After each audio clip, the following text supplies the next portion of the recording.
we are. I think we're streaming now. It's public. Let's turn off monetization. Let's get that off. I will go into YouTube. I will grab the stream.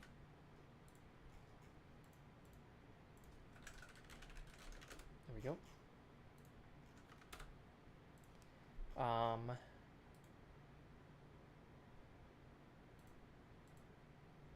Good. Then I want to pop out the chat. Hello, Tonk. How are you? Hi, Enot. How are you?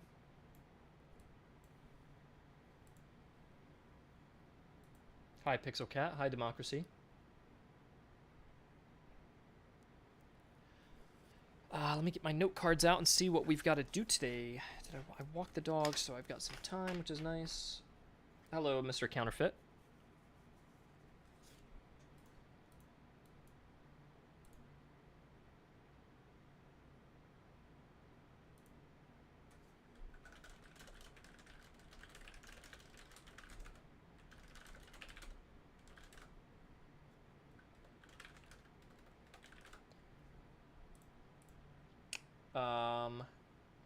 I am doing good, Mr. Enot.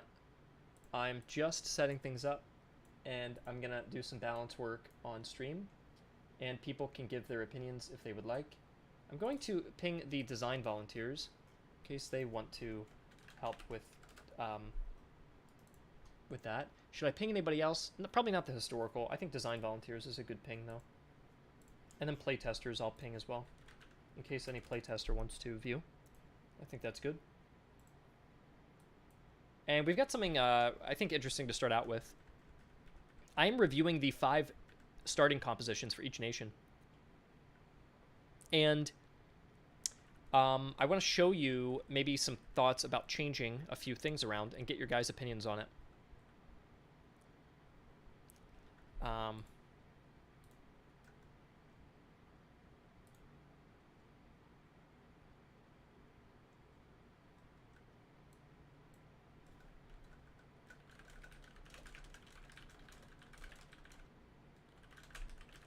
Let me turn off my Discord so you don't hear my pings. Move that to Do Not Disturb. There we are. And we are good. Okay. Can you believe it? MOC is just a month away. I know, yeah. It is very close. Hello, Mr. OH. Glad to have you here. Yeah, Master Command's close. Hi, Vren. I'm glad we didn't release it on September 17th because that would have not gone well. Because the game's just still not balanced, and we're making even more improvements. We've got some really cool improvements that we made recently that I'm very excited about. Like one of them, just to open up my change logs briefly, and I'll just show you guys a couple changes that were made. Also, in that last stream, I think the melee was so bad. I was like really unhappy with how melee went in the last stream, and I'm glad that we've got extra time to improve it. Like one change we did already that I really enjoy is that first of all, I've based on that a lot, based on a lot of the changes or what had happened in that stream. I changed a lot of campaign things. We've changed the difficulty to make it get harder at the end, but a little easier at the start. We've added the ability for the AI to field 6 divisions, which I'm really excited about, so you can get some huge battles now. The AI has been really improved significantly, which again probably wouldn't have happened then if we had released on September 17th. The AI is much better. In fact, I do want to use this image. I want to use an image in my changelog to show the AI because they do this new thing now that you guys have not seen.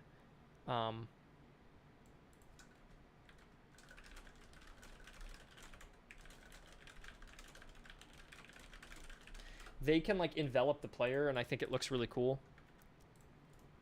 Like this. You see how they're like fully flanking me and even going, they actually sent a unit around the back. Normal AI in almost any other game you play what they would do with this is they would just see the player's line, and if a player drew this, then the AI would identify the parts of this line, and then they would draw their units to just try to kind of form around it. This would be the normal result. But look what the AI is here, they have a unit in reserve. So if I even take one of those out, this can push in. And then they actually sent around a unit specifically on flanking, and he's actually targeting the general first, and then he's going to pick off these guys. And if he feels confident in charging, he'll try to rear charge. And so I really like that. In fact, they didn't even decide to shore up this flank, so I'm wasting. This guy's just sitting there, and they like overstacked the flank and pushed me. So I'm really happy with how that looks. It's not perfect, obviously, but you know, when was the last time you got like outflanked and surrounded? I like this example of like Gettysburg. When was the last time you got surrounded by an AI in a game like that? So the stream I did, the British stream I did recently, the AI was not doing this. This is a brand new improvement. So I'm quite excited about that. So that's really, really nice. And the cavalry has been improved too. We've also... I've rebalanced a lot of the artillery because it kind of sucked before. I made the highest end artillery a little bit worse and the lowest end artillery better. So I brought everything a little bit closer to the center, which I'm happy about doing. We've got the subtitles in the Rise of Frederick, so the Rise of Frederick campaign's done. We have got a bunch of sound fixes too, which is nice, and just general bug fixes. We've got a giant reform to the cavalry. And so a lot of the highest end cavalry is worse, and a lot of the lowest end cavalry is better. You can kind of see the pattern here. I think generally what I had done is I created this massive range. Every time you'd upgrade a unit, it was like you double his power level. But that's not good, because the player can already increase the power level of a unit by equipping items and getting veterancy and getting an officer.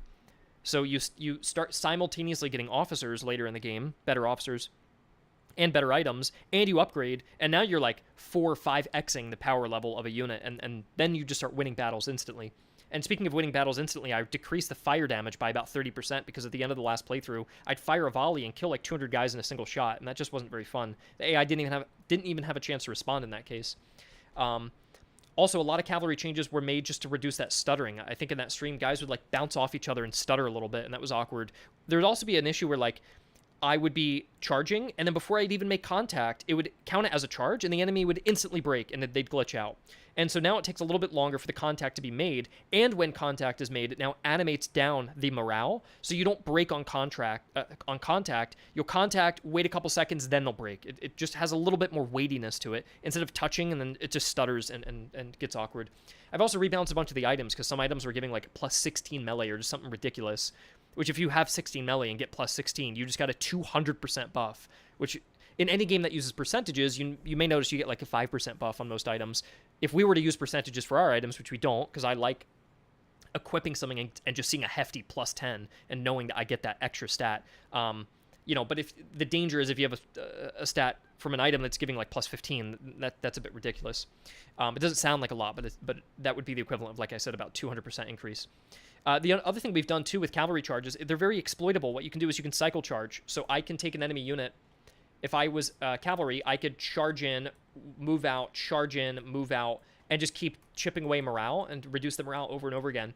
The way we fix this is now when you charge, you have to fill up a momentum bar. We've always had it, but now that momentum bar matters a lot more. If you don't fill up momentum, you don't deal very much damage. And units now have a brace percentage. So this unit will have a percentage of bracing based on if it's been stationary. So if it's been stationary for a while, you get an advantage in defending. So it's not wise to just countercharge and move, because if you're charged, you're weak and you're vulnerable. If you stay still, you're better at bracing and holding off a charge. So if I have full bracing percentage, but you only have half charge percentage, that cycle charge, I actually take more damage than you did. So cycling is actually bad in that case. And secondarily, on this note, if I fill up my momentum bar, I can't give my unit an order anymore. It's now out of my control at full momentum. If you give cavalry full momentum, they're now locked to melee. And then so they'll charge, and you have to slowly wait for the momentum to go back down to 0. Then you can give them an order. So if I put them into a melee, I've got to wait. I'm a little vulnerable for a little bit. And in addition to that, if I order a charge and go, no, wait, I want to stop. I'm going to go over there. Actually, no, wait, I want to go over here. Actually, wait, I'm going to order the charge. Actually, wait, I'm going to go back. And you're like confusing the AI, and you're min-maxing every little control. Maybe on that first charge, you fill up full momentum, and they're going to commit to that full frontal charge. And it's a similar like charge of the light brigade is the example I use, where you send a charge out and they're at full speed and you actually can't catch up to them. You don't have radios. How do you stop them? So that's like a little simulation of an order delay, and that helps players prevent from cycling charges. So now you have to get full momentum, but if you have full momentum, they're in less control, and braced enemies are harder to break, and cycle charging, there's a delay on when you can get out. And so I think all of that improves it, and the highest end cavalry has been brought down in strength. So it's just harder to abuse that. And when you do finally break them, they don't stutter and glitch out. It'll now animate down the morale, and then they'll run away.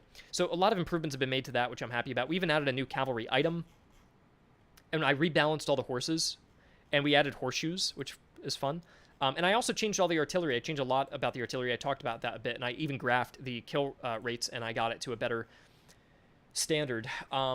And then we also remade every skill in the entire game. All of these skills, every single one of them has been redone, which in a previous balance stream, you guys were helping me rename them. Well, I've implemented every single one of those changes, and I've playtested all of them, and the skills are just way more fun to use, and we've redrawn any icons that were outdated, and they're just now much, much better. So you can actually really build out these divisions that you like and specialize them. There are also half the stats on those skills weren't even working.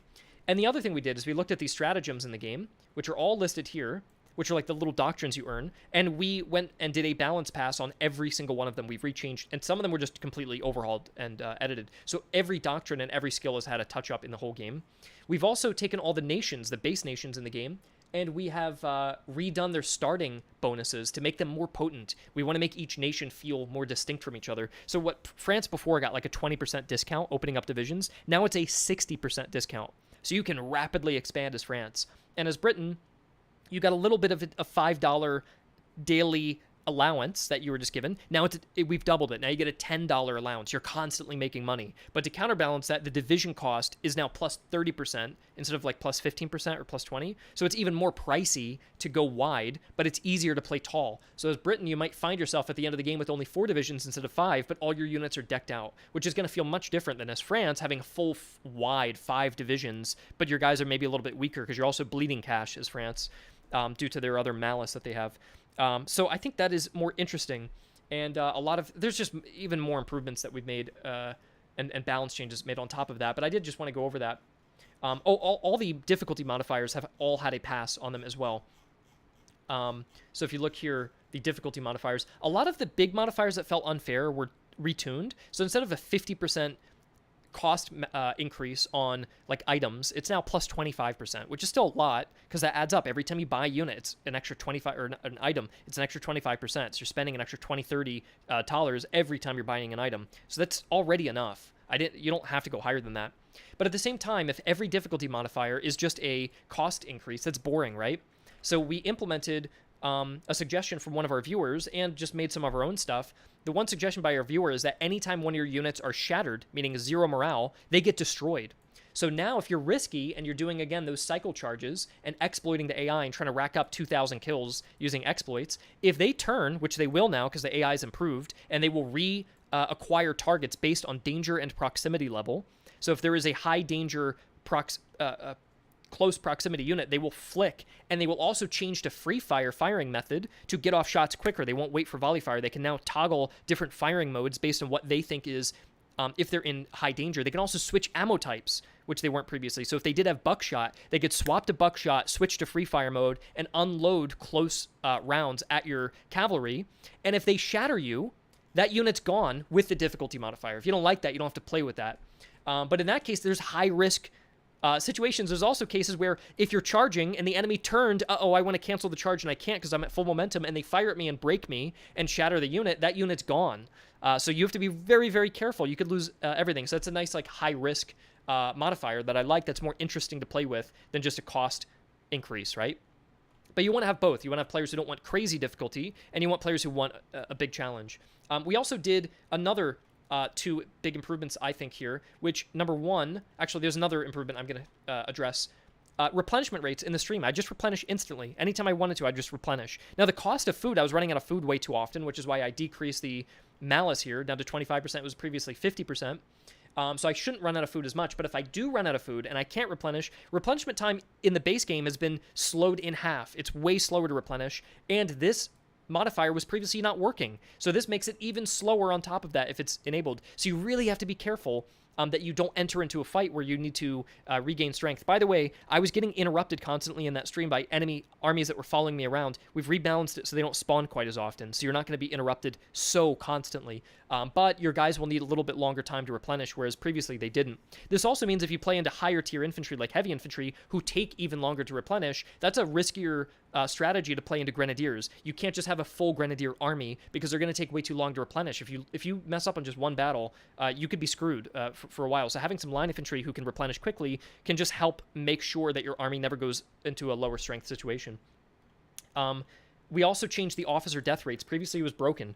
Units could only lose their officer if they fell below 10% strength. But when would a unit fall below 10% strength, except in extreme cases? And if you're a player, you never let your units go below 10% strength. So now, an officer can die when a unit's less than about 60% strength, and it'll increase the chance of an officer dying any percentage point under that. This will increase the threshold. I should probably rename this, or make it a little clearer. This increases the threshold by plus 25%. So now when a unit falls to about 85% strength, now an officer can die. It's a very low chance, but he can die. And so this matters a lot more, whereas previously it didn't even do anything. And then these two are very interesting to me. Previously, this would reduce your own combat effectiveness by 15%. Well, that's not very fun because my units, who I know very well, now just don't do as good. Well, I don't like that. I'd rather the AI be better. I'd rather AI have a little bit of boost to their combat effectiveness if I felt like I was exploiting their weaknesses too easily. I don't want my units to feel weak. That would be like if you were playing a game and the players were winning too often, so you just made their guns do half damage. Well, I don't want that. I want my guns to be able to kill tons of enemies. I want to feel powerful. So I'd rather just make the enemies just a little bit tougher. But to keep my guns to be powerful, I'll still do the same amount of damage, but the enemy will have a higher morale and they'll want to fight me just a little bit longer. By the way, for any playtesters who are worried about the morale buff, I decrease the morale of the Russians, because the Russians have 1,400 men per regiment. Therefore, if they have a higher morale than any other nation, and they have 1,400 men, that's way out of proportion. But if I make their morale equal to a high-tier country like Prussia has a high morale. They don't have the highest. Now they kind of do, because I've taken down the Russians a notch, like 5 or 10 morale, but they have the 1,400 men, then they will actually outstand a Prussian unit in a linear fight.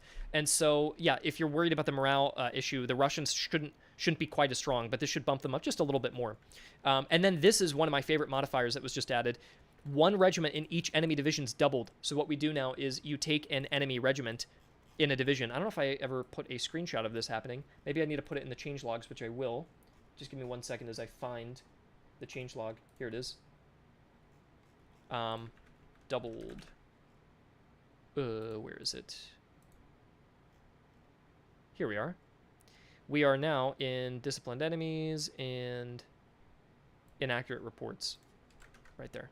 So you can see this regiment gets ×2. So essentially what this does is it's going to take a random regiment in each division, see the ×2, they're going to bring 2 of those units instead. So again, if you're a player who just wants to have absolute challenge and just face huge hordes of enemies, if that's what you want, you can enable that. They're just going to bring more guys, and I think that's more interesting. What this previously used to be is the enemy headquarters comes quicker.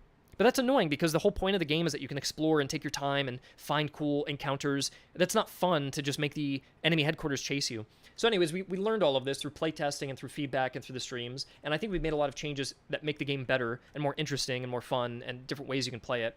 And I think that adds a lot to it, so I'm happy with that. There's plenty of other changes too that I haven't even gotten to that I think would take me too long to talk about. Yeah, there's even more changes that I don't have time to kind of go over, but yeah, those are some improvements. Anyways, I have not responded to comments in a while, so let's read what you guys say. Here we are.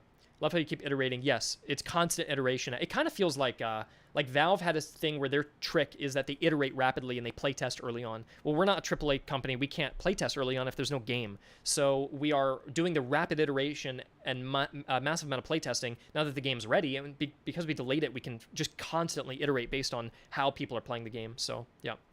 The difficulty is the only thing I'm kind of concerned about. Yeah, what I can do now, Democracy Enjoyer, that's really cool, is because this doubles the enemy...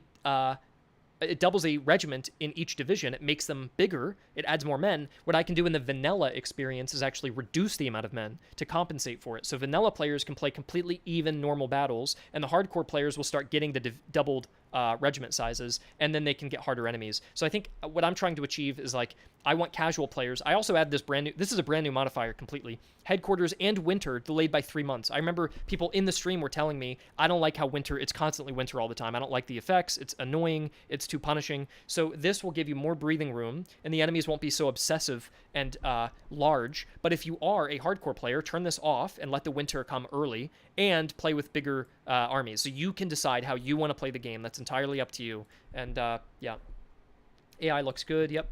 Trust me, most players can't beat the game of hardcore. Yeah, that is absolutely correct.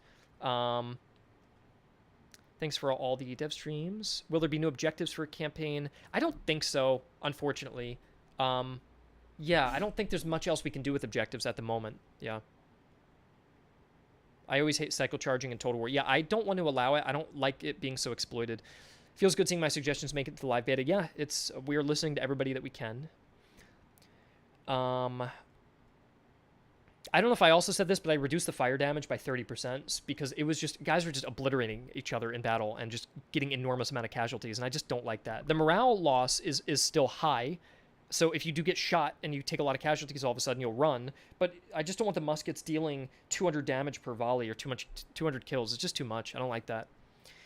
You think in a real-time conquest game with fortress, villages, cities, and example supply lines, this game is a perfect aspect. You think in a real-time conquest game with fortress. I'm not sure what you're saying by that, Javier. I'm not sure what you're saying.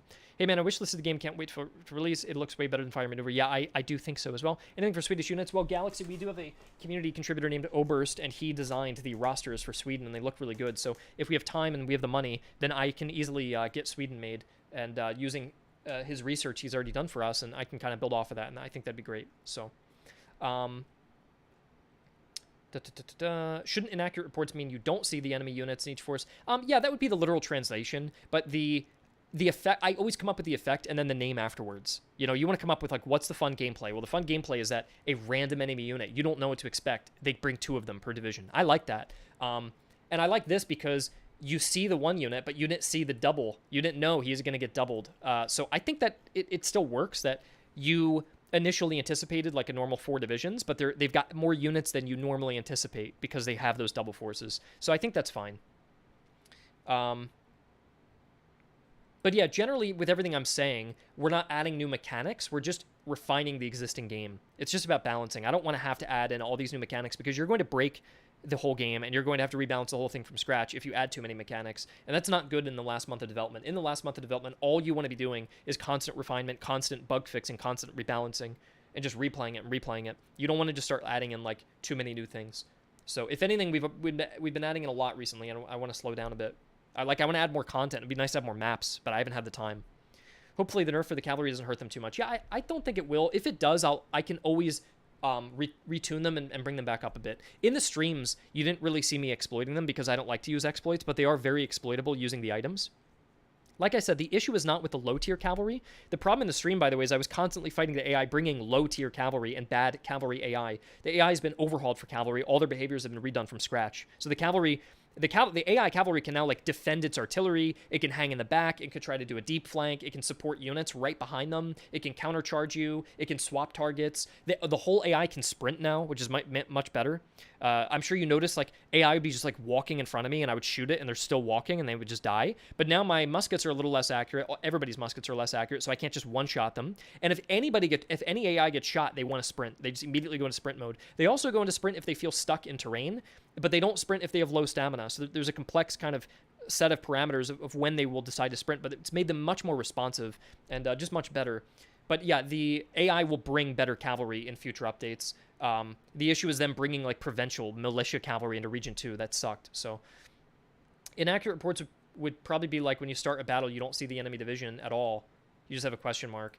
Yeah, I mean, that would be nice, Valkyrie, but you're just basically asking me now to build an entire fog of war mechanic for the game. I guess you're saying that this doesn't work for... The thing is, you don't know... This is saying you don't know which enemy unit that they're bringing extra of. You mispredicted the actual amount of numbers each enemy division is bringing.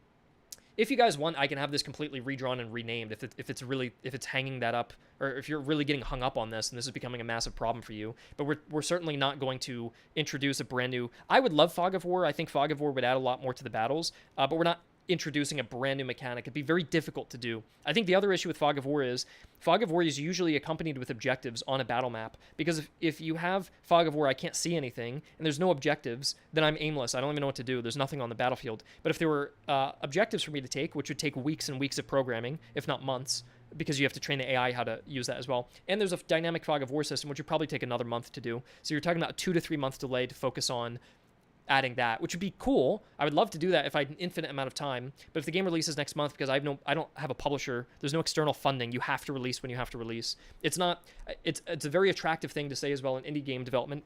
Take as much time as you want. Take 8 years. The game should just wait as long as you need.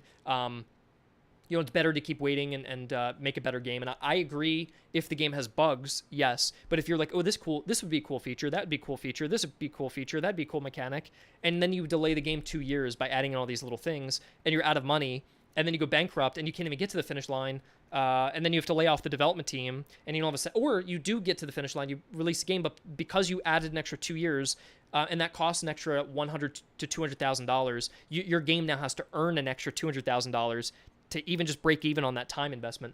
Anyways, not to over answer the I've kind of over answering what you're saying. You obviously didn't say any of that, but I'm just telling you the danger of, like, if we were to add in a brand new Fog of War mechanic, which would be really cool. It's a great idea. I like Fog of War. I think it adds a ton to the game, but you could see where that could spiral into really trying to implement that correctly. It would be difficult.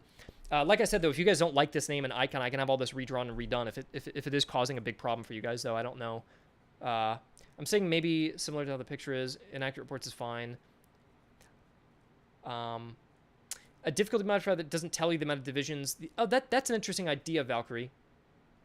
Yeah, I think I've had too much coffee, and I'm really definitely answering I'm over answering your question. So I actually apologize. I kind of over answered it and sounded a little bit.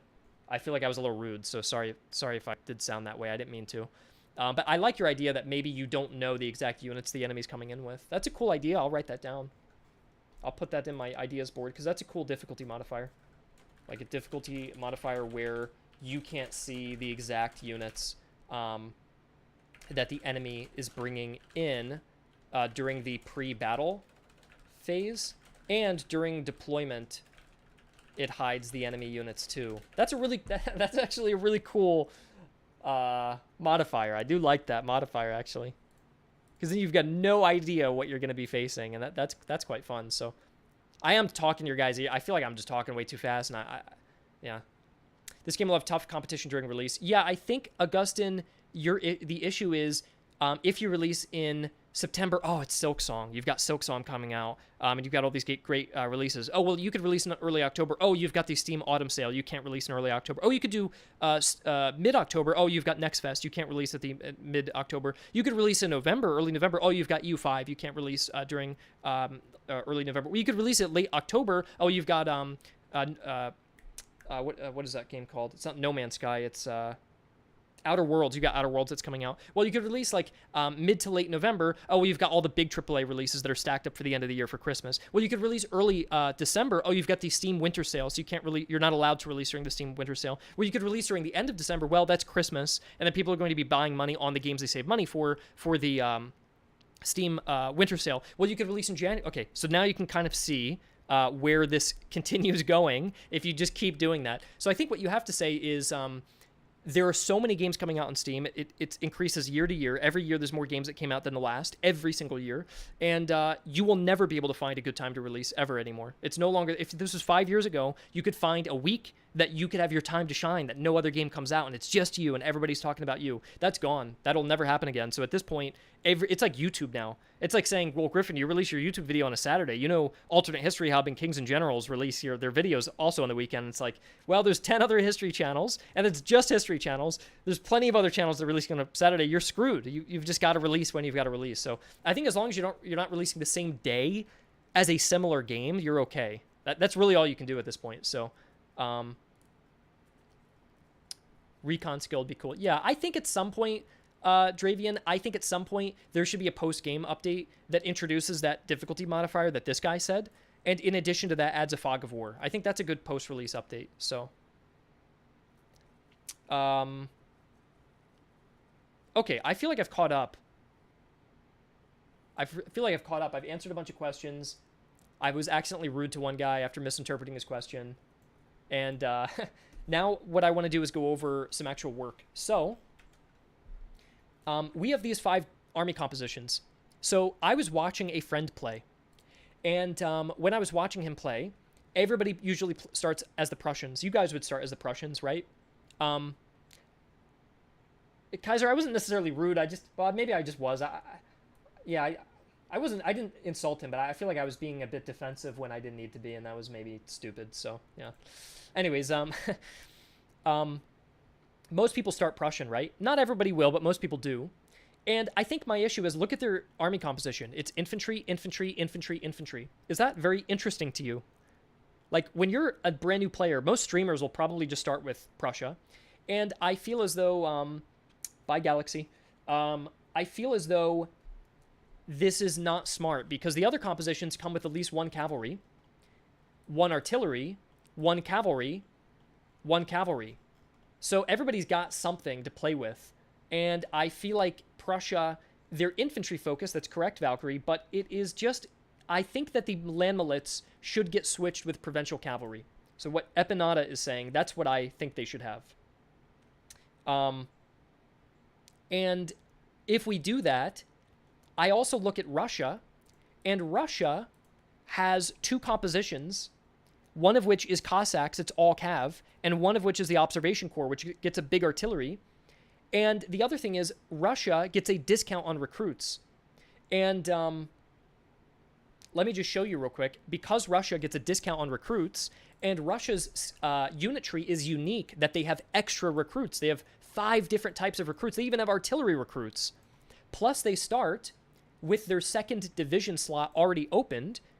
They don't need the cavalry, because the moment the game begins, they could probably buy cavalry recruits or artillery recruits, right? And if Russia's supposed to be the horde of infantry, look, horde of infantry, perhaps it should be Russia that gets all infantry, and they can immediately buy the cavalry or artillery depending on what they want. But because Prussia doesn't get the 2nd division, they have to purchase it. They need better starting tools. This would be like a screwdriver in yellow, a screwdriver in green, and then a screwdriver in blue and in blue. And it's like, well, great. You have a lot of colors of screwdrivers, but they're all the same tool. I have 4 screwdrivers. So if I'm watching a new streamer play or a new person play for the first time and they're playing as Prussia, and they line up their 4 regiments and they sit there on speed 5 and they just do nothing, that's not very interesting. So I do think that it would be nice. Griffin, you have energy today. I think, Kaiser, there is something wrong with me a little bit. So yeah, I will try not to talk as quickly. I think I've been doing a lot of work, and I've not been, I don't know. This week it's been long work days, and they're very intensive, and it's been a lot of caffeine and no food. And I think I didn't eat anything, and I'm just drinking lots of coffee, and I think that is maybe a problem. And I'm doing this is all I'm doing, and I'm not talking to anybody, and I haven't seen anyone. So I think I'm only talking to you guys. I'm only thinking about this game, so this is like all I have at the moment. That's why I think I'm just very intense on this. So yeah, that's all.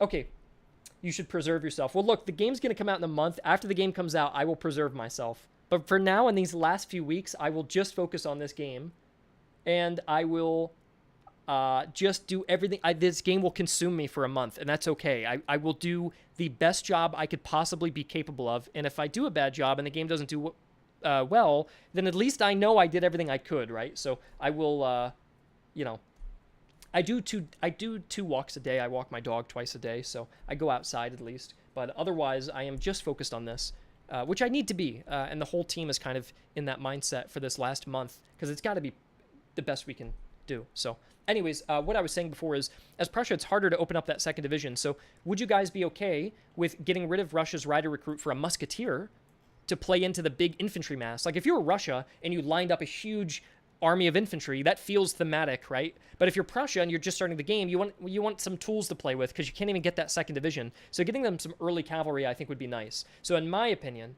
in my humble opinion over here, I would go across and go into the MOC campaign data, and I would give them the musketeer, which it looks like I already did, and I'd give the cantonists the cavalry. And what that looks like is this, actually. I already did it. Okay, I already implemented the change. Prussia gets a cavalry unit early on, so you have something to play with, and then you get the 2 recruits that you can kind of level up and turn them into whatever you want. I think that's way better. And then as Russia, you get a musketeer spearheading your new division, and then you've got all these hordes of recruits that he can kind of wrangle under his command. So I think that's nice because Russia gets a artillery-focused composition for their number 2 and a cavalry-focused division for their number 3, that their first division can be more infantry-focused, and I think that's okay. So I think this should be much better. And my next question is, how do you guys think about the organization of this division? Should I move the musketeer somewhere different? Should this be like he's over here, and then that's over? I think it's okay that he's doing his own division, right? Because this way he gets his own officer attached to him, and he could run around independently, and then these guys could all be in a group. I think that looks nice. Yeah, I think that'd be good. Now, Chernyshev, he actually was not a cavalry commander in real life, which is good. But he does need a new traits, right? So if I go in, I think he's still got cavalry traits. So I need to go fix that.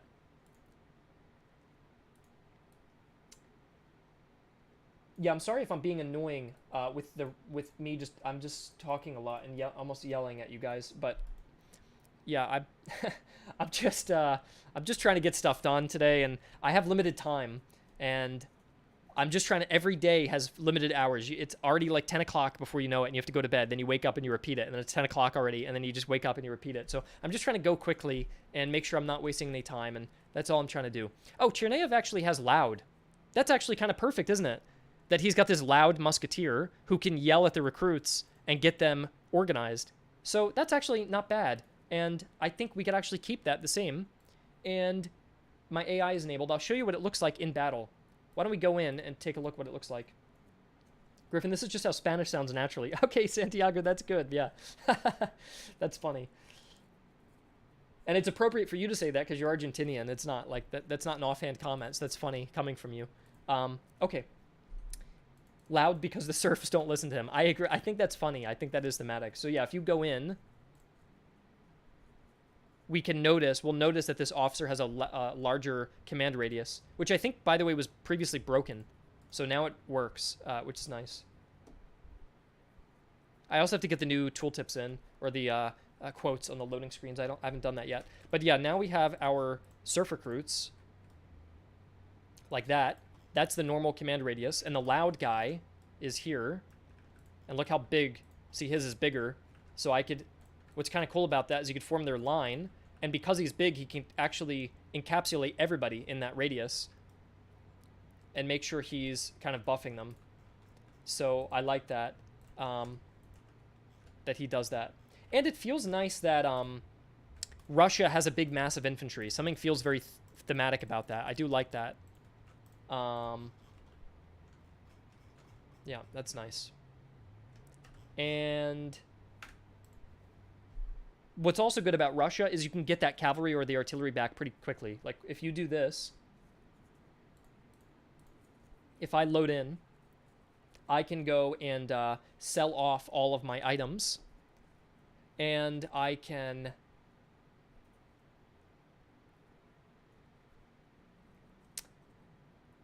go in here. As a Russian speaker, I've pondered whether the regiment name should end with IY or II. Well, right now they don't have either of those. Yeah, you can rename it the way you want to, but you could sell all this off. I get 500, go to a town, grab the artillery that I wanted, grab the cavalry I wanted, and look, I got the cav and the artillery back. And look, look how easy that is to expand, because you get the bonus of the recruit tier unit cost minus 30%. The thing you have to watch out for is, look at this, provision consumption plus 20%. So I have all these people, but now I'm consuming 12 food a day. And so if I just start walking with all these new men, I'm just going to start chipping away at all that food. And, you know, if you had to go through the mountains or something, which you don't typically have to do, so that's kind of a bad example. But if you did go through it, right, I'm losing 38 food a day, so it's not a good idea to go through the mountains. Let's not do that. But it's easy to lose the food as Russia with too much mass expansion. So that's the one issue. We should rebalance the starting items too. Wine for infantry is counterproductive. Maybe it is. Maybe it is. Maybe you're right. Let me take a look at the items. I don't entirely mind it because... let's see. They get... The cross pendants make sense, which, by the way, he needs to... My artist needs to switch these. 1 second.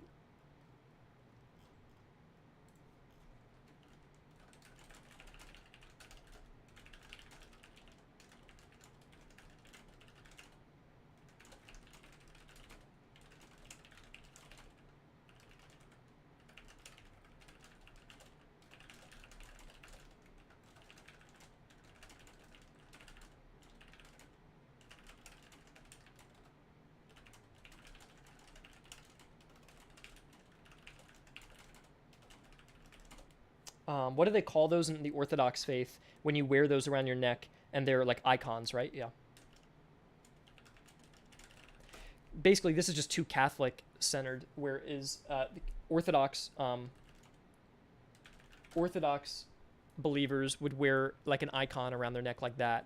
So I want to have these next to each other so they can be equipped by either nation, but it looks flexible and versatile enough. But yeah, they get buckshot, which is perfect. They get a chaplain, which is perfect. They get a little bit of alcohol, which I think is fine, actually, for Russia. They get great coats, which is good, because you think of, like, it's kind of stupid, but you kind of think of, like, Enemy at the Gates, and they have the big coats on. That's not the reason I added it, but it's just, like, a little imagery in my head, I guess, that you could give them the big coats. And because the bigger thing is that they're Russia, and they're more prepared for the winters, they have the great coats, and I think that's good. And then they have the cross pendants, which will have the little icon next to it, I think, as well. Would you add Cossacks for Russia? Well, ... look at this. There's a whole Cossack composition. Look at this. You get steppe horses, captured uniforms, more spirits, and animal pelts, even. You got Cossacks and Taliban leading them. So that's quite cool. By the way, for Britain, I promoted the British recruit to a British foot to make them a bit better, but I was considering moving the provincial cavalry up to light dragoon and then decided against it because I didn't like that if they were a light dragoon already, they couldn't be upgraded at all, and that feels kind of lame at the beginning of the game. I like at the beginning that almost all the units have some progression. Like, this would be nice. Look, you can decide if you want to go light or heavy dragoon. And I think that's better. So I do like that. The issue before was that this was a recruit, a redcoat recruit. And that's good for flexibility, but you only have 3 units. And your division costs are more because of the stratagem, the doctrine here. And so I needed to make these both professional foot units, which I think looks better. But the cavalry doesn't need to be a light dragoon. I think it's fine if he's provincial. And that looks fine to me. Do horse grenadiers throw grenades? They can. Yes, they can. If you wanted them to. Which, by the way, we do need to add a note for Seb. We will need a horse grenade throw animation soon, by the way, yeah. Because technically we don't have an animation for it just yet. Ah, this is interesting. Which of these... I think the one on the right looks better. I like reading the text on the left here. Like, that looks better. Dear Herzog, you're being kind of annoying because you're writing the same thing over and over again. You're just saying you hate something, and no one has a response for that because there is what do you want us to say to that? So I would just stop doing that because you keep writing the same thing over and over again. And yeah, again, I'm sorry if I'm rude. No, it's okay. I'm being so mean. I'm sorry. But it's just you keep writing that over and over again. Every time I look over, I see I hate horses. Like, all right, I don't know what to do with that information, and I don't know how to respond to it. So, anyways, I think the right works the best because I think the right does work the best. Yeah, let's go with the right, and I love the new description system. Yeah, the right works better there. Cool. Okay, and then we are good to go. Looks like a Magic the Gathering card. Yeah, that's right. I think it does look like a Magic the Gathering card. That's funny, Empanadas. Am I saying your name right, by the way? Empim... Epimnidas. Oh, Jesus. I'm calling you Empanada. Let me look up the... Is this Greek? Portuguese? I don't know. I'm not going to be able to say that. Yeah, that's nuts, man. I'm just going to call you Empanadas. Is that all right? Is that offensive?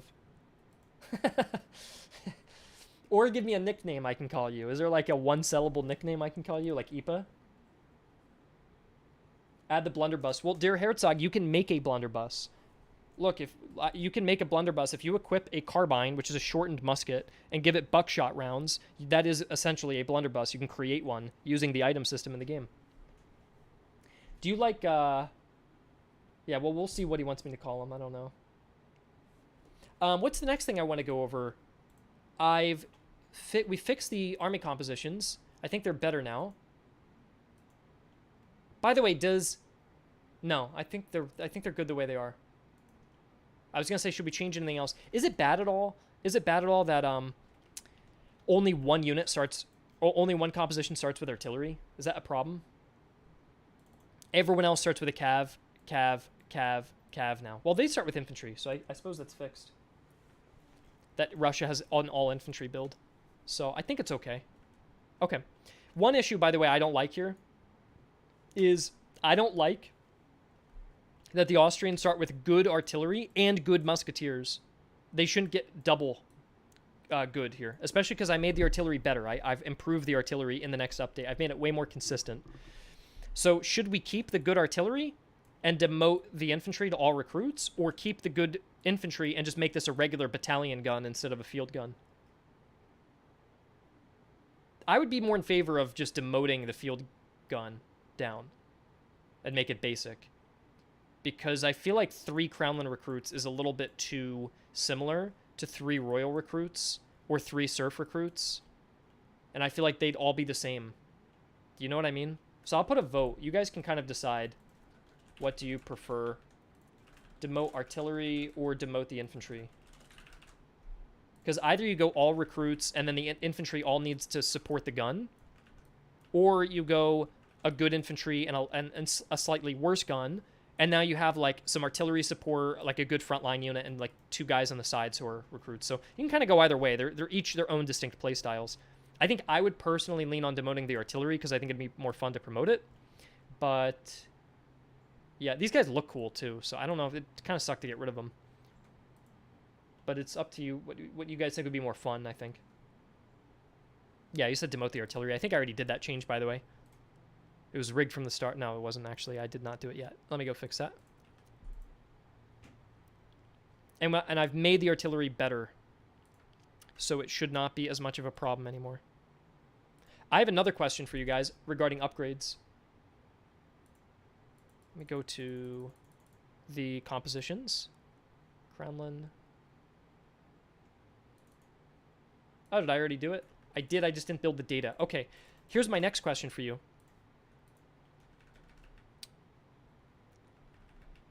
I would like, so previously in the game,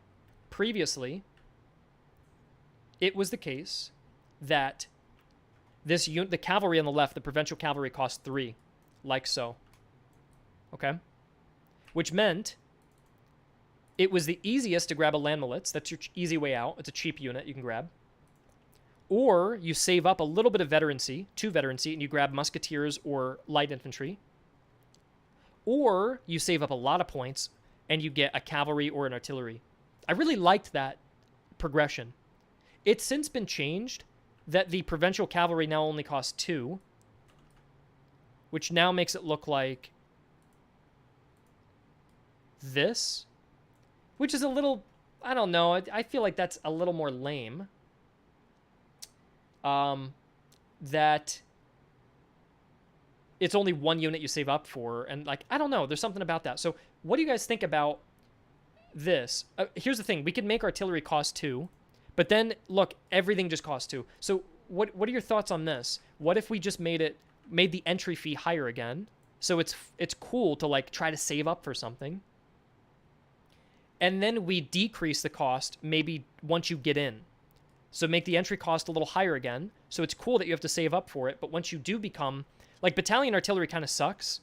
So it'd be nicer to level up a little quicker. So it could go down to 2, but then this is 3. Or even alternatively over here, no one would promote to cavalry or artillery. Yeah, I guess that's right.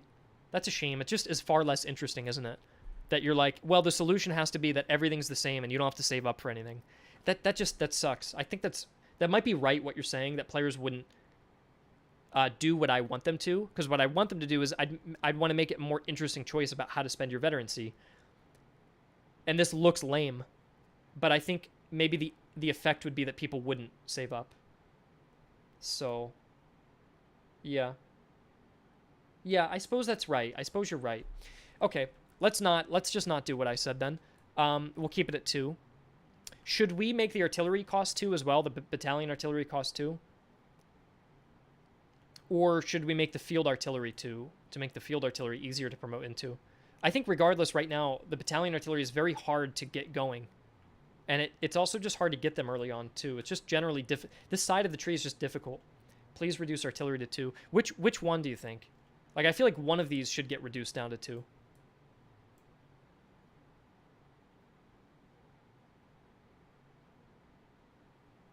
Cannons make artillery good, not veterancy. I think you're wrong, OH, because these guys come with 3 guns. They come with 5 guns. So you're increasing your firepower massively, regardless of if you have the same gun or not. Like, this is a very important step to take. And so I'll let you guys vote. Which should become cheaper? This would be for all nations, by the way. Battalion artillery should cost 2 veterancy instead of 3. Or field artillery should cost 2 veterancy instead of 3. Or keep both at 3. I'll let you guys vote on that and let me know what you guys think. I feel like battalion artillery should be 2, allowing you to make an artillery unit easier but upgrade it harder, says Rebel Soul. I had units with the best guns, but they only had 3 cannons, and they lost to a unit with 5 cannons but shit cannons. Yeah, I did buff, Kaiser, I did buff the battalion artillery by making their reload speed like +5 or +10. So I made them just fire way quicker, so they're just getting off more rounds, which would probably make them better frontline units, because you could give them canister, which you don't really need good accuracy for, and you could just put them on the front line, just have them unload constant canister. But if you want a good heavy artillery unit, you'd want to promote to field artillery and keep them in the back, which would make their roles a bit more distinguished. So, on that note, why is the artillery 3 and 5 guns respectively, and not 4 and 6? It could be 4 and 6. I could make the artillery batteries bigger. That's a separate question, Soldy. We'll get to that. If we want to, we can make the batteries bigger if it'd be more epic. There's nothing wrong with doing that, because the artillery is not very overpowered as it is anyways, so I can make them have more guns. It's a very easy calculation to actually change to make them more interesting. So most people agree that the battalion should be 2. I kind of agree with that too, so let's go ahead and make that change.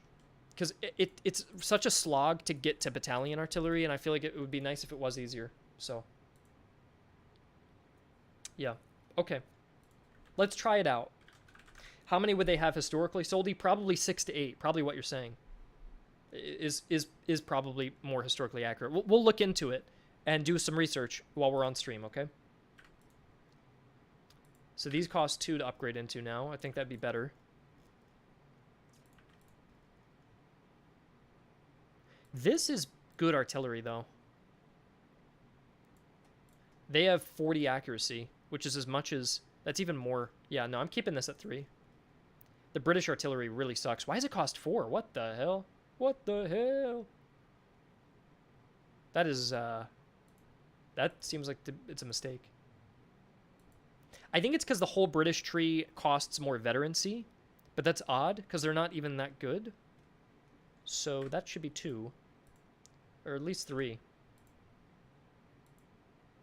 Yeah, let's bring that down. This costs 2 already. So it's wildly inconsistent as it is, so at least we're unifying things. Now, the French... No, we'll make it 2 for the French as well. Yeah.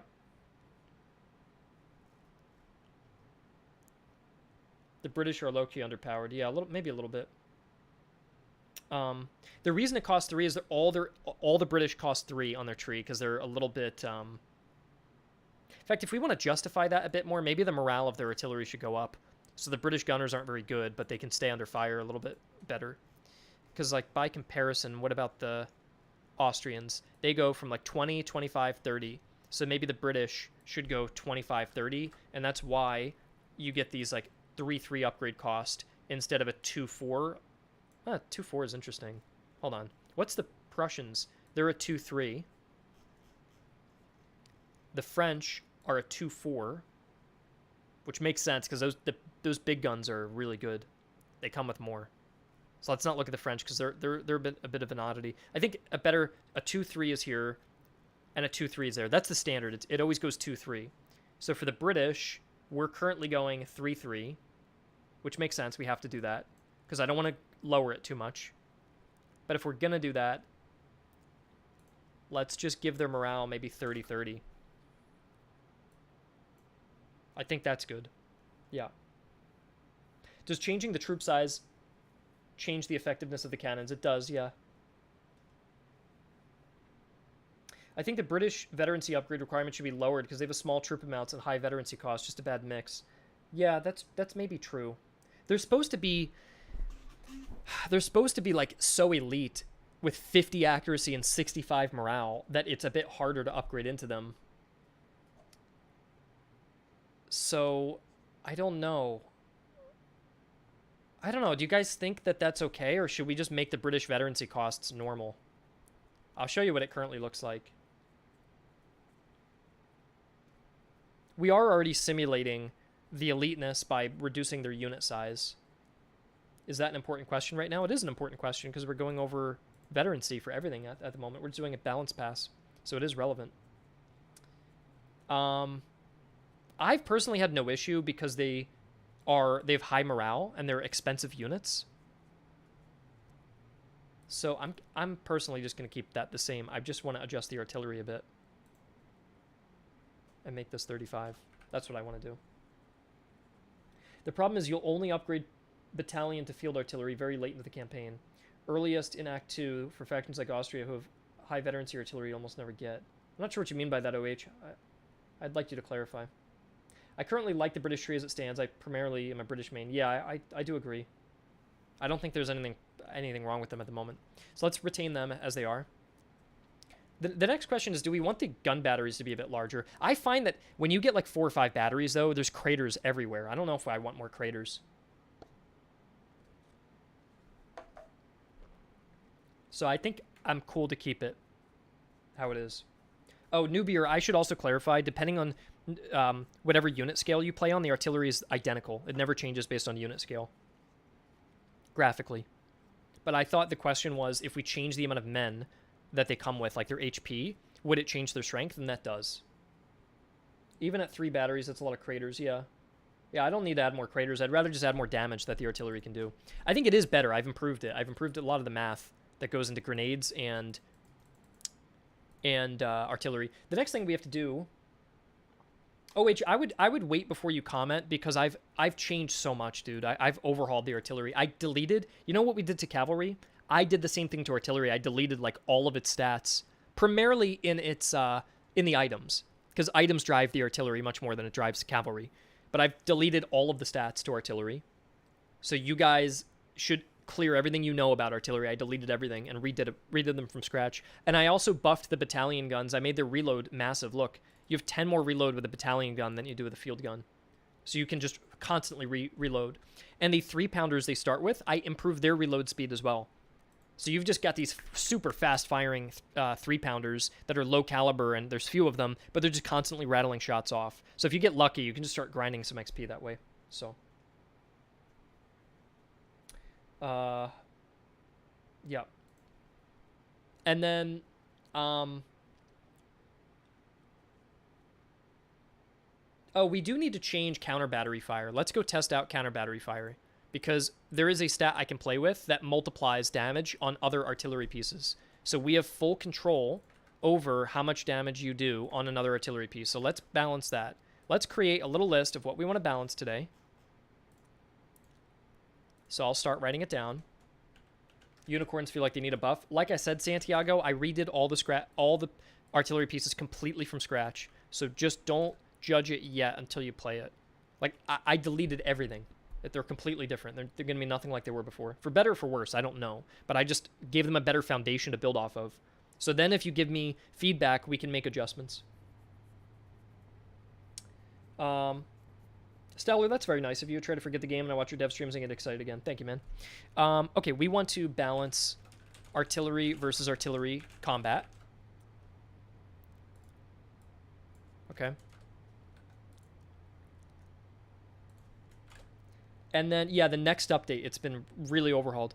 Then we want to balance ammo types. We want to do canister, grape shot, quartered round, buckshot round, and fucking buck and ball. There's so many. And then let me get my note card out. Balance that already. Let me mark this off.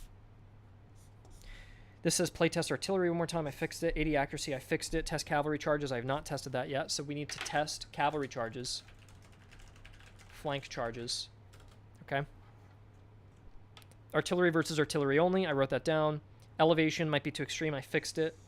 That we don't need. I fixed that. I fixed that. Okay, I'm just going through. I have physical note cards, and I'm just making sure I am correct here. We have to fix the mission type localization, add gameplay tips localization, add new quotes to the game localization, and fix item description localization. We also need to write descriptions for the item, the skills, officer skills. We also need to test fire flanking damage and see if it's good. And morale. AI army comps, I haven't done that. I'm not going to do AI army comps today. Maybe I'll do that tomorrow. Maybe some loot balancing. We could do loot balancing, question mark, if we have time. And then just quickly test officer fatalities. Okay. So let's go check all this out. The first thing we're doing is fix artillery versus artillery combat. Let's go do... This actually should be fairly easy to do. We just need to grab a... That I need to fix. 1 second. Right now, the Prussian field artillery comes with a Shuvalov. I'll show you guys what that looks like, by the way. What the Shuvalov looks like. For those of you who want to see, because before it would do, what, like 400 kills in a shot? I lowered the range as well, so you have to get a little closer with it. And I'll show you what it does now. Here's how much we do. 100 in a shot. Still a lot, right? Look at the morale. They're really shaken, but it's no longer overpowered. And then they take a really long time to reload. And they have less range. So that's the difference there. We're going to turn off the AI, because we are going to be doing testing. And then I need to rebuild my unit data, because these guys should not start off the game with a Shuvalov. I also, to make your battalion artillery better, for any playtesters who have been playing, all artillery now starts with basic canister shot. Very basic canister shot. So, and the AI has been taught to use it, by the way, which is so fun. And the AI also defends its artillery guns with cavalry. So they will keep cavalry in the back. Once you overcome them, canister's already loaded and will blast you away. And they always get canister shot. So, yeah. So that's a lot of fun. It's really cool to see the AI use canister. They will defend their batteries very efficiently now. Okay, what are we testing? Artillery versus artillery, right? To make sure the damage is right. So let's say these two guns were to fire on each other.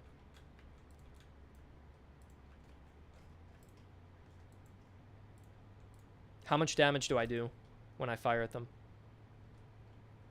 I just got rid of a quarter of their morale. But that's not that bad, actually. 100 kills in a single volley is not nothing. I agree, Empanada. What do you want me to call you, man? I can't say the full name. I'm sorry. Ipa? Is Ipa or... Either way. 100 kills in a single volley is very good. Because if you get, I don't know, 2 Shuvalovs and you're just sitting there at the beginning of the battle, you just wiped out. Let's say you had a British unit with 1,000 guys. You just wiped out 800 or 200 men. Now they're down to 800. EPAM or EPAM? Do you prefer EPAM or EPAM? But this artillery versus artillery duel does not seem bad to me. I think this is actually With the new changes I made, I gave all artillery higher morale. Okay, that's a problem. One-shotting them. Yeah, no, that's a problem. 1, 2, 3, 4, 5, 6, 7. Why the hell do they have 7 guns? They shouldn't have 7. That's a mistake. Epi.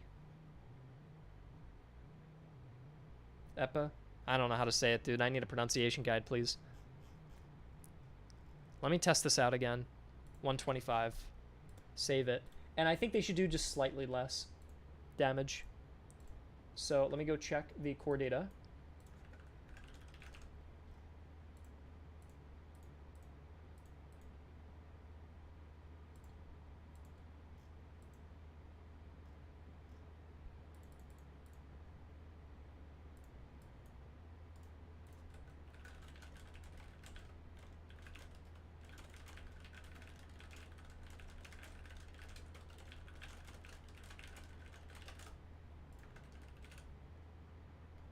Cannon, artillery. I don't know if it's in here, so I'm going to ask the developer where it is. Yeah, that's what usually happens when artillery gets a lucky volley and shatters it. Yeah, that's not good. What happens... Wait, what if the 2x modifier to a random regiment happens to an artillery battery? It can, Soldy, and then the enemy's got extra artillery, and that's a tough case. Currently, a direct hit route shatters the enemy. Yeah, I think the artillery versus artillery combat is way too powerful at the moment, so we're going to fix that. Oh, that's so much better. Dude, check this out. Look what Nico did since the beginning of the stream when I asked him. Remember we were talking about the crosses for Russia? Look what he did. Look how much better this is for the item. Look at that. Now, no matter what religion they are, it counts. You know what I mean? So look, we grab this image. Isn't that so much better for the crosses? Because it doesn't matter what religion they are, it always fit. The item will always fit the theme. Because you can't make nation-specific items. That's just not really a thing. So this is just so much better. Yeah, everybody say thank you to Nico, and I'll take a screenshot of you guys hyping him up, and I'll send it to him, and it'll make him feel good, I think. Nico El Grande. Yeah. We'll just be here for a short while. What's going on? We are just doing a little bit of rebalancing. Have my children, Nico. Well, I'm gonna... Oh, look how nice you guys are being. I think he'll be very happy with that.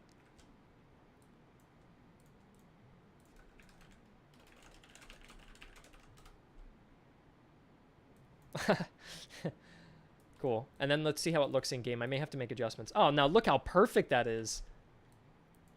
Look how perfect that is in game.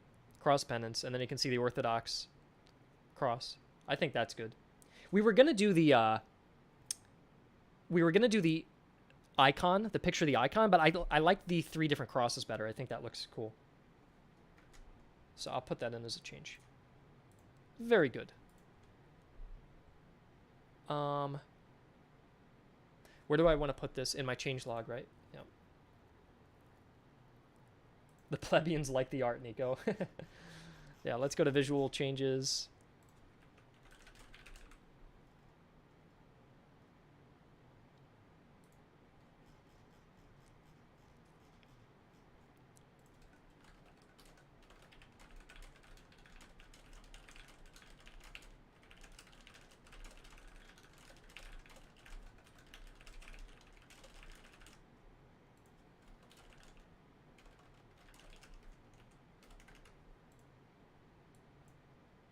There we go. Cool. Explosion job. Okay. We are going to go to a script called explosion job.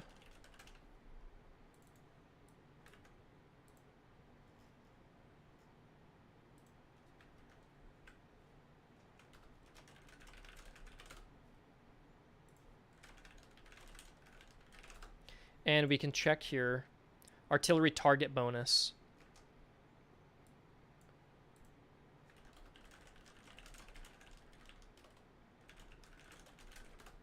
So I think this is the bonus it gets. So if actually, what's kind of cool here, if artillery targets cavalry, they get a 50% bonus, which is neat. That's cool.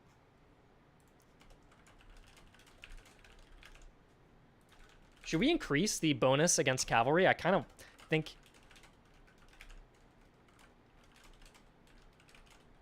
I kind of think it'd be cool to do like a 2 times multiplier against cavalry with artillery.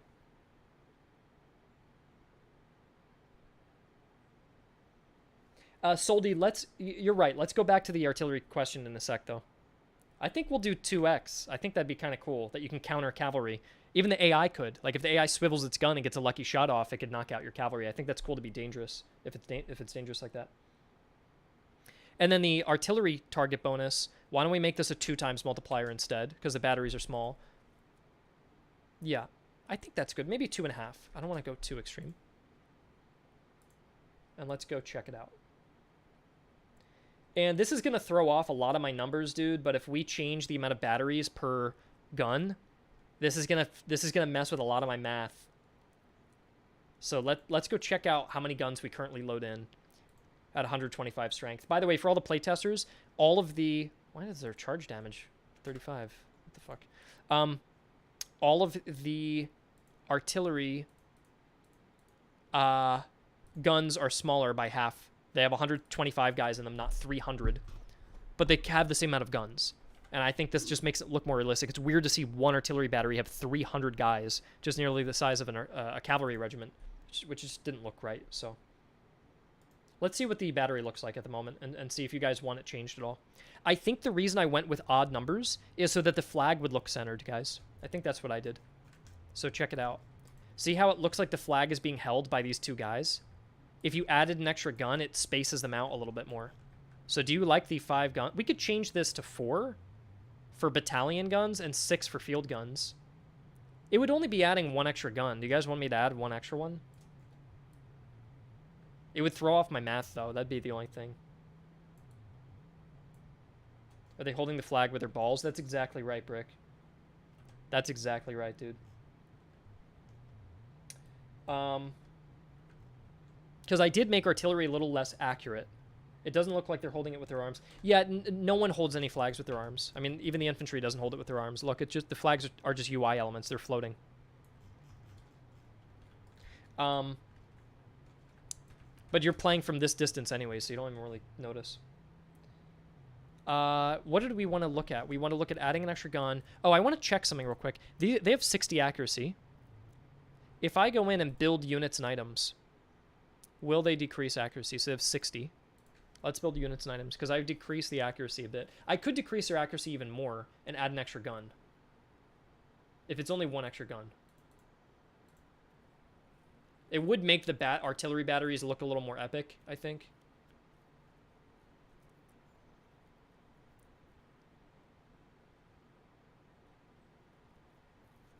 But we'll see what it looks like. We'll see the difference. But let me just go in and check the stats if I update them, because I remember lowering the accuracy.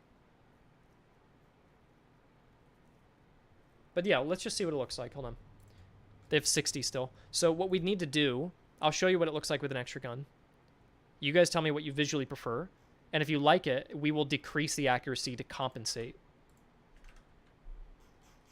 Which, by the way, the number is actually going to look a little nicer if we give them an extra gun, because they'd have 150 guys per battery instead of 125, which is a little weird. But I can't control where the flag goes. The flag is always centered. I don't have any control over that. Let me go test out, before we get into this, let's also just test out artillery versus artillery and make sure we like the change, because I made them less extreme against each other. Here, let me grab... Let's do this real quick. Sorry. A little hiccup. All right. Okay, I'm firing at them. They're firing at me. Okay. In fact, I didn't really lose very much at all with that. We are using basic 6-pounders, though. We're not using... we don't have items, upgrades, veterancy, officer, upgraded cannon. So I feel like this is fine, that it's not very effective.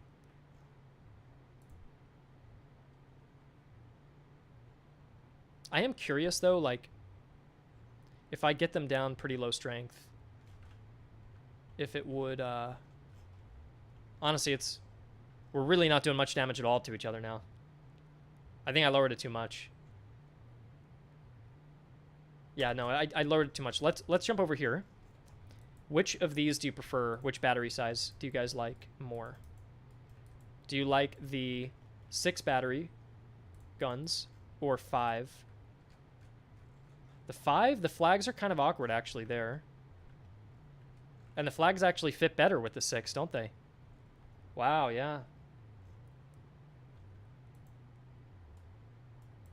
Looks better, don't they? I don't know why the horses want to run in place, but they look okay now. 6 does look nicer. I'm with you guys. Okay, so now what we have to figure out is what is the actual difference in hit or in damage that we do between these two amounts. So let's grab 2 Fusiliers. Fuck, I don't have 2 of the same unit. Are you kidding me? These guys are still going at each other and doing nothing. Yeah, all right. Let's go fix that real quick. Hold on.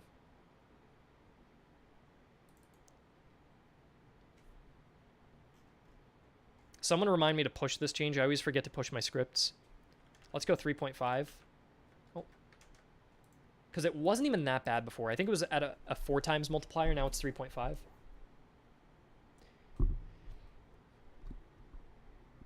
What if you have 140 men, 5 or 6 guns? That'd be 5 guns. It's for every 25 manpower, it adds an extra gun. And then what we're going to do is give the enemy duplicate units. And now we need to go see what the actual difference in damage is like if I hit them with 6 guns versus 5. And if the damage is negligible and we like that you're actually getting a little more damage off, we could actually not even compensate for it and just let artillery be more powerful for a bit. Because we're in a spot now where artillery can sometimes be a little bit on the weak end. It's just, the issue is when you start getting the higher end artillery pieces, they can start getting a little overpowered. Okay, so we have 5 guns and 6 guns. Then I want to go do my quick test on the side where we fire artillery at each other.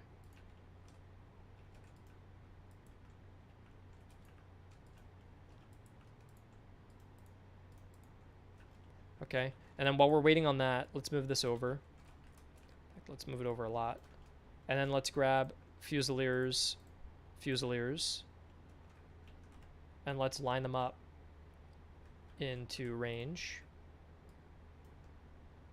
In fact, it has to be like that. Good. What are we doing? Okay, I'm at like half morale from that volley. Because I missed and he hit, I think. I think he got luckier. So I lost a lot of morale. You have to be closer now because I decreased the range of artillery. So it's going to be a little bit harder to actually even do this. But I think this, I may have overdone it a little bit because I don't like that I'm at half morale from a single volley. And they're wavering already. Yeah, that's too much. So I think we balanced it in both directions a little too extreme.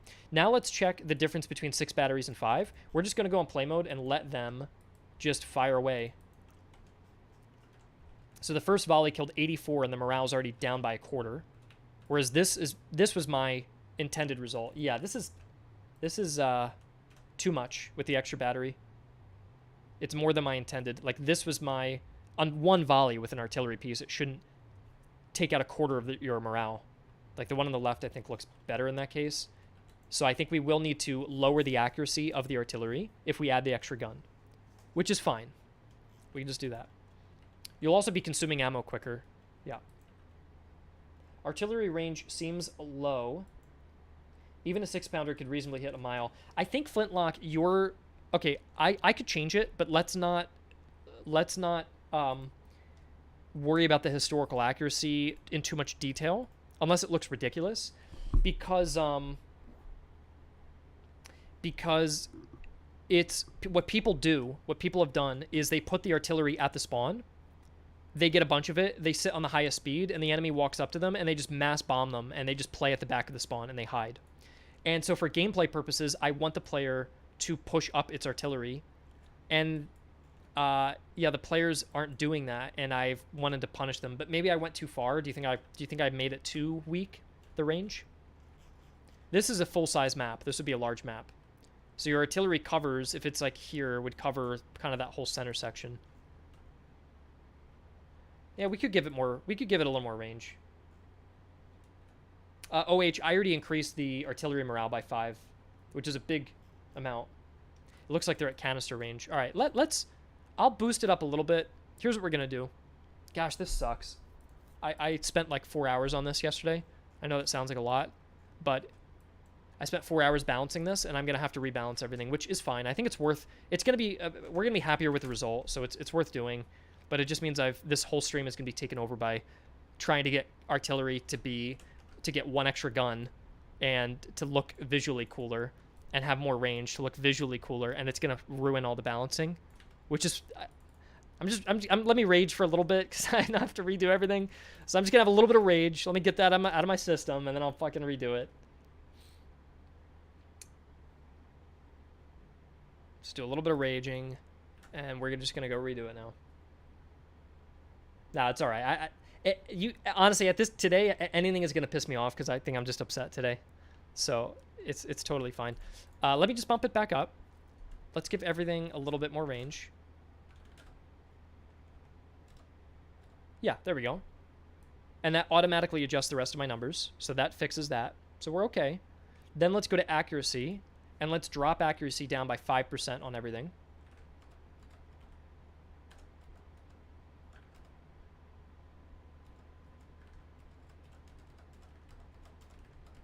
There.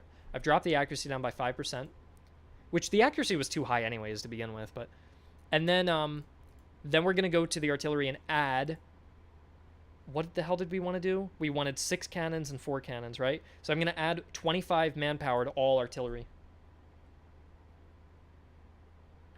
So 100, 100. It's actually going to look nicer. Instead of 75 and 125, it'll be 100, 150. So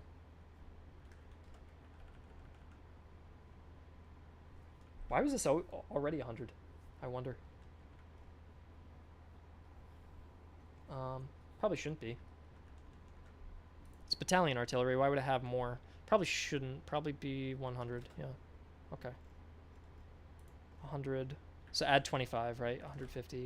175 for Dutch. So Dutch gets an extra battery just for fun, just to make it interesting. 100, 125, 150. There we go. Observation artillery will get 125. So it'll just be a little bit shy. Our observation artillery will get 5 guns just to make it a little more unique. And then British will go 100, 150. 100, 150. And the French get larger batteries because I thought that would just look cooler. There's not even much artillery, or not much, there's not even a historical accuracy reason. I just thought the French would look cooler with bigger batteries, and I just like little gameplay differences. It's very, it's just for fun sometimes. So yeah, okay. I'll go in and let's go do a test, and go check.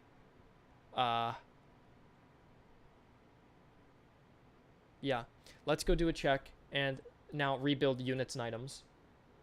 Give the Dutch 8 guns. I don't know, guys. Why should I give the Dutch 8 guns? The idea of giving them more guns is because they're more defensive, and they had all these forts. So the idea was like they have their little fortress of artillery. So I could give them 8 and give them much lower accuracy if you just want a shit ton of guns. I could do that. They'd blow through ammo much quicker. There's no reason why we can't. But if you really want me to do that, remind me when we're done and I'll go back to it.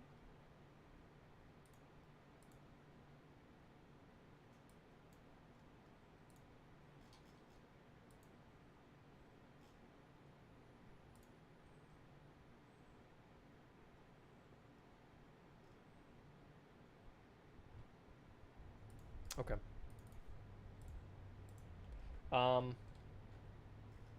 How limited is ammo for artillery? It's not too bad. It's not too bad. They usually run out like when the battle has its last few minutes left. What are we testing right now? We have six guns, right? Yeah. So this is with now 55 accuracy, so I have less accuracy on the guns. I also gave them more range. I know it's not much, but Kilted Bird, is this a little bit better? I gave them an extra 25 meters. So previously the range was here at this white line. I gave them just this little bit of extra range there. So if we were to look at it like this, you can kind of cover most of the battlefield with a 6-pounder. And then a 12-pounder, you'd be able to fire basically into their spawn at this range. I think that's fine. This looks pretty good to me. Make the Dutch more close range oriented and the Austrians more long range. Yeah, I could do that. All right, if you guys want me to, we'll go to the Dutch. The Dutch will go 200. which is the biggest, including more than the French. And then the Dutch, we will make their accuracy go down to 20. Okay, so they're very inaccurate, and they fire slowly, but there are 200 guys, so you get a lot more guns. What is that? What did we change it to? 8 guns? Yeah. And they have lower morale, and they're slow. So it's just, they have worse stats in every other conceivable way. I could improve the morale so they can be closer to the front. If you said the guard artillery should be more of a rear line thing, and the Dutch artillery should be closer to the front, I feel like maybe they could get better morale to sustain fire. Yeah, I think that's probably better. And then the guard artillery, we could make both of them gain a little morale. I don't think there's anything wrong with that. Yeah, that seems fine. The Dutch are already really strong. I agree. Kaiser, should we test how many kills artillery can get in a 3-minute period? Yeah, we can do that.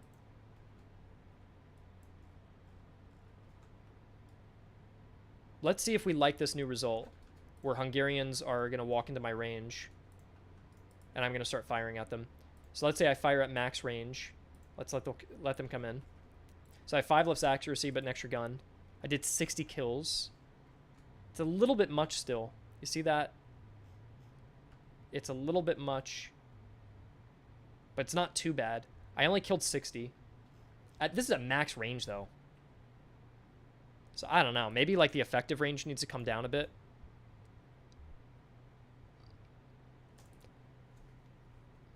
We'll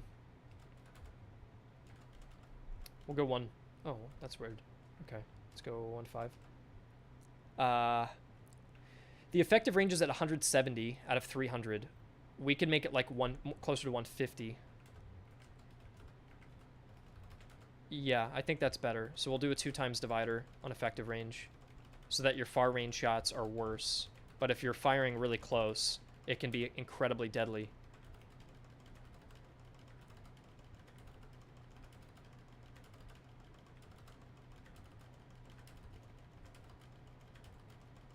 Okay, and then the cannonball damage can stay the same, approximately. Yeah. I could reduce it a little bit.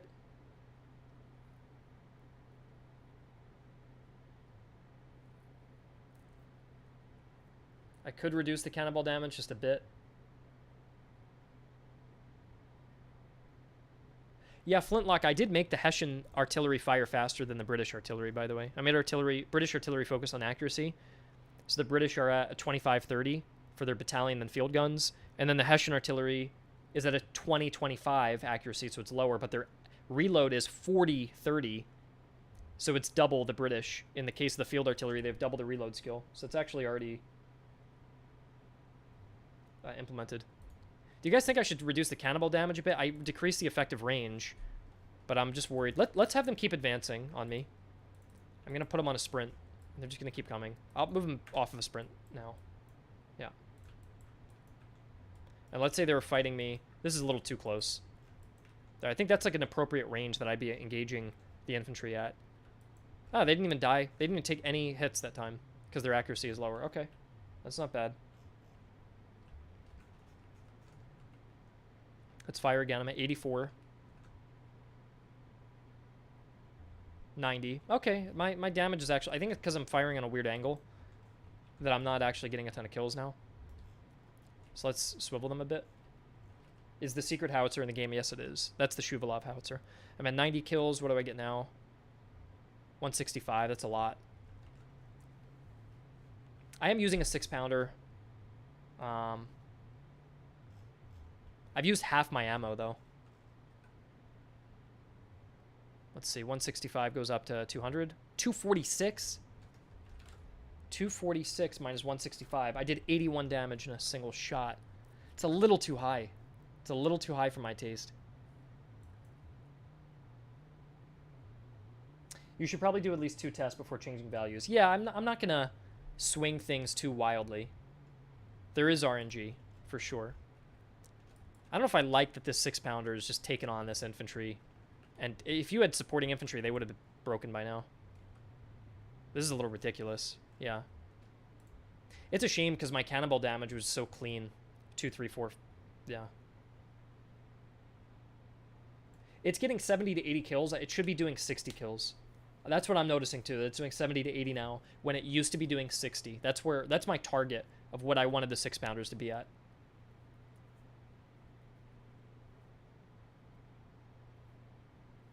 What's explosion radius? Yeah, that's the radius. You don't want to touch that number. This is like, it's background math that you don't want to mess with. I think I'll lower it by 0.5, yeah. You don't want to touch explosion radius, though. I might even hide that. Well, no, I'll keep it there for me, but you just do not. I will lower all this by maybe 0.5 or 0.25. So what would this be? This would be 1.75. In fact, what we could do is just say, take this number and reduce it by 0.25.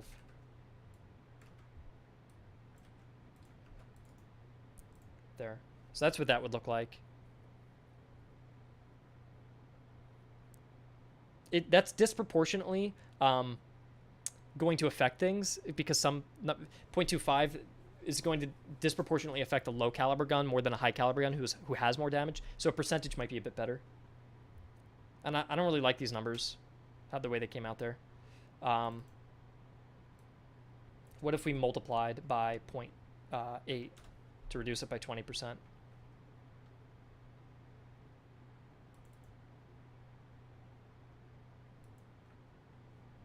Go 2.4, yeah.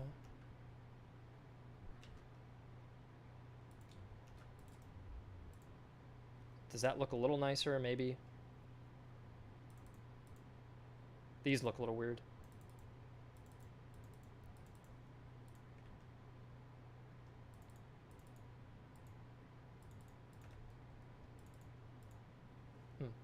Sorry, I'm just thinking. A 12-pound shot should be a lot more effective than a 6-pounder for sure. Yeah.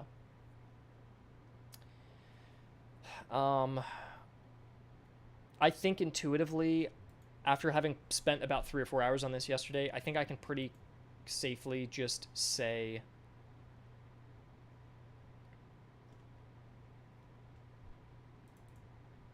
that we could go down. Let's just do this.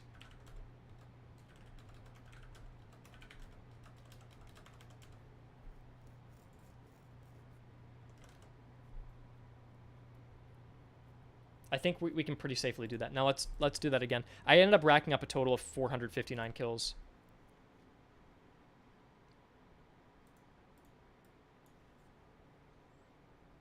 We'll make the change. We'll just test it out.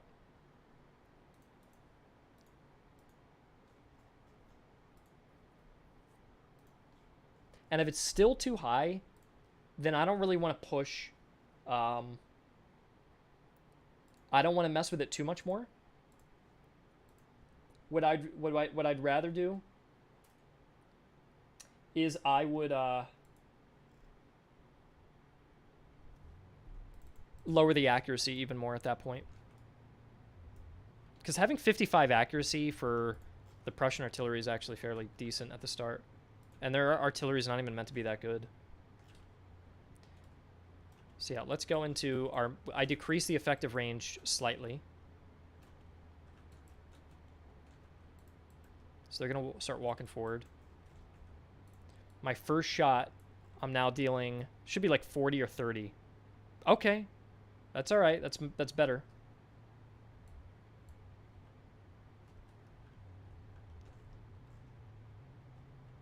$50 damage at the furthest range. It's still a little bit rough, to be honest, but... let's see what I'm doing at close range. So let's move them up a little bit closer. And we're going to subtract 50. What am I doing at like a closer range here?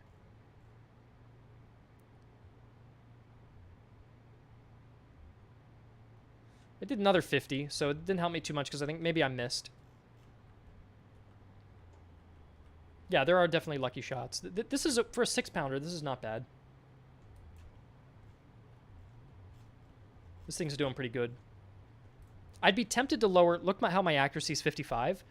I could be tempted to lower accuracy by another 5% and then be happy with that. Yeah, I'm still doing pretty incredible damage. I got 60 kills on that. This feels pretty effective.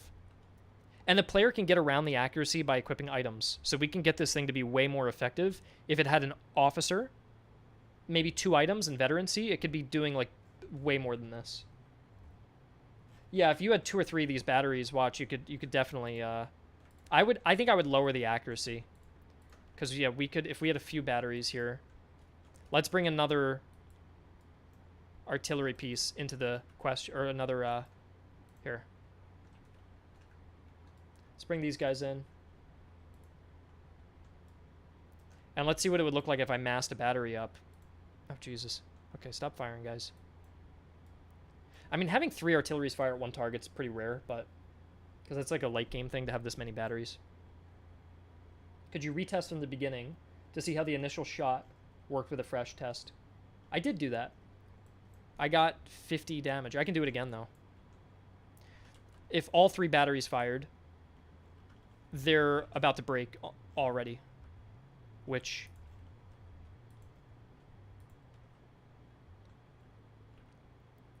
yeah. I think, like, what I might do is bring that effective range down even more. Why are 2 of the batteries 5 guns? Yeah, you're right. They only have 5 guns, right? I haven't updated them. Yeah, this extra gun got me a lot of extra damage. I think we need to decrease the accuracy maybe a bit more and the effective range. Let's make the effective range like 1.75, or sorry, 2.25 divider. So 150. I don't mind it. Its effective range being at half. That's okay. It's more of actually the min accuracy. Where's my min accuracy? Sorry, minimum accuracy is what the game is willing to reduce your accuracy down to at your maximum range. So it's willing to take 0.25, and at your firing at max range, if you're firing way beyond the effective range, it will reduce it down to 1.5, but will never go to 0 accuracy. So it won't be the case. Otherwise, it would guarantee you will never hit a shot at maximum range ever. So you need a minimum, basically. And what we could do... let's try the worst guns, worst batteries against the unit with the highest morale. Yeah, we can do that too. Let me just mess with this a little bit.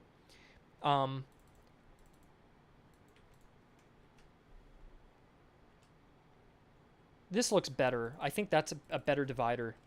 That you can get a little bit less accuracy firing at... basically what I'm changing now is you can get a little bit less accuracy, not by much, but just a little bit at your maximum range.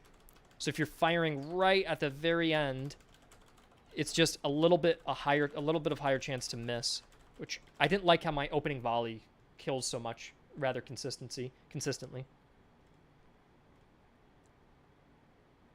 And I'm happy with the minimum accuracy there. My main accuracy, I said I wanted to reduce a little bit further. I think that's still true. Range I'm happy with. Effective range I'm happy with. What I want to do now is move this down.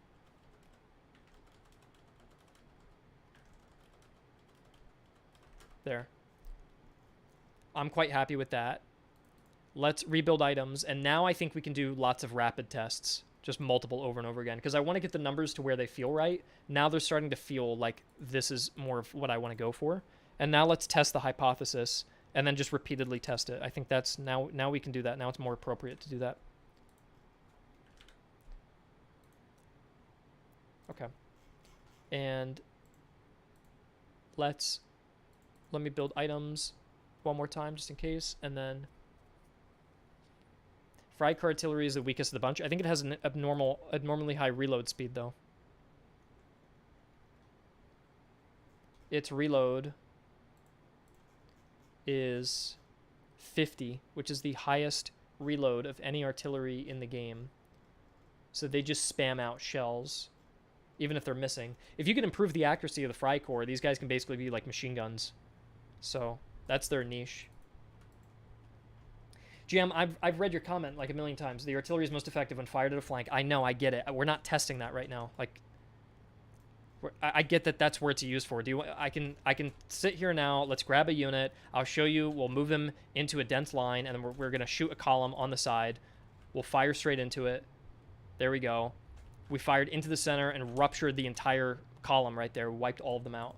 So you can do that, but we're not testing that at the moment. We're testing just like a standard battle line that's advancing toward you. If you fired a column, that's like that's an edge case where you have to get lucky that you caught the enemy at the right time, at the right angle, and you can be very effective with it. But we're just trying to establish a baseline for the simple head-on. I don't want a head-on shot to just wipe out a regiment. That's essentially what we're doing right now. So can we test howitzers with the changes? Yeah, what we can do is let's get the field artillery to be where we want it to be. Griff, you're getting angry. I know. I just keep rereading the same comment, and it feels like I'm just going nuts right now. But I'm just, yeah. All right. Yeah, I won't be rude. All right. Okay. Baseline is too high. 3 men per shot. You think 3 guys should die per artillery shot? All right. Well, we're not doing that because. Don't forget to nerf canister. Yeah, we're going to do canister next. I think what I'll say is I'm going to do this the way I'd like to do it. And if you guys want it to be different, it's not going to be done that way. And that's okay. That you guys will want something and I will want something different. And that's all right. Because I don't agree that 3 dudes should die per volley. Because I will never recruit an artillery piece then if no one dies from it. If you're trying to make a simulation, a 1-to-1 simulator of 18th century warfare, the most realistic game that's ever been made, and you've got $1 million and a team of 30 developers, and you can simulate intricate morale differences and make the trajectory of the cannonball, like, if you can do that, then I think that is correct. But we can't do that, so it just can't be done, man. The reason he's saying that is it's because in real life, you're not going to be getting as many kills with an artillery piece, but the morale effect it has is greater. But I don't have the time or the money or the people to create like different cannonballs that have different morale effects and then have different damages. I'm not able to do that. And it just can't be done. And if a player is playing the game and they got 3 kills, it's not going to feel satisfying for them. If they were an 18th century reenactor or historian, maybe they would appreciate that detail, but that's the minority of the players who are going to be playing a video game. I think a lot of this has to be felt out and just has to be done on a basis of, does it feel satisfying? Does that feel right? Does that feel fair? And if my cannon was getting 3 kills per shot, I would feel frustrated that I'm doing something wrong. And I just don't think that that's the right game design approach for this type of game that we're making, that's all. So if we're making like a simulator that's going to be $60 and only historians are playing it, then I think that is a more appropriate thing to go for. And if we had a larger budget and everything, but I think if we're just trying to make it to be fun. Okay, 35 kills at max range. Oh, shit, where'd the second round come in? Oh, they shot too. So they're both getting 30 kills. That's very good. 30 kills at maximum range. That's not bad. That looks a lot better, doesn't it? I do still think that's a lot of morale damage they're taking for not even basically entering the fight yet. I feel like the max range accuracy could be dropped off further. 3 kills per solid shot, 18 men. Yeah, GM. Okay, that makes more sense. That makes more sense. I know what he's saying. I wouldn't mind if the maximum range had even more drop off. Like if I missed most of my shots at maximum range. And then as they close in, it starts getting deadly. This feels like the amount of damage that would be appropriate if they closed in around there. So I think what we do is we take the... It's actually nice. We can actually decrease this effective range even more. We'd go a little crazy. Let's try a 3 times divider, which is going to be much higher than before. But let's just see what effect it has. And it was actually fairly consistent. I know we talked about running tests multiple times, but both guns like had almost the exact amount of damage. Look, they had 35, 32. So it's a difference of usually about 5 damage. That's like the plus or minus 5. So they're pretty consistent in that regard. But let's go in and test that. Let's reduce that effective range and try that out.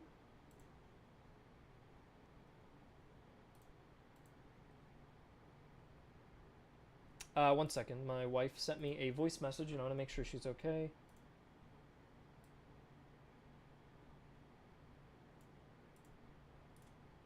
I don't hear anything. Okay, hold on. 1 second. Just making sure everything's okay.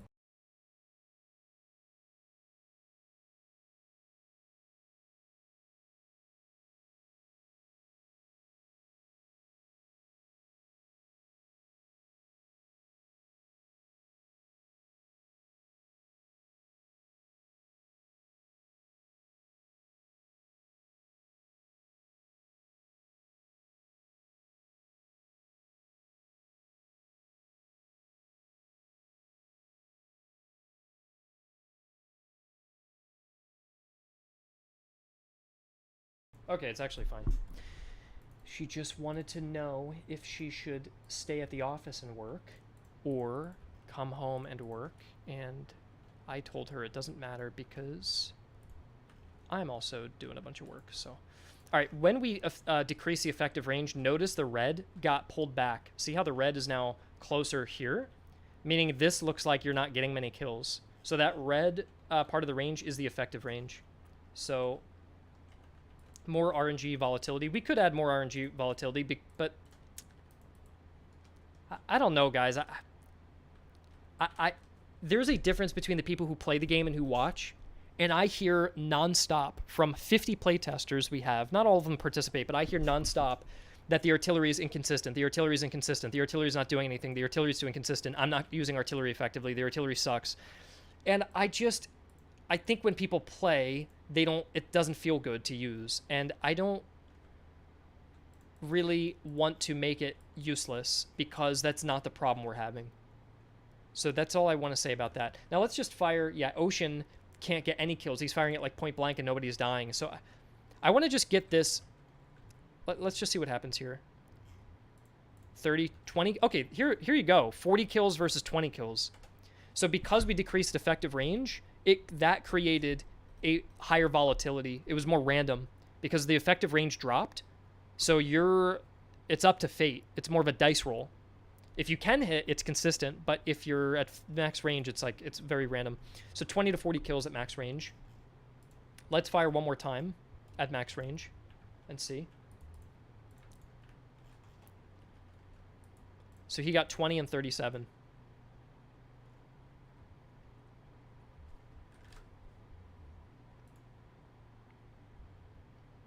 So he got 20 and 30. He got 20 and 30, and he got 37 and 38. So he's actually just being more lucky. It might be the angle, too. This guy's in a slight oblique angle. So we're dealing between, like, I think we're averaging about 30. I think the 30 is like average at this max range here.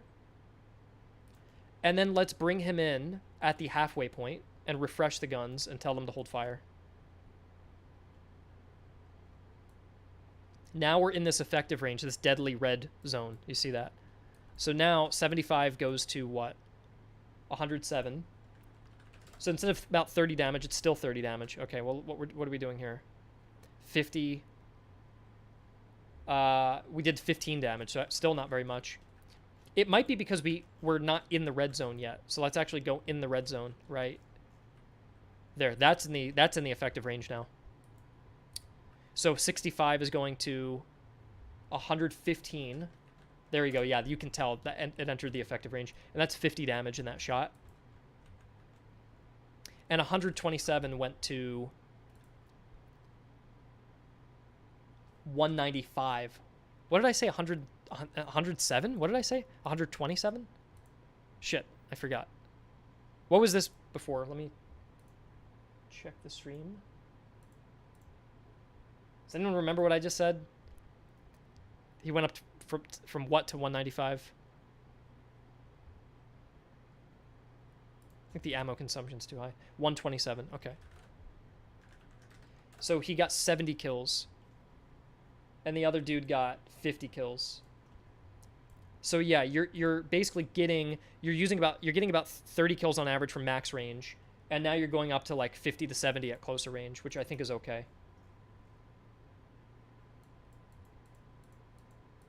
I think if I'm doing double battery fire with two 6-pounders firing at like mid-range, it's actually good that I'm doing this much damage.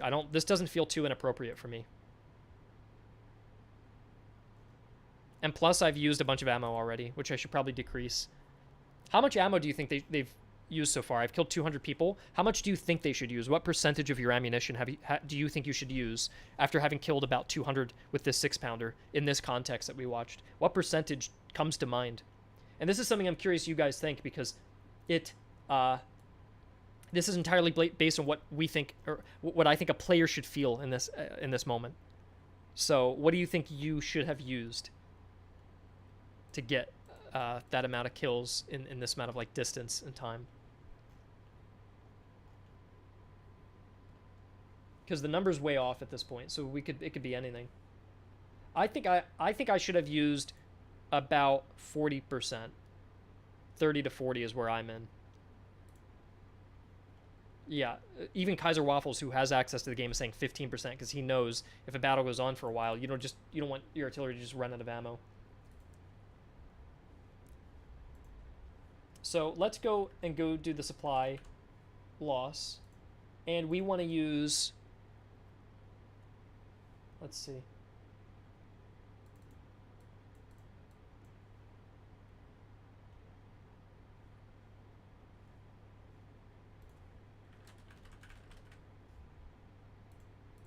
There. I'm going to decrease it by like 40%. So, yeah, let's try that. And I think the damage was okay. Now I need to go test a Shuvalov again and make sure the Shuvalov isn't overtuned. Let's grab a Shuvalov. This is the best artillery in the entire game. Best artillery in the game. And let's see how much damage I do now. We'll rebuild core data and unit data.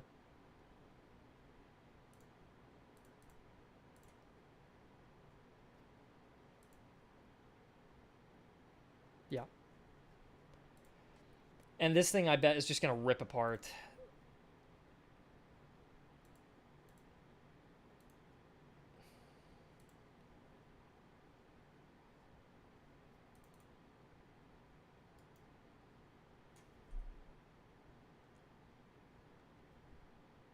Let's see.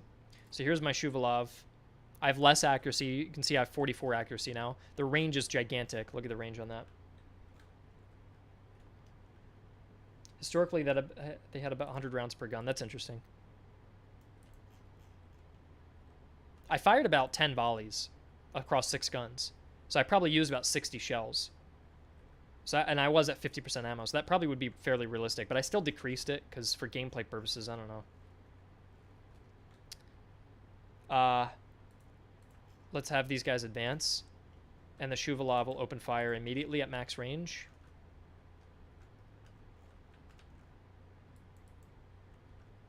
Okay, so this is way outside the effective range. And I got 75. Okay, that's all right. It's a little bit high, but that's okay. It's the best gun in the game, so, and it takes an incredibly long time to reload, and it consumes more ammo than most, because they had to use special rounds to load this. You can't use regular cannonballs.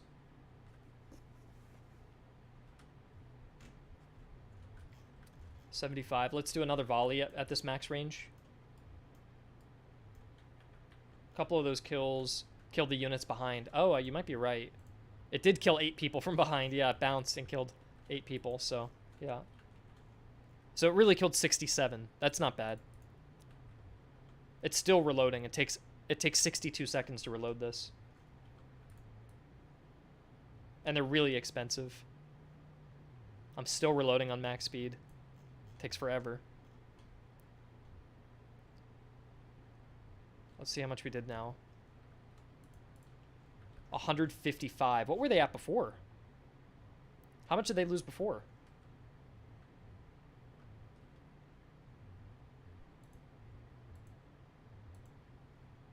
$67.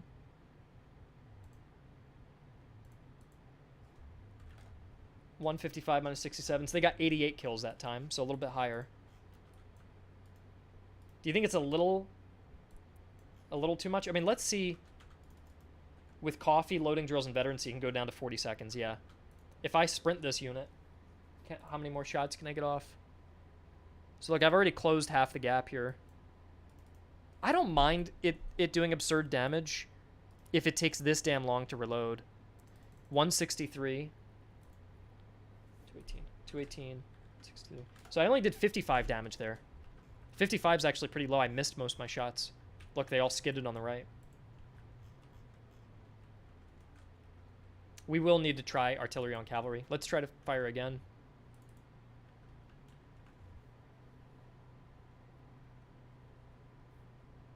This is base unit artillery stats. Yeah, you can upgrade this much more using veterancy and items, like way more. Do you think I should bring all the artillery down a little bit again? Let's see, 218 goes to what? This is not even doing that much damage. It's 42 damage. It's actually kind of weak right now. It's not even hitting much. I think it's that see how it has 10 less accuracy than the other gun. So it's just like the rounds are just not impacting perfectly here. Let me try to move up a little bit and come more center mass.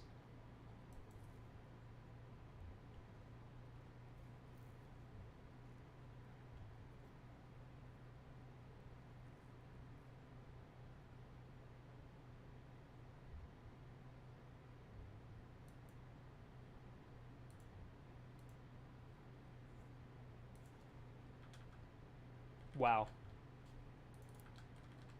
That did 139 damage.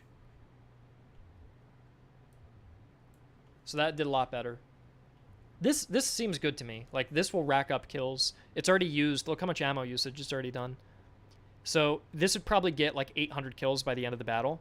And if you upgraded it and got better accuracy, it'd probably get 1,000 kills by the end of the battle. Which sounds like a lot, but players usually do that with artillery in the base game right now.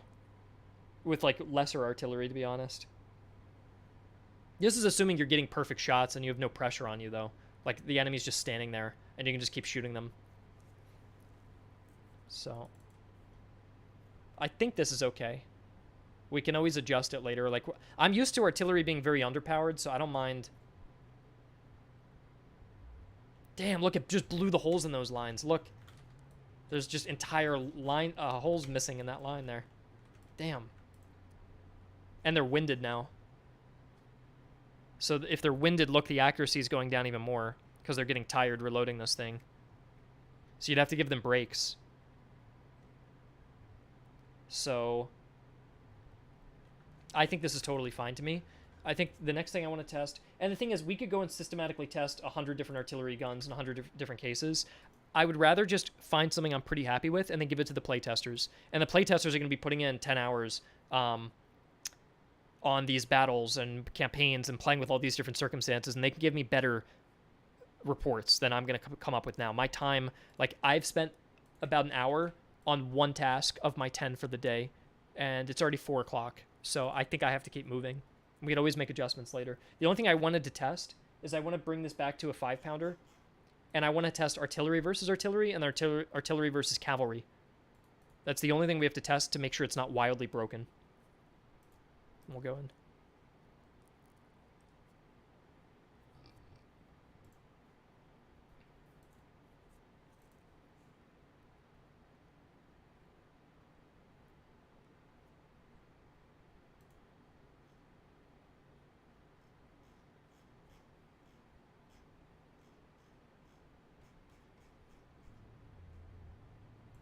Okay. What about canister? We do have to test canister, you're right. Yep, we also have to test that Dutch artillery that we just changed. There's just no time to do anything, is there? All right.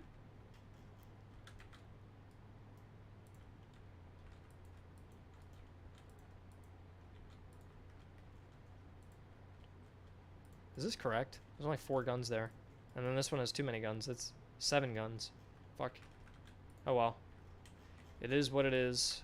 Test will be just a little skewed. We're gonna fire at each other.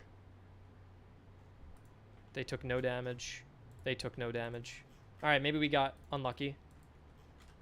We will see. We're firing. Oh, we did decrease the max range thing. Remember, we decreased the effective range. So firing at long range targets is really hard. So counter battery fire is a little bit tougher. So we may have to rebuff that. And now let's take a 6-pounder and say the our cavalry's moving into range. We get a 2 times multiplier on this. 30 damage. Not even that much. I think it's because they're in motion. But as a percentage, 30 of 400 is actually a lot. So as an actual percentage, that's not bad.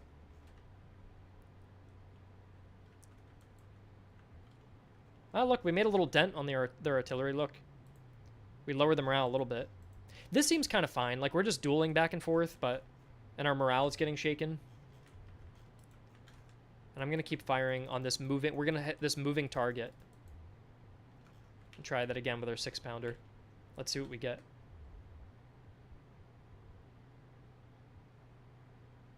.40. Okay, yeah. It's hard to hit a sprinting hussar. Because look at the speed.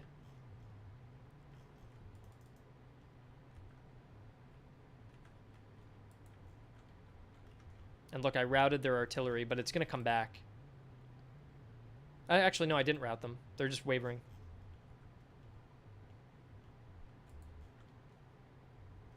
Yeah, this seems fine. Like, they're just firing back and forth with each other, and no one's really getting a big upper hand. So you can do this if you want to, but look, that cavalry's, like, closing in, and maybe you want to switch targets, so...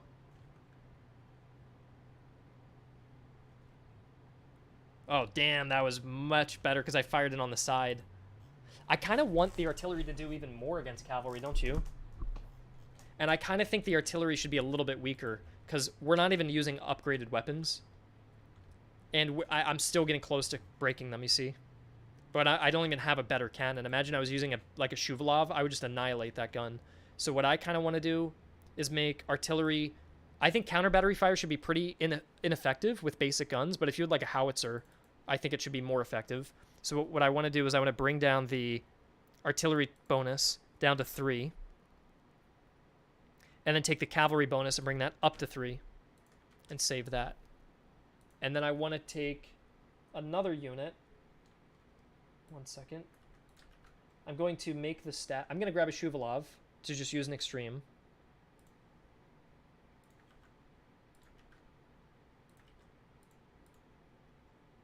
And I'm going to have a Shuvalov fire, do counter battery fire, and see what happens there. 150, yep. Good, and then let's make sure the Austrian artillery is correct. It should be at 150 instead. There. Let's do that, and let's build unit data.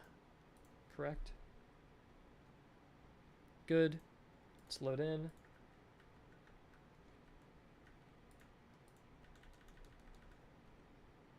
Good. Counter battery duels were usually fought at max range, so they were ineffective. Yeah, Jam, I agree. I don't like when players grab their artillery, counter battery fire, and they just wipe out the AI's artillery. I don't think that should be the way that that's done. So I would like it to be relatively ineffective and rare for you to do it. Now, the thing that might throw a wrench in all of this is the damn Shuvalovs, which are... I mean, the Shuvalovs are super rare. You may not even see them on certain playthroughs, so I'm not too upset if this thing is really effective, but I did reduce the effectiveness. And we'll have them fired at an angle, kind of, because you wouldn't be perfectly aligned. And then we'll have cavalry also run. I bumped up the cavalry damage. So let's start firing, and I'll run them around. 20 kills. Okay, that's not very much. That's good. That's at max range. Let's say the cavalry's been moving around. They're engaging. They go over here. Maybe the cavalry begins running in. They're a little bit... The formation's a bit broken.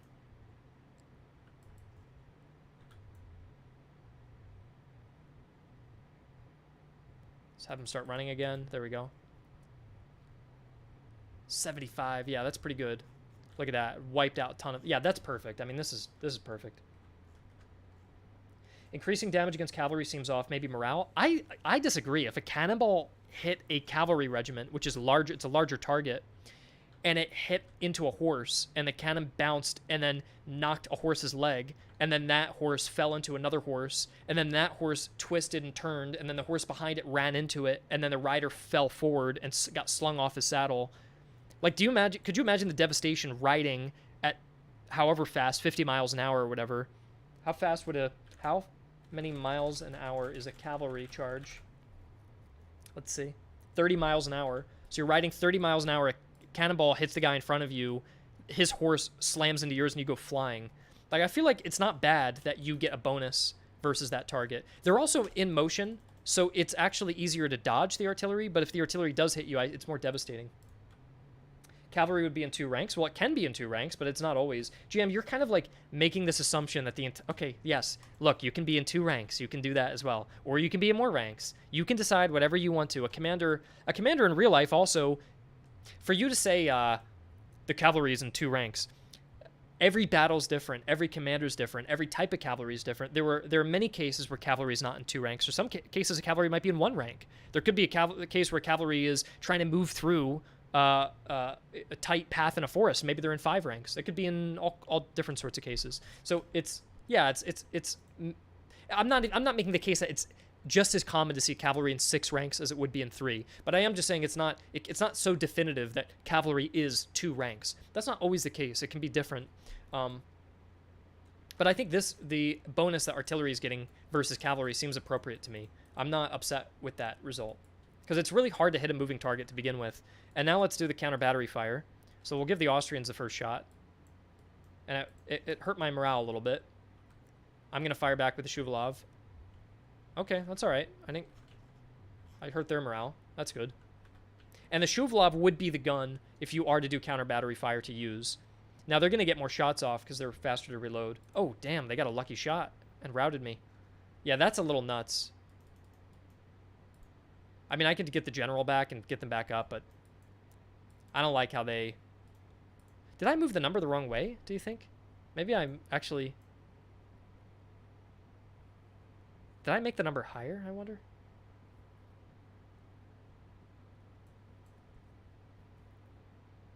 Let me just ask you guys, Soldy, it seems like you disagree as well. You guys want me to just undo it and make it so you don't get any bonus toward cavalry?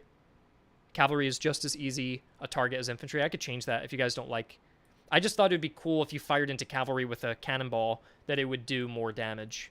But if you guys seem to be against that, I can just undo it.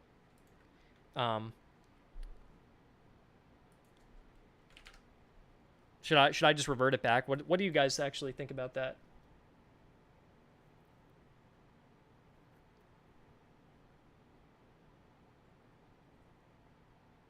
If you disagree with me, then I'll remove it.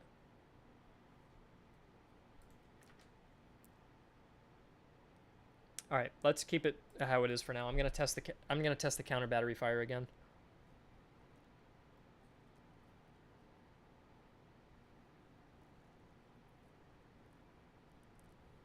All right, keep the bonus. We'll keep it for now.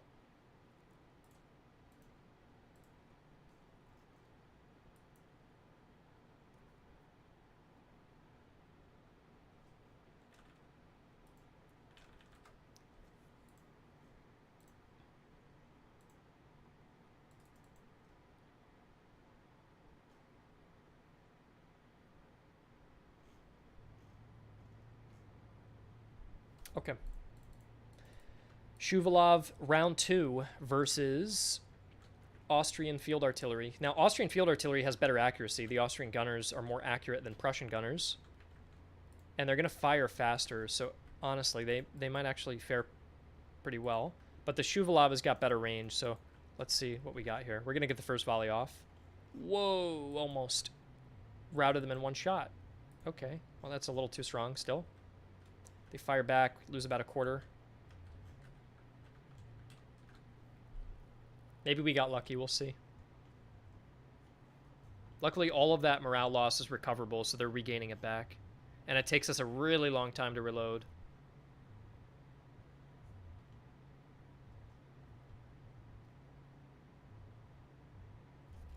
Got them wavering. I don't mind this because it's the best cannon in the entire game that you can force them to retreat. I'm not even wiping out any batteries. I'm just lowering their morale. Which, if the enemy had any veterancy or items, they wouldn't be wavering. But this is like very vanilla artillery with no support, no staff officers, nothing. And I retreated them. Now, they're not broken, they're not shattered, they're just retreating. So I think when they go back up, they left one of their carriages. I think when they go back up, they will rally. Let's see.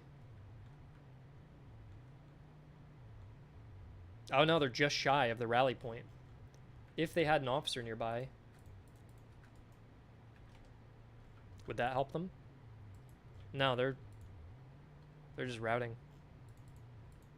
I wonder why their officer isn't really helping them. 55 morale.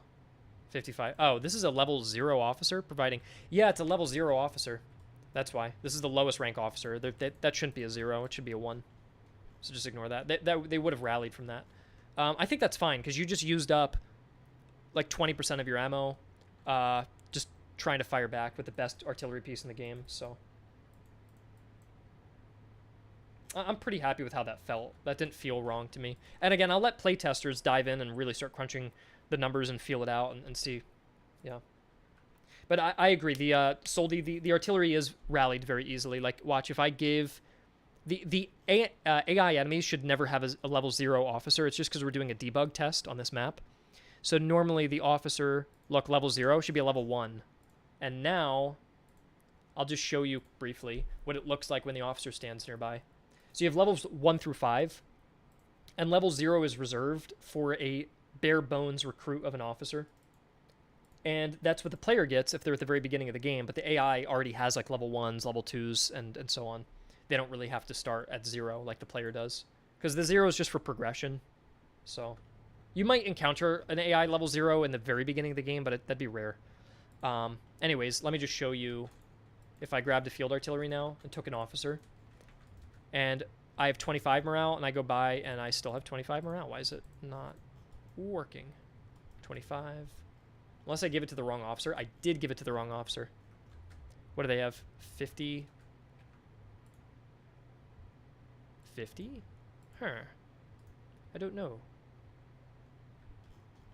50 and 50. Damn, who's firing right now? Shuvalov fired. How did the cavalry lose men? To what? Oh, it was shooting at the cavalry and swap targets. Killed 120 of them. Alright, yeah, that cavalry bonus is a little too strong, because when it's stationary, when the cavalry's stationary, that bonus is becoming too high. And I have to look at why the officers aren't doing anything.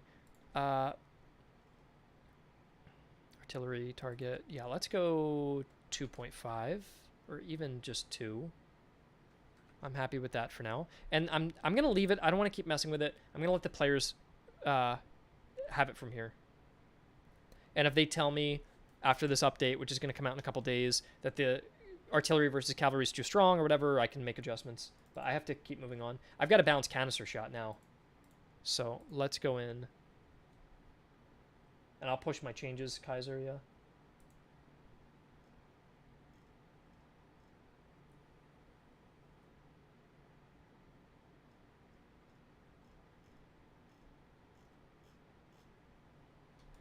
All right, let's take the poll from optimization. So there's more optimization changes. That's nice. And then we're going to push out our artillery changes. Why are the Shuvalovs the best artillery in the game? They're not the best artillery, Jam. They're just the most expensive because they're the most rare. And I already know the rest of your question is they're niche, they're slow to reload, they have longer range. Yeah, they are not the best. The correct word would be the most expensive. I think that is... you don't have to use them if you don't want to.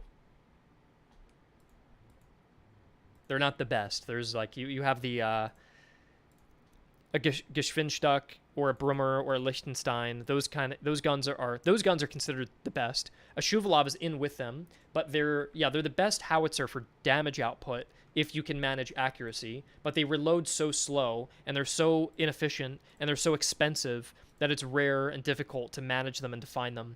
But if you can get one, you can get it under control and you can provide it the logistic support it needs. It can become one of the most effective guns.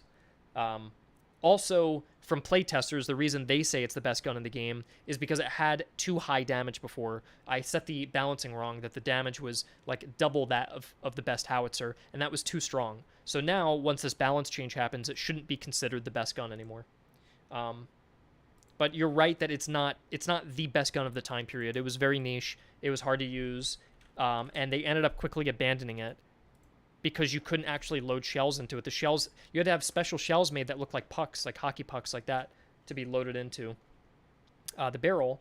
And that was not great when you wanted to load canister shot or any other types of shot, or if you wanted to manage logistics and you needed to borrow cannonballs from another artillery battery and you couldn't. So yeah, they're basically firing little hockey pucks. Artillery v artillery fix. And then it's canister shot that's next, I believe. And let's go in with canister. And let's test basic canister with our basic cannon right now. Yeah.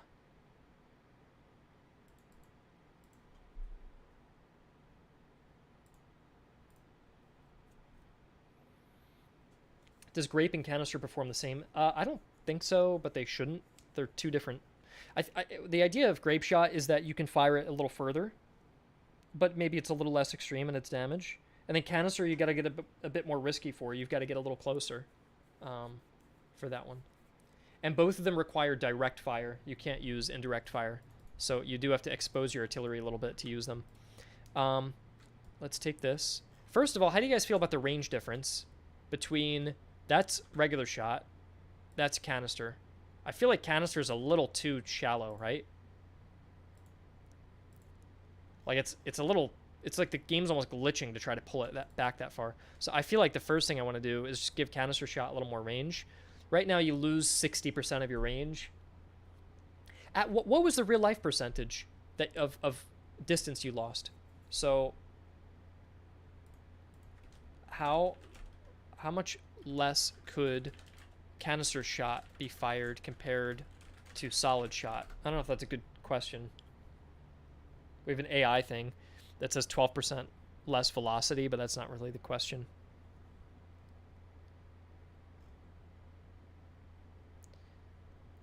GM says light canister would be about a quarter of your solid shot. So, damn, so it'd be even less? I feel like if we made it even less, that would put it around here, which would be less than musket range in this context. So I think that's, you say it was 250 meters. 250 meters in our game. Let me check. 250 meters would be, it's about the same as musket range. All right, Jam, let me grab a musket and let's see.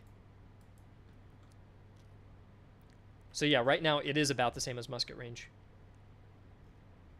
I could make it a little longer, or I could keep it the same as this. I'll make it a little bit longer. Why don't we just make it a clean 50%? Instead of 60% of your range loss, let's just do 50% of your range loss. For gamification purposes, I think that's appropriate, yeah.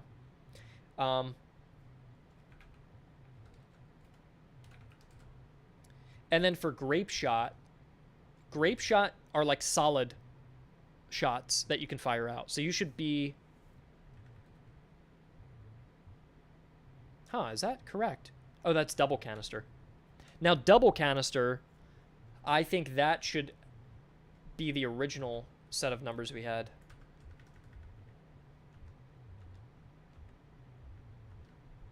And so...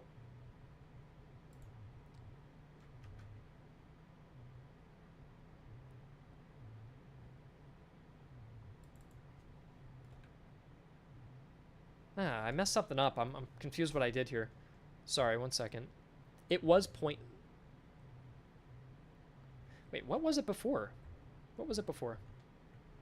That's correct there. Okay, it was at 0.6. So we're taking the main number, doing that. That's now 0.6. Go to 5.8. 5.6, good. Sorry, yeah, I just messed with... I messed up the numbers a little bit. And then grape shot, how far...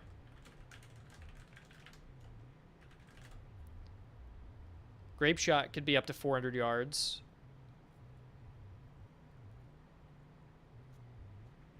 How far was canister shot fired?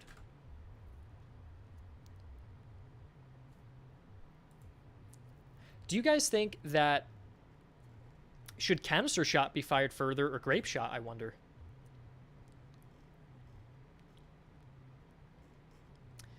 This is AI, so we can't trust it. Sometimes the Wikipedia is not bad, though.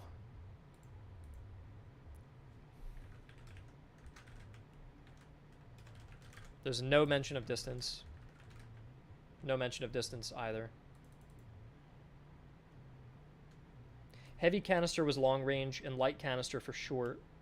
I don't know if we're using light and heavy canister there. We're using single and double canister. We could rename it, but I don't know.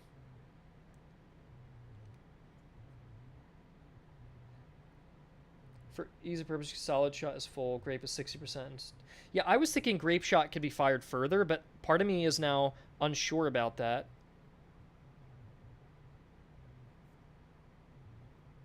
Heavy canister is using large... GM, I think heavy canister in our game is basically grape shot. Because the way we're doing it is that canister shot are a bunch of little little musket balls, basically. And then grape shot is a bunch of small cannonballs put together into a case like this. Grape shot was more linked with naval combat. Yeah, I know. Grape shot's definitely used more commonly in naval combat. But we do let players load it if they wanted to. It's basically a bunch of little cannonballs like this. Yeah, I think grape shot should be fired further, yeah. It's a rare ammo type. It's not really a common thing you can use, but it's just to have an additional type of ammunition to fire. Because I think I was actually reading, I think it was in Zorndorf, there was like one of these 7 Years' War battles that they were actually loading grape shot. There was like one instance I was reading in a battle, and I just thought it'd be fun to have as an item for variety, even if it wasn't common. So yeah, grape shot goes a little further.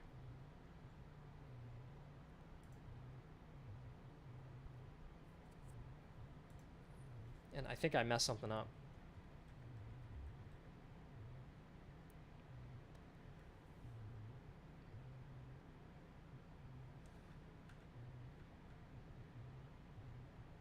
No, I didn't. I didn't mess something up.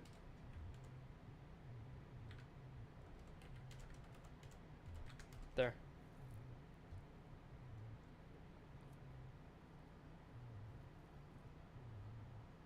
Okay, so we gave canister now a little bit more shot, or a little more distance. And let's rebuild items and test it out.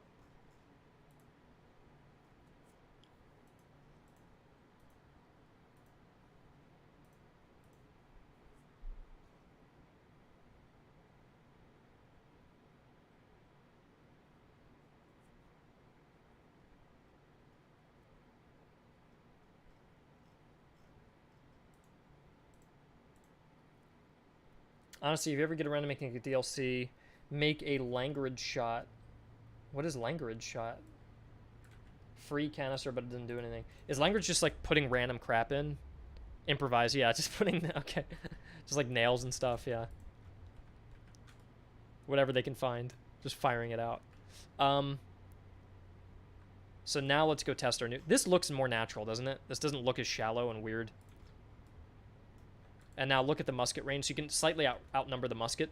But it depends on the musket you're using, because I have a Austrian musket that can fire a little bit further. So it's more comparable there. And then the Prussian musket is fired a little bit shallower. It's a small difference, but the Austrian muskets just fire a little bit further. Just for gamification. But you can see the effective range on a Potsdam is higher. See, the red is actually further out than the Austrian one. So the Austrians get they get that first volley a little more often. But when the Prussians get in, they got more effective range and they can do more damage. So it's just a little gameplay difference to make them interesting. But it's very subtle. It's not that noticeable. It's actually less... For those who have played with it, I decreased the amount of variation pretty considerably. Like in the current version on Steam for playtesters, it's a massive difference, and I've clamped that down a lot. Anyways, let's test damage of canister. So if I were to fire here... Let's say I want to fire right outside of musket range so I don't get hit back. Otherwise, it's completely ineffective if you're getting shot back by muskets. You're just going to get annihilated, right? So we're going to fire right before they come in. And if I use solid shot, let's grab somebody else first. Here we go.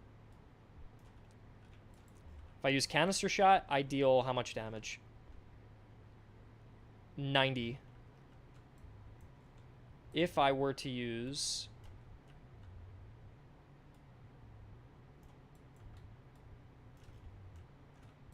solid shot at the exact same distance. Yeah, 90 is good for basic. It's basic canister rounds. These are not the upgraded, because you can get like higher quality canister and like double canister. So 90 is pretty decent. And now if I were to fire solid shot at that same distance, what would I get? So let's check 155 minus 90. I got 65. So yeah, I did a little bit of extra damage there. And if I was unlucky, canister does not miss. It doesn't really have RNG. But with the cannonballs, if I missed a little bit, yeah. Okay, I think that actually seems fine then. That seems fairly balanced. Now let's take grape shot, which is doing less damage, but you can fire it much further. And let's try that out. I like that the AI gets canister by default now. I do enjoy that change. It just makes them way more interesting to fight against, and they can utilize it. It was fun moving up because I was like playing today and I was just testing it out, and I just like ran my infantry up because I thought I could just run over the artillery, and they loaded canister real quick, and I saw like all my guys fall, and I was like, oh shit. Is the AI pretty good at knowing when to switch ammo? Yeah, they're actually really smart. They'll even decide if they're already halfway loaded with the solid shot, they'll finish loading it just to get that shot off and then switch. But if they're less than halfway, then they'll just make the switch because they're like, we're only under half anyways. So they'll actually determine based on how much they're reloaded to do that too. Now the crappy thing here, unfortunately, is I don't know how far away I was. Well, technically, it's canister. Oh, did I not rebuild? Wait a second. Something's wrong.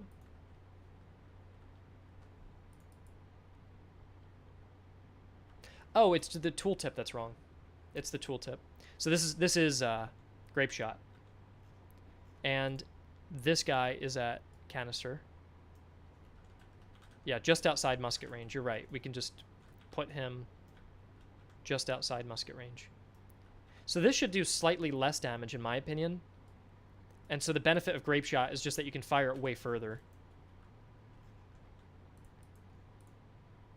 So how much damage did we do before? I already forgot the number. I think I did the same amount of damage. I think it was 60, right? Or no, it was 90, wasn't it? Yeah, 90. So I only did 60, but the benefit is I could start firing from all the way back there. That's perfect. Okay. I like that. Actually, wait, they killed 150. Huh? That's strange. Is someone else shooting them? Yeah, someone else shot them. These guys shot them. God damn it, guys. Stop that. Now let's fire at this same... Yeah, now what I want to do is put them at max distance grape shot. And I want to fire with a fresh unit. Ah, geez, sorry.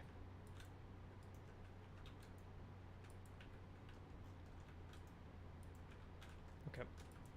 We're going to switch to grape shot. Here. I don't know why the unit formation fucked up over there, but just ignore that for now. Okay. So this is near max range, and I think I still do the same amount of damage. I don't think we have a system that creates variation in the damage. So 120 went up to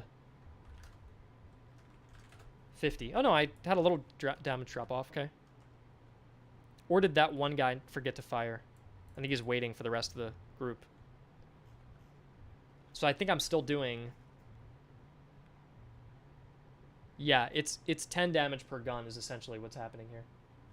Which, I'm curious. Ah, it's very literal.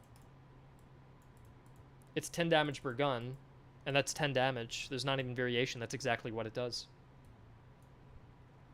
So it actually doesn't even matter what cannon type you have. If you have a 12-pounder versus a 3-pounder, it does the same damage, which actually is kind of cool because it means that you could get a cheap artillery piece and put it on the front line and not risk it, but still it's still as effective. And you don't want to put your expensive artillery piece on the front line using canister, right? So I think that's actually okay, at least for now. But yeah, no, it's very literal. Now, if I were to try that at the same distance, it's 60 damage. What's it now?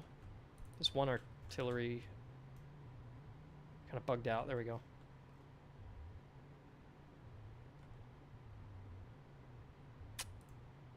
Ah, shit. I gotta interrupt it. This guy's not done reloading. So is it more effective to just use solid shot? That's the question.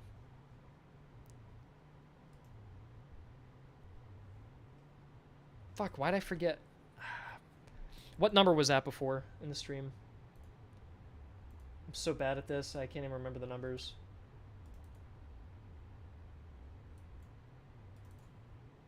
Let me just go back on the stream. It was at 170, yeah. So I got 47 damage. So yeah, it would have been more efficient to use the grape shot at that point. And more reliable. Now, if I had a higher tier cannon, it wouldn't make a difference. Yeah. In fact, it'd be more efficient with a higher tier cannon to use solid shot in that case. So I'll just put a note that probably needs to get fixed at some point.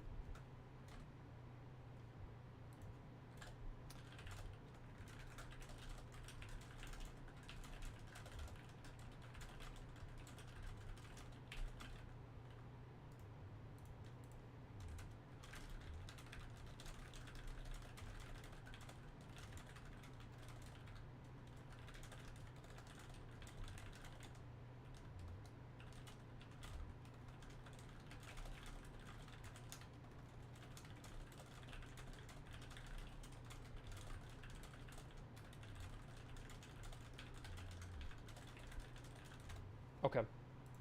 But otherwise, in terms of kills, it's doing fine. Now we got to do buckshot. That is our next test.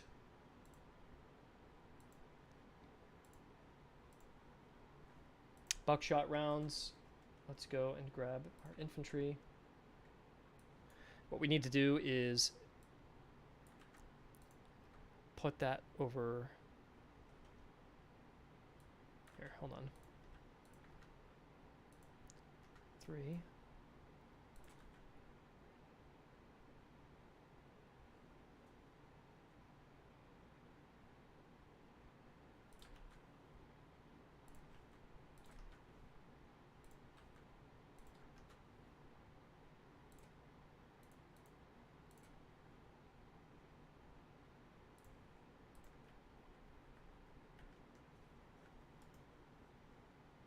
There. So now we're going to go test buckshot and see how many kills we get. Because I remember, do you guys remember on the live stream that I did, I loaded buckshot and killed like 300 guys in a single shot. So I think we need to get that fixed because that was a little ridiculous. I only have 1 unit, so that's a problem. So let me go fix that.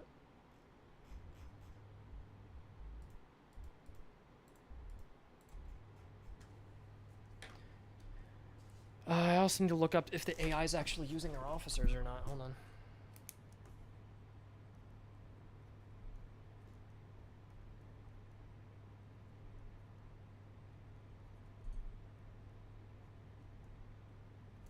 Okay, and then I need to give myself the correct units because we were testing artillery. So what I did is I took 3 Prussian units and gave them all the same stats just so they're equal. And we can just do a baseline test. And we can do 1,000, I don't know, we'll go 1,200 guys on each one. So they're all virtually identical, save for the fact that they have different ammo. Oh, what's up with all this smoke? Oh, it's the perspective. There. And I gave myself more targets to hit. Why did you decide on Unity for the engine?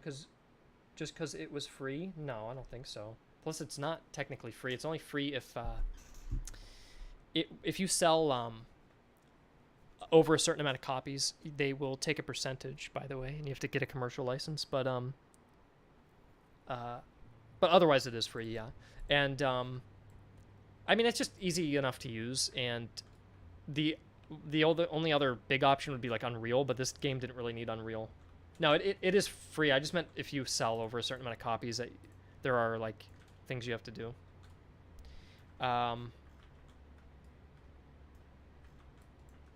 So we have solid shot. That's not good. Buck and ball, quartered. They're missing theirs. The lifeguards are missing theirs because I gave myself the wrong unit. That's why. Should have been grenadiers. I'm missing. I have veteran grenadiers, Prussian grenadiers, fusiliers. So I have to replace the lifeguards with fusiliers.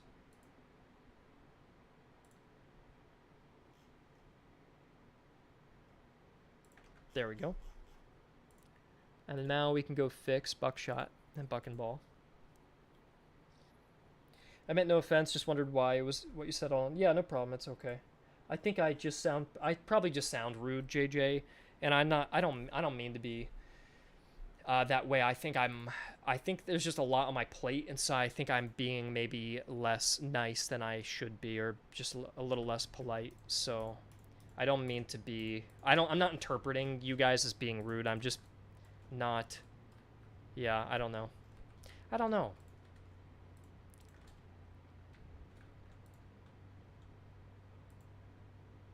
You heard my mini crash out. All right. I think I had like multiple crash outs in this stream, so.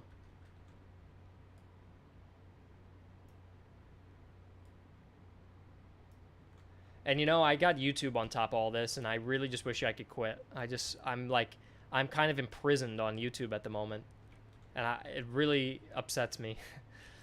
Which I guess I'm lucky. It's my, it is a privilege to have a job like that. So I'm not, Soldy, if you unfix bayonets, you actually get a little accuracy buff. Check this out. Look, I have 48 accuracy. If I equip a bayonet, I have 44. So it's very subtle. But if you want to just get a little bit of extra accuracy from not weighing down your gun, you can actually take that off. It does mean if you don't have your bayonet equipped, you're not getting your melee stats, which is 5 shock, 5 melee, 5 charge damage. Which I have to look up if that's working properly, but I believe it is.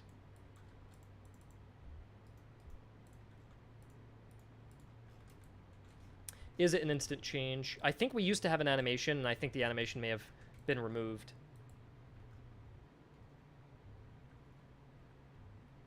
Let's see. Yeah, I think it got removed, unfortunately. But it does break the unit, doesn't it? So I have to put a note about that. Okay, good thing you asked me. It doesn't fully break, but...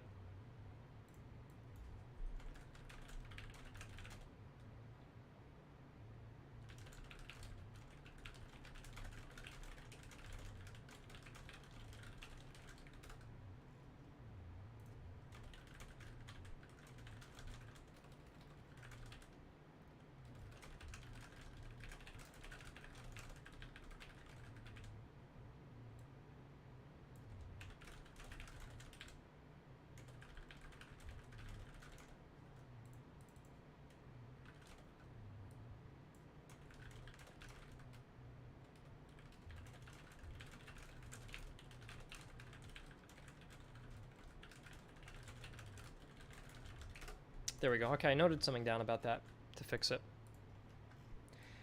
Okay, so the first thing we want to test is generally how much we get at this absolute max range. Or do I want to test... Here, hold on.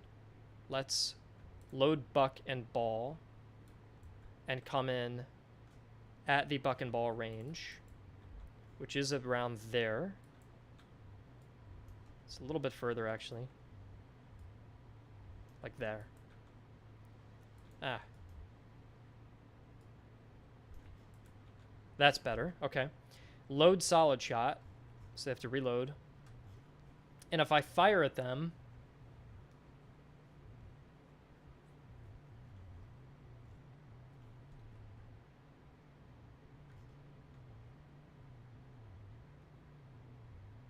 something's wrong. Okay. No, that's actually okay. I have an officer skill that I gotta remove. And it's gonna mess up my test, unfortunately, but... I think it'll be okay. I have fire by rank enabled. So my guys are gonna be firing by rank, but that's alright. So if I have solid shot, I deal 126. Well, this is gonna ruin my test because only the first 2 ranks should be firing. That's a shame. Let me just at least make sure I'm doing more damage. 126. Now let's load buckshot. Let's get a little bit closer because they're kind of like, I'm barely even able to hit them. So just stand a little bit closer like that. That's good. And then 126 goes to what?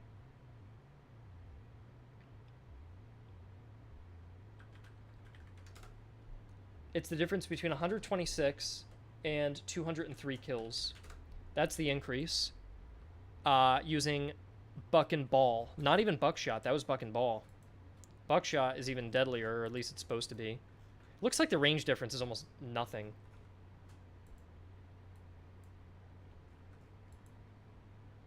But yeah, 203 kills is way too much. But 126 is also a lot, too. 126 is also a ton. So what we need to do here, first of all, let's see visually, quartered musket. Let's put these guys next to each other. I don't know why look how ugly the formation thing is. I don't know why they do that. It's annoying. Still a lot of work to do. Okay.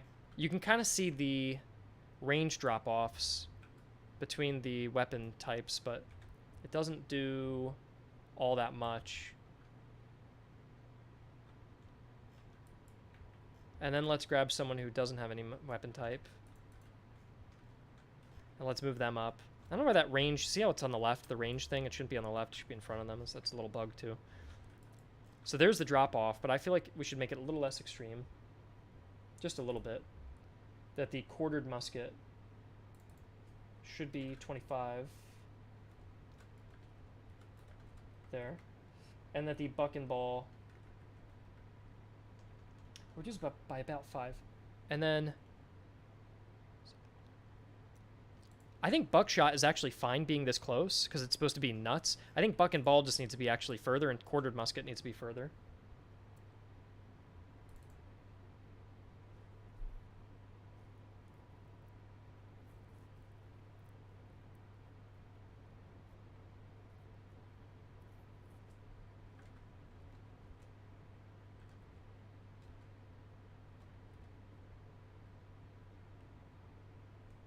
And then that's fine. And then the amount of damage I'm getting was how much extra? The difference was 77 kills, which I think it should be about an extra 50 kills if you're using buckshot specifically. So 77 to 50 is what percentage decrease? What are we aiming to decrease it to? We're aiming to decrease it by about 35%. So we want to take the accuracy that we have, and 90 reduced by 35% is what?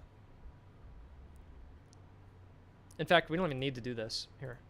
Let's go in, add another cell, equals this times 0.65, right? Because I'm dumb, and 100 minus 35 is 65, yeah. So that'd bring it to about 60. And then if you do that, if we bring everything down a little bit, grab those numbers, and then we do 60, 70, 80, 40, 50, 60, 20, 30, 40. Let's try that. And now let's rebuild the items. Buckshot should be even less range. I think I'm just going to decrease the damage buff.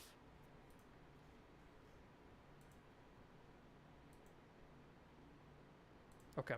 So I rebuilt items, and I'm going to go back in. And now we're going to do that test again. And we're also going to line up the ranges and check the range now, because quartered shot should be fired a little bit further.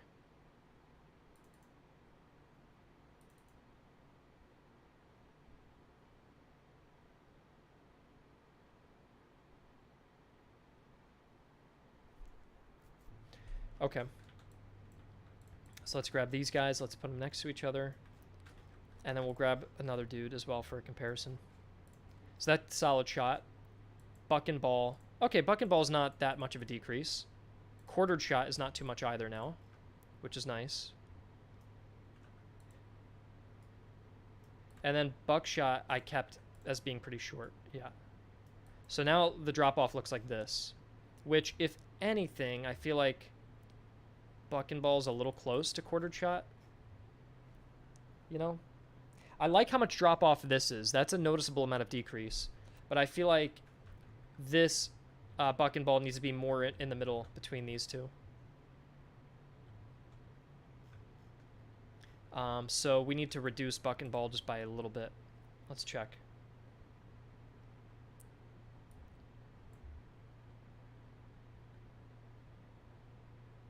It should be 0.4. That's what it should be at.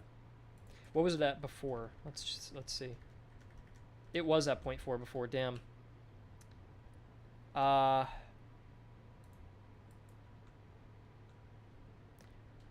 Let's go 0.4 and then maybe make buckshot a little bit closer. Yeah. So let's go back up to 0.4.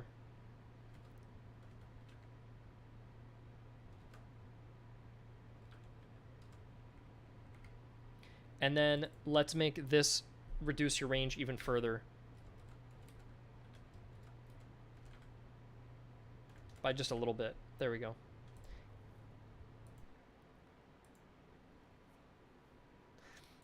Any thoughts on expanding this engine to different eras? I know a lot of people want the 30 Years' War. I don't think right now in my mind, I'll never go there. I just have no interest. I grew up on World War II, on World War I, Napoleonic Wars, 1800s. I just have so little interest. I've never liked the ancient era. I've never liked the Middle Ages. I know people talk about how pike and shot is underrated. I don't like anything with knights. I don't like anything Middle Ages, medieval. I don't play any medieval games. I have no interest in Kingdom Come. I really do not like that. I don't know why, but I just don't care about medieval close combat stuff. I always liked guns and the rifled muskets or like lever actions, and I don't necessarily like World War II as much as I did as a kid, so that's why I don't want to go into the 1900s. But I just don't like the Middle Ages that much. I just am not interested in that. I don't like pike and shot warfare. I don't find the pikes interesting. I don't like the uniforms. The only thing I like is like the Highlanders, but I prefer the they weren't even really wearing kilts in the Middle Ages, by the way. So I prefer the Highlanders of the Jacobite Rebellion, and specifically the one from, I think, 1745 is the main one. And I love this. This is awesome to me. I love the uniforms. I like the weapons. I like this. This is cool. I love this. That's the time period that I like. This is, if I had to rate the time periods, Kaiser, I disagree that it would be boring. I don't think it would be boring because you would have medieval combat mixed with like line warfare combat. I don't think it'd necessarily be boring. I think it would be incredibly challenging because you're building a colonial warfare game with or an early modern with a Middle Ages warfare. You basically need great medieval style combat with great line musket combat at the same time. So that's really, really tough to pull off, and I'm not interested. So if you ask me to work 14-hour days every day of the week and take new weekends off to work on a time period I have no interest in, that would be really tough for me. But I appreciate that it is an interesting time period to many people and that it's very underrated. But I think it's something, if I had to really give my life to it for 2 to 3 years and get engrossed in it, I think that it would be difficult for me to muster the motivation. I enjoy the American Civil War. I like the Crimean War. I like the Franco-Prussian War. That stretch of 1853 to 1871 is probably my favorite military period in all of human history, I'd probably say, which is why I chose fire maneuver to do that. uh, period, but yeah, I don't know. Well, anyways, let's carry on here. So look, buckshot is now way closer. That looks more appropriate to me. Quartered musket rounds are up there. Let's swap these guys around here. Yeah, that drop off looks way better now. Look at that.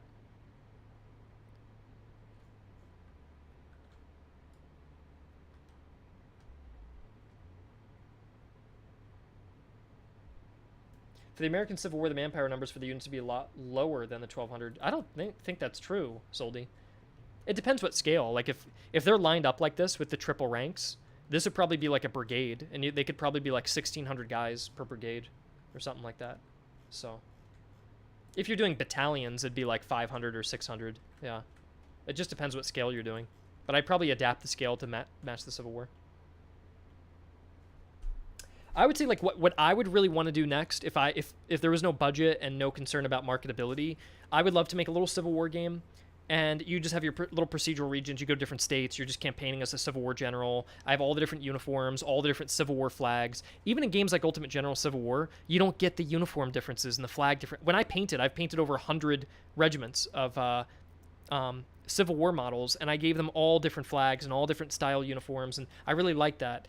What I think is most realistic is that we don't do that, though, because it probably require us to rework a lot of things, to work with like lever actions and stuff. And in terms of marketability, people probably call it generic because of Ultimate General's already done it. So I'd probably not do it for that reason, even though that's what I would really want to personally do.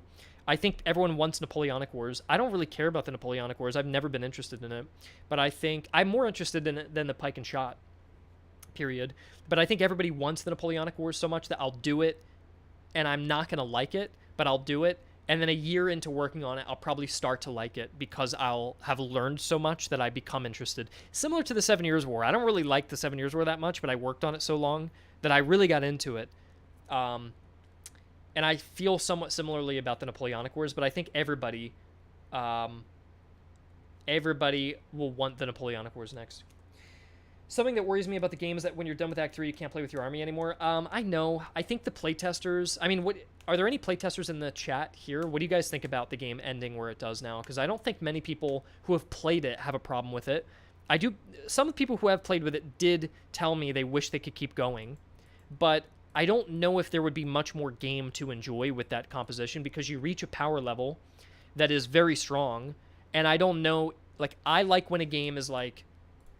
you have Act 1, Act 2, Act 3, and you start really small, and it takes a while. It's exponential, and then it goes up, and then it flattens out a little bit, and then you get the ball rolling. So it's more rapid and rapid and rapid, and then that's how I've designed it. You get this nice like slow grind as you work up, but then it comes up, and then you finish the headquarters and it goes down a little bit, and then you finish the next headquarters, it goes down a little bit, and you go right to the next battles, and you have these really intense fights, and then you can't just keep raising the stakes because I like that it ends on a high note right there, and that's really exciting, and then you go back to the start, and like I really enjoy this. I mean, let me read what the playtesters say. Ephraim is a playtester. He says he would prefer to have further regions to conquer. Would be cool to save the army and restart with harder modifiers. That's a cool idea, Kenneth. That's a neat idea. Santiago says, I don't mind. You get a last look at your army at the victors, and then you get booted to the camp. And Panzer says, honestly, this kind of system would be pretty good for Age of Exploration. Kaja says, I hate it and love it. I hate it because I want to continue, but I like it because it's now... I'm death incarnate. Yeah, you get very strong. In Total War, it takes a while to have a max stack, but then the game doesn't end and you can steamroll. Yeah. Yeah, it's a tough one.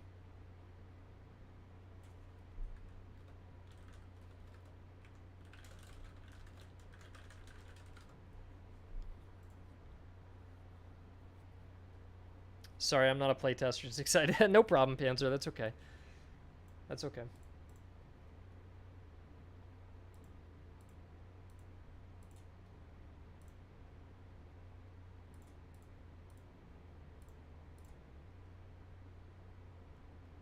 There's a satisfaction that comes with having an OP army. I do know that a lot of people do like to just keep playing, even if the game's not challenging and they're just winning a lot. So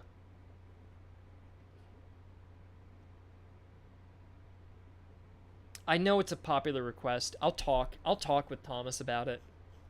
I know it's a popular request.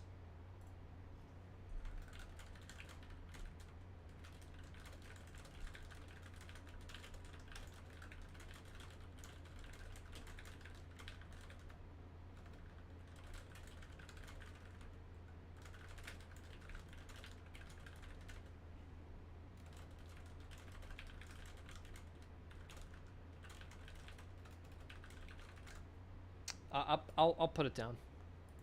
But it's not. There's no promise that I can get it in on time for release because it's gonna mess things up.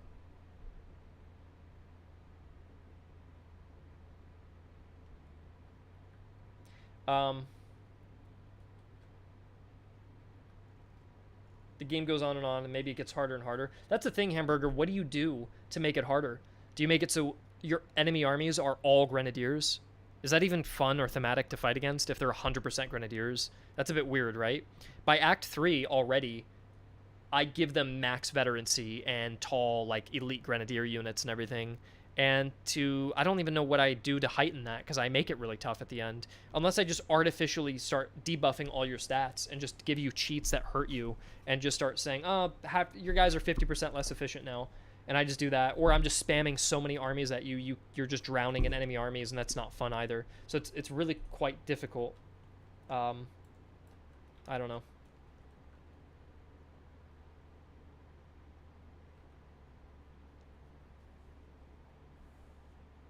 Yeah, it'd be fun if like this will never happen for release, but it'd be fun if maybe it ends and you get to choose like one division to keep with you, and then it just restarts from the beginning. So you can just keep restarting and just keep that division that you really like, and you abandon the rest. You have to say goodbye to the rest of them, but you get to keep going with the one that you like or something like that. But yeah, we want to test out basically regular musket range we don't need, so it doesn't matter.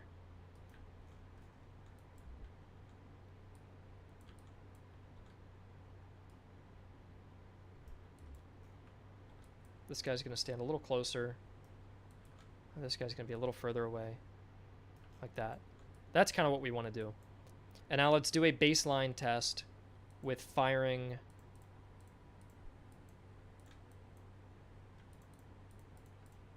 Yeah. Okay. Good. So with solid shot at this range, I get 46 kills. So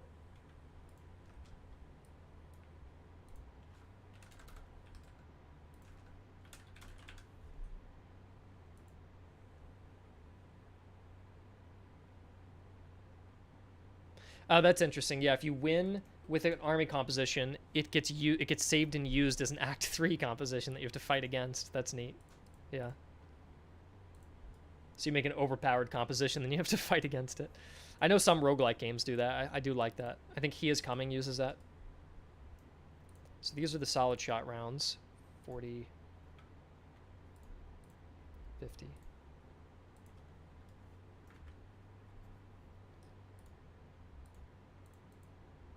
And now let's see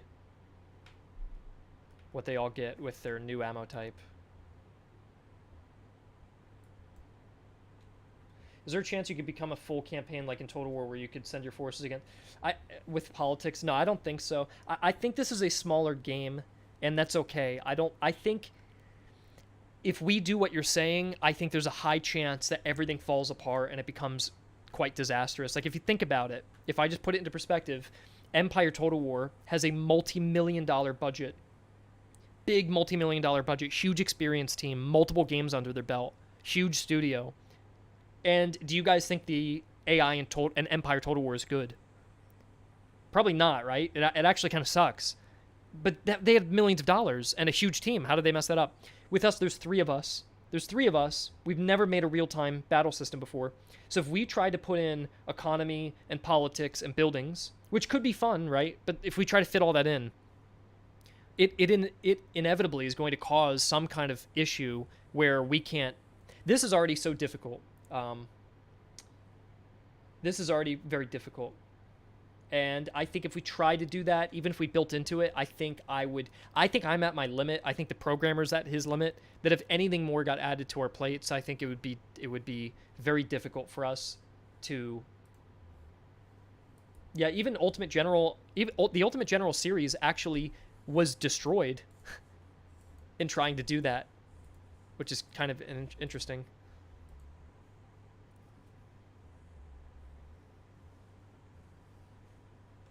But you have to start with a smaller scope. You have to.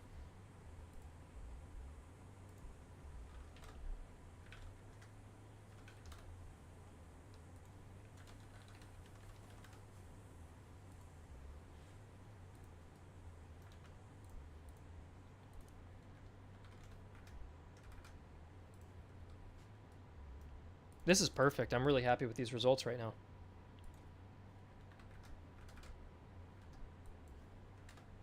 Okay, the only thing that's weird is how the hell did these guys get less kills with their quartered shot?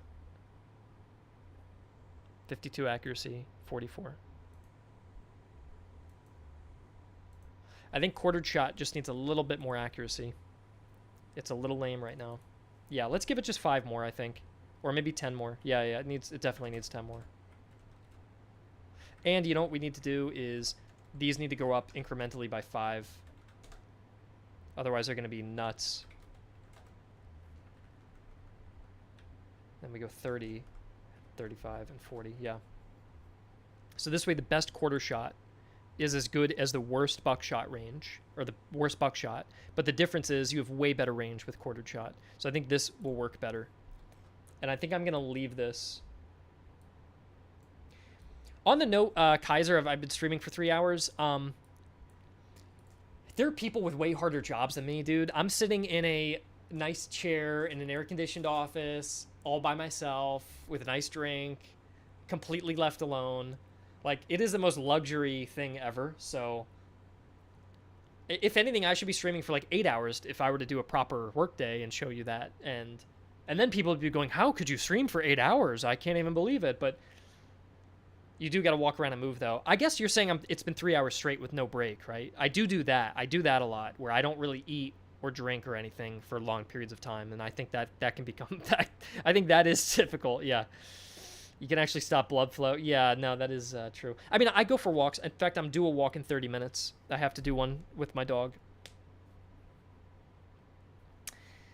I work 12-hour shifts all the time. Yeah, I think just because your job isn't bad doesn't mean it's good to yeah, no, I know what you mean. I'm not.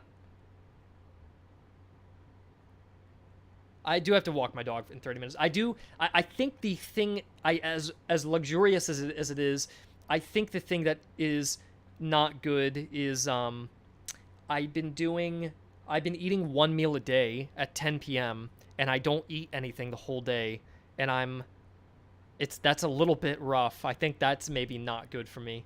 But it's only for like another 3 weeks that I'm doing that. And then I'm going to go back to my normal schedule where I get 3 meals a day. So, yeah, the 1 meal is bad. I know. I've been calling it intermittent fasting. I've been calling it that as an excuse. I know it's bad. I know. It's all right, though. It's okay. I do get a big ADHD. The thing is, it's so inefficient to stop. Like, if I'm working, I want to work for 10 hours straight, and I don't want to take a break. And if I get up and I have to make food, it interrupts it. And then when I go to eat, then I will just eat a big meal. And that's what I've been doing for now. And I think I've lost a little weight actually doing that, because I don't have many calories. You know what's funny? You know how bad it is that I'm working on the game so long? Every time I say calories, I say casualties. That I'm in a casualty deficit. I can't even I can't even fucking speak. Dude, if I went outside and tried to talk to a normal person, it would be disastrous at this point. I think I've lost my entire social abilities for working on the game so long. I've lost vocabularies. But Buckshot is good now. Buckshot is in a good state, so I can mark that off. It is in a better spot, and I can mark off on our change logs that I fixed it.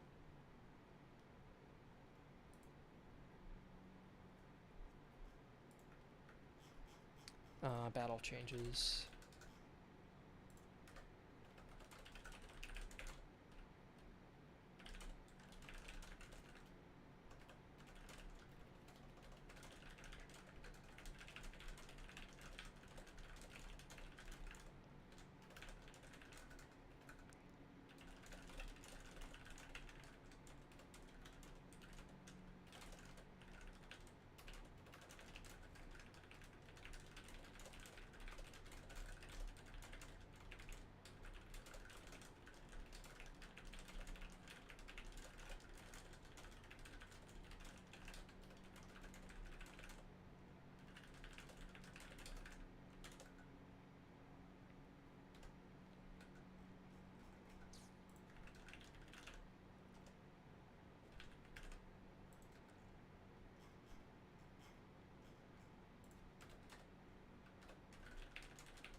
What did I not? I didn't test. Okay, yeah, that's good. I didn't test double canister, but I think that's all right. I'm going to leave that for the playtesters.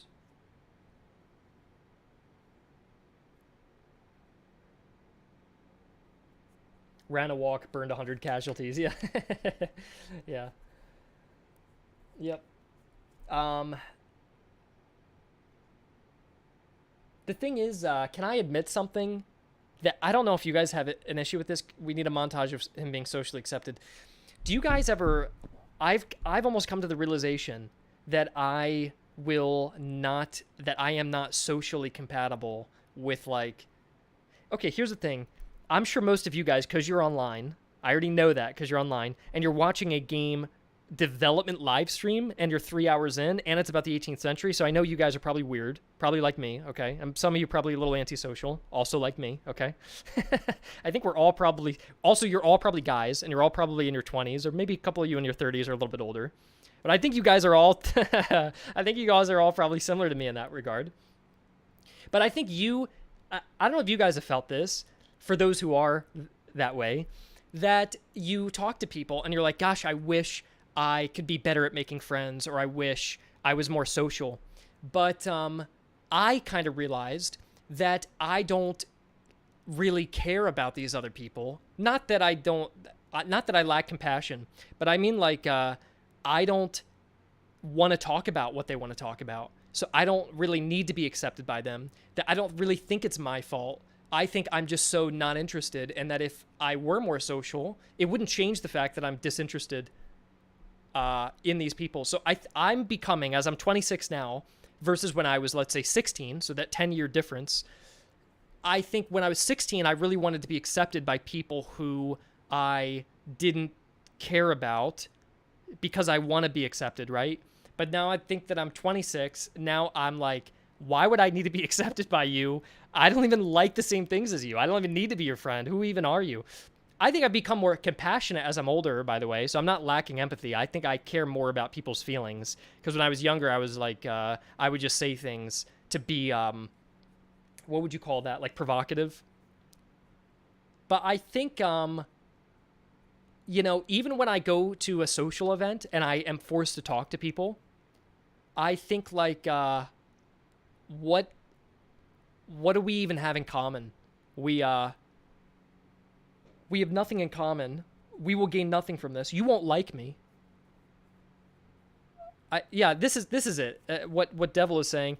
I'm disinterested in people who are not interesting. The thing is, not interesting.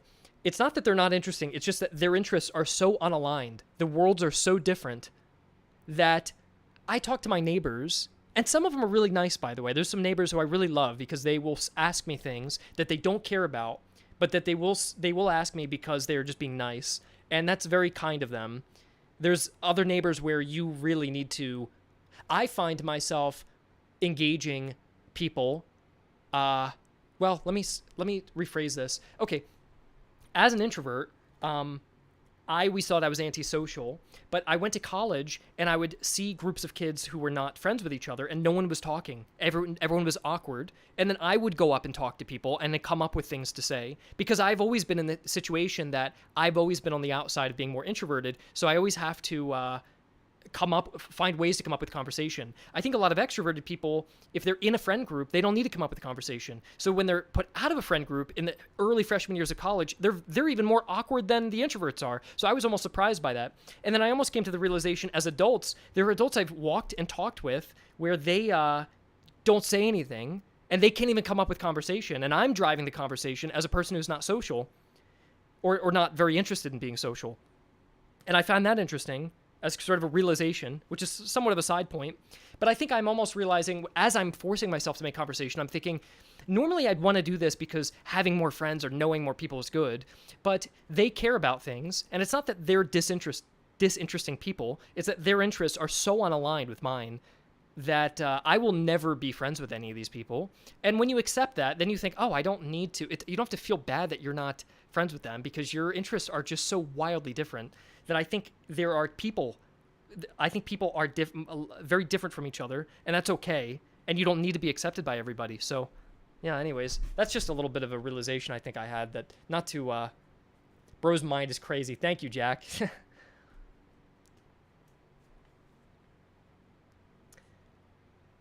Anyways, Bro's venting to people online. Yeah, I don't know if I'm venting. I'm just saying. Do you know what I'm just saying? Like, I don't know. Yeah, I don't know. I don't have any problem with it, but it's just something I've been thinking about because I go on walks and you think about these things. So I'm just sharing thoughts. You know, I'm not necessarily venting. This isn't a. When introverts talk with passion. Yeah, I noticed that, Santiago. I noticed that too. I did an interview for my game. And the dude asked me one question, and I looked down and I was talking for 30 minutes straight. And he asked me one question about why I picked the 7 Years' War. And I think I talk with people about other mundane things, and I just don't care enough to, yeah, I don't know.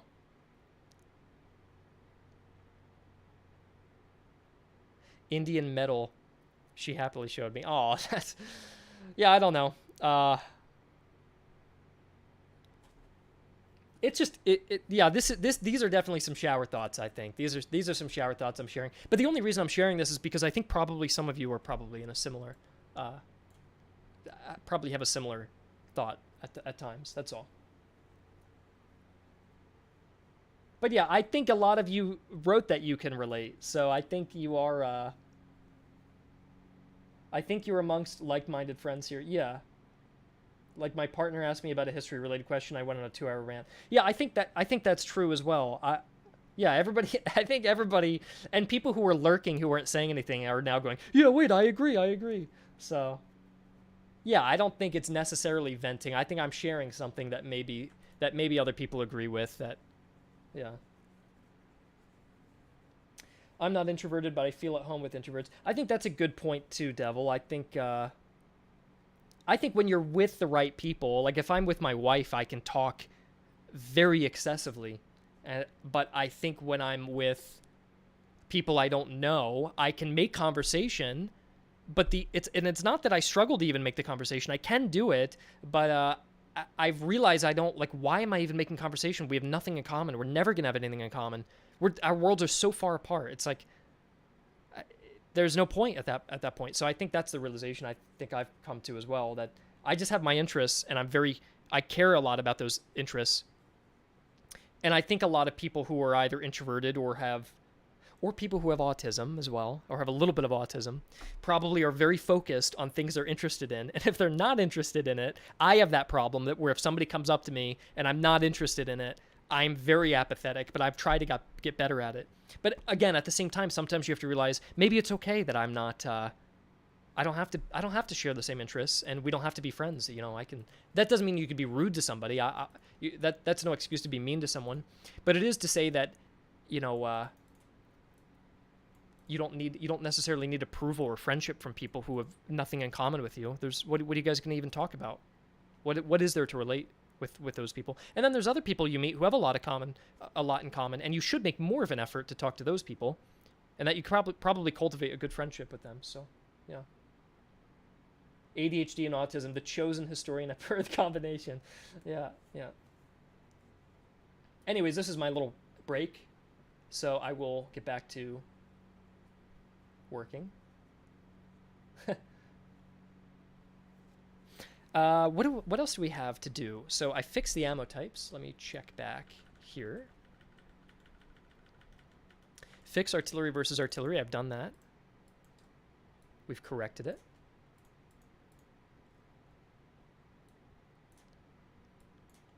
Balance ammo types. I've done that. Perfect. I have not tested cavalry charges. What was my major at college? I majored in nothing at first because I didn't even know where I was going. And then I switched it to business, which I hated. And then I quit. I changed my major to history by the second semester, and then I dropped out. Griffin's major was feminism, underwater basket weaving. Thank you, man. Yeah, that was exactly it. Nicholas asks, how satisfied are you with the AI during battles? In the last stream, it was fine. They were like passable. In the latest update that you guys haven't seen yet, I think they're really enjoyable to fight against now. I think they need more polish, but the foundations, we've changed the foundations of the AI that we built them on, and they're just much more engaging. I'm really happy. I'm very happy with where they're at now, to be honest. So, yeah. Would you ever want to go back? People ask me that question a lot, and I almost get like offended by it. I don't know why, but that's more on me than on you. I hate school so badly that if you paid me $100,000 a year to go back, I wouldn't go back. And that's $100,000 a year, which if you're not even US based, that's a lot of money. If you're US based, that's a lot of money. But I still wouldn't do it. I value the free. I think when I'm put in school settings, I get this weird thing that I think I'm imprisoned, and that's not a good mentality. That I get really freaked out that I'm imprisoned, that I can't leave. Now, college is less of that issue because you could walk out and it's okay. I think when I was less than 18, when I was 16 or 15, I had that realization that if I left, armed security guards would bring me back. And that really freaked me out that I was forced to be there. And I really didn't like that. So I struggled extremely hard in school. I didn't fail, but I was like on the cusp of failing classes all the time, always. And I really struggled. If I was to learn a subject on my own, I did a lot better in complete isolation by myself. In the same way that I'm working alone now, though with the stream. But my typical days are about 14 hours by myself with no one else, and I just work. And I do very well, I find. If anyone else is next to me, I have to talk to them or like interact, or I get distracted by them. So I think if there's other people around, it really that distracts me, and then I can't leave, and now I feel anxious, and then I can't focus, and I'm going to be arrested if I leave, and that freaks me out, and then I just have a lot of that's not a good, that's kind of the thought process I put myself in. But and you're forced to take classes you don't care about, so I don't know. In college it's less like that because you could just leave or not attend class. You get the freedom. So I appreciated college on that level a lot more. But I think I like to be in the deep end by myself. I like to be just renting my own place, and I figure it out, and I pay my bills, and I get to be an adult. I don't have like a managed food plan and a managed class schedule, and I don't like those things. I feel very constricted by that. So I'd rather live in poverty on my own terms than be rich in a system that dictates what I have to do and when I do it. And I get really upset by being regimented. So I know you didn't ask any of this. I don't know why I'm saying all this, but anyways, I don't know. I just figured this would be interesting for conversation because maybe people could share their experiences with what they like and what they don't like about school. But I have a big problem with that. I think my mom has a conventional background, and my dad's like a hippie background. And I think maybe that hippie like anti-establishment thing of just in terms of work, I like to be independent. I don't know.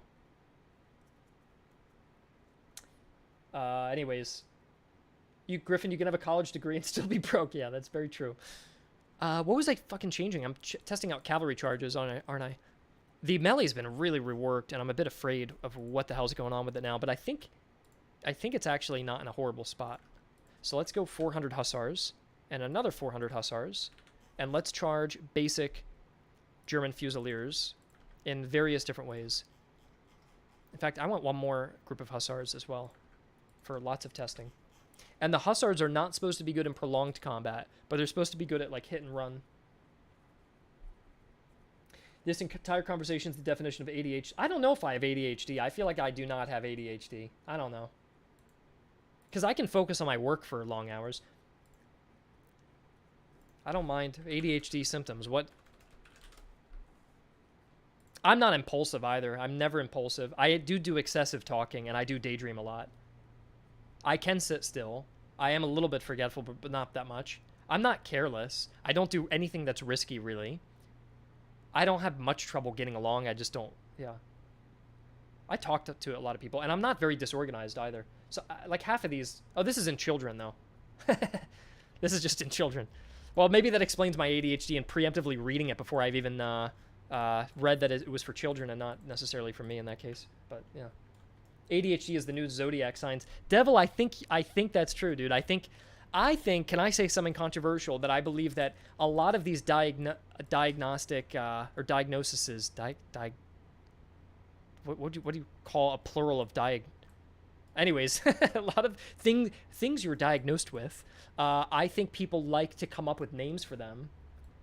And I think that sometimes it's okay to I think that everybody's different. Diagnostics? Is that true? I don't know what's the plural of diagnosis. I don't know. Well, anyways, I think that people do have an obsession with labels, and I think that everybody's different, and it's okay to be different. And I think that you don't need to assign yourself a label to feel anything. You know, I think you can just be different, and diagnosis is... Yeah, that is the way you say it, isn't it? I don't know why I... Couldn't think of diagnoses, yeah. Say what you will, I'm autistic as fuck. Yeah, I mean, no, I'm not saying that autism isn't real. You know what I mean? I'm just saying that, like, I don't think you have to assign yourself labels and you put yourself in any box. Like, I think I could have I don't think I'm ADHD or autistic, but I think I have, like, I have differences than other people, and that's okay. But just because you're different doesn't mean, you need a million labels or medications that have to fit with you. Some people do. I never deny that some people need these things, but they like to describe themselves as traits like DIT or ADHD. Yeah, the TikTok people, a lot of the TikTok people will diagnose themselves with things. Okay, one thing I want to test that I find very interesting that we did is if you frontally charge a prepared position like this. So I hit them. And because they were braced, they had 100% bracing. Now they're down to 0. I took a huge morale penalty, right, on that frontal charge. I still dealt some damage, but that was not very efficient. And they killed 109. This was the result. Now, the interesting thing we've done is if they were moving, though, I'll move them forward and I'll move myself back. It gets rid of the bracing. Okay, now I'll charge them. Whoa. What's their bracing at? 30%. Let me restart that. Hold on. I just need to get them moving to get rid of the bracing. There, bracing 0. Keep them moving, and I'll run. Okay. Now they're not bracing anymore. See how they're in motion? And I should get some kind of bonus if they're not bracing. Okay. So I hit them now. Yeah, look, I didn't take nearly as much of that morale damage. Now I still flounder in a prolonged melee because it is a frontal charge against a well-prepared, full morale 1,200 men. So of course I'm not going to win that. That's perfectly fine. I also just ran out of breath. There we go. But that should have been a better... Okay, yeah. Okay, exactly. So the unit that wasn't braced took 70 losses. The unit that was braced only took 58. So it's about a 10 loss difference. In terms of kills, the non-braced unit killed more, interestingly. 278. Yeah, they killed a little bit more. And they... Let's see. No, I'm wrong. Hold on. Am I wrong? I got my pictures messed up. Hold on. Let me go back. This is... Let me just label these. This is full bracing, right? Yeah, the original image is full bracing, and this is non-bracing. Oh, the extra kills is because these horses got around and they got poked after they retreated. That's why. But yeah, bracing seems okay. Now, it's because some guys get killed on the retreat. You see how these guys are trying to run away? They'll get stabbed along the retreat path. So some of my cavalry will go in pretty close. Whereas in the original, look how much more... Look, I just got away instantly. None of my guys were in the back line. So I took a little bit of extra losses because my guys were wrapped around them when I retreated, and they suffered a bit more casualties. And then we'll do a rear charge and see... Now, what do you guys expect to be the result here? Let's actually do a prediction. If I rear charge, they have full morale, full bracing, full HP, standard Austrian Fusiliers, against a full momentum, full HP, full morale Prussian Hussars on a rear charge. What do you expect the result to be? Should you win this or not? Now, I would say my personal opinion is that I think it should be close, for one. And I would say that because they're at full strength and full morale, I should lose this narrowly. I think I should narrowly lose this because you should only cavalry charge if infantry has at least taken some damage. Like maybe they took 1 or 2 shots. Like I don't think I should go in with a cavalry unit and charge a full strength, full morale, fresh unit, fresh and steady. And just because I did a rear charge, get so much of a damage bonus that I break it. So I think I should barely lose this. Which means that the reason I think I should barely lose this is that if I had supporting infantry who fired 1 or 2 times, that would set me up perfectly that this would work. But I think I shouldn't win this. Now, I don't know what'll happen, but that's what I would want to happen, is that I should just barely lose it. Let's see. So they took way more morale damage, you see. I took a lot more. I still took high morale damage because they were braced. But yeah, there's 1,200 of them versus 400 of me.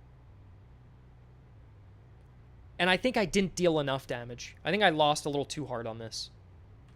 So this is what we had. Let's take a picture of this and rebalance it. And let's see if we can change up the way that... let's get rid of the ADHD stuff. Let's try to change this so that the melee does better here. And what do we want to change exactly? Let's see. Disappointing charge. Yeah, it wasn't very impactful, was it? I only killed 64 of them. I didn't hurt the morale that much. I would expect it to like double the morale damage. So I think one thing we can do is probably take the rear flank modifier and probably bring it up to like 175. So you do 75% extra charge morale damage. Yeah, that sounds good. And if it was a side charge, it's 50% instead of 25%. And then in terms of actual kills, I felt like we didn't kill anybody, right? I feel like I would do double the kills, if I'm being honest. Not to be too extreme, but like rear damage is a 30% increase. I would double that. Gosh, I would maybe even go to 1.6 instead of 1.3.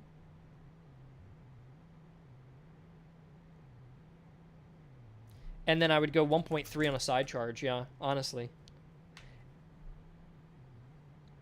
And now we've got even more things to look at. So the global charge shock, overall charge morale damage multiplier. So your charges inherently get modified. They get lowered just to make charges less extreme. I think we could bring that up a little bit higher. I think we can go to 0.35.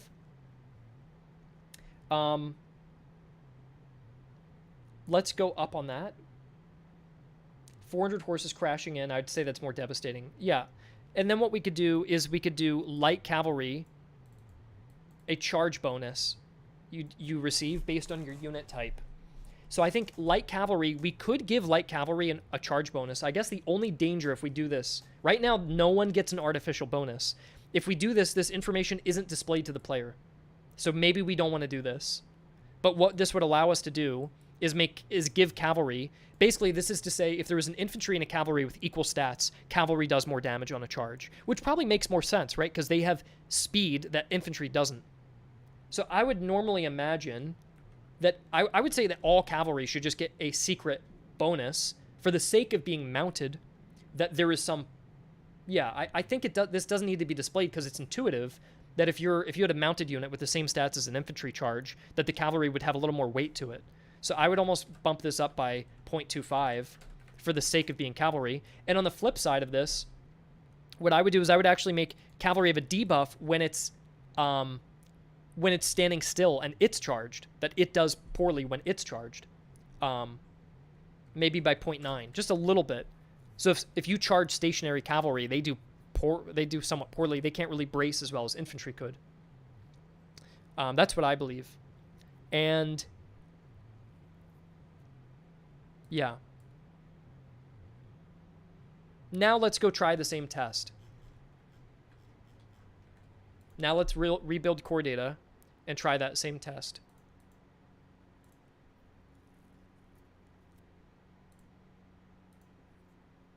Is there an animation for bracing? There isn't, but I don't think we can do one because bracing is passive, and bracing happens anytime the unit is just stationary for a while, which would mean that in a gunfight, they would have like, in just a regular musket volley, you'd see guys like crouching or whatever, but you don't want to see that. What you'd have to do is you'd have to make an animation that triggers when a unit is about to be charged if they're bracing, and that's like very conditional and a little bit difficult, so I don't think we're going to be able to do that. It's a cool idea, but I don't think we have time to put something like that in. You can check if a unit is braced, though, by looking at its unit stats, and it'll tell you if they're bracing or not. So let's try this again. We're going to do a thin line. First, we'll just try a regular frontal charge. Then we're going to try a charge wherein the enemy's not bracing and they're in the middle of moving. And then we're going to do a rear charge on them. So now this is just a straight up frontal charge with the new change. So we made those changes, right? We made rear charges more efficient, side charges more efficient, and we made cavalry charges as a whole more efficient. So let's see. So in this case, they should just lose this. It's a frontal charge against a braced unit. They still shocked them. Look at the morale shock. So they're actually halfway toward breaking that unit, but they just slammed into a well-prepared formation and got thrown back. That's okay. They only lost 60 men. They killed 100, lost 60. That's okay. Now, if they're not bracing, they're in the middle of moving. Let's charge an in-motion unit with 0 bracing. Huh, that's weird. What's going on here? I don't know why they're not charging. Do they have to be closer? There it is. Okay, yeah.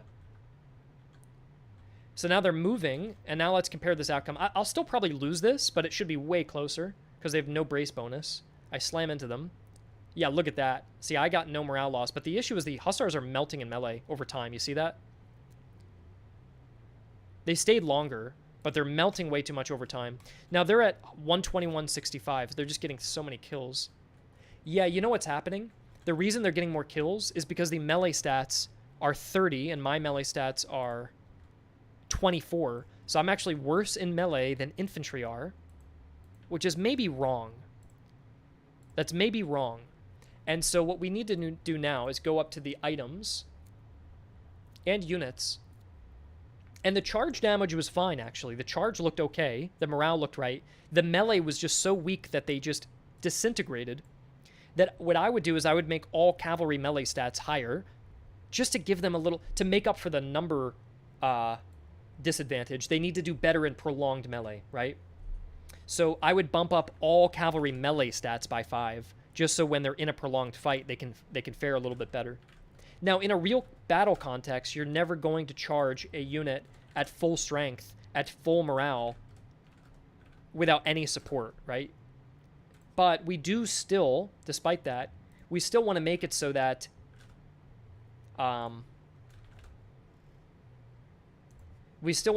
cavalry doesn't get completely annihilated.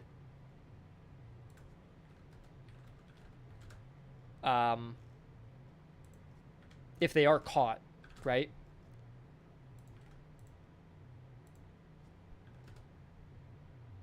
By the way, I want to go back to those.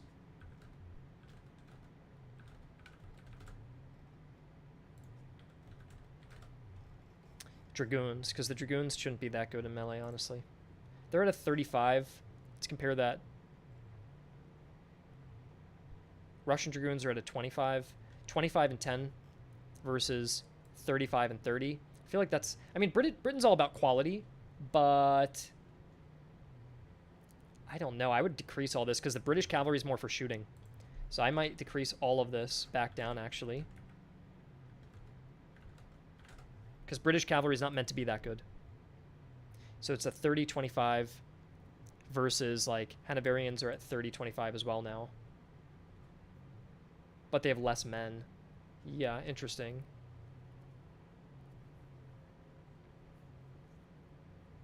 Maybe not all cavalry, but plus... The thing is, I think that cavalry is going to struggle because it's so outnumbered. It's really... It starts taking exponential casualties late into a sword fight, and it should be able to hold itself a little bit better. Like, they were just getting massacred, honestly.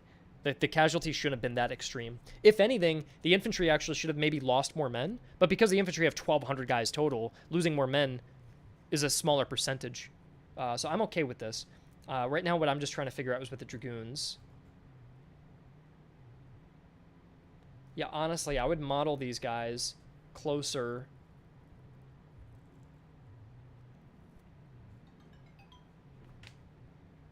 And we're not trying to make cavalry overpowered at all.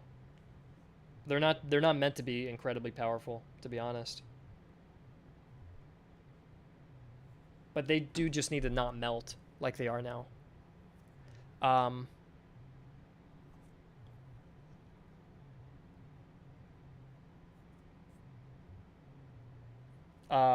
Shit, what was I doing? Yeah, Russian Dragoons kind of suck at the moment.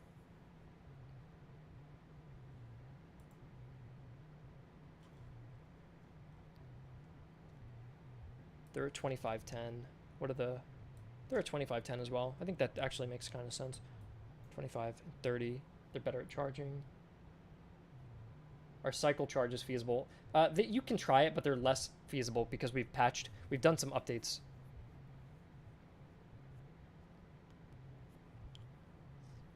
We've done some updates to make cycle charging less of a thing.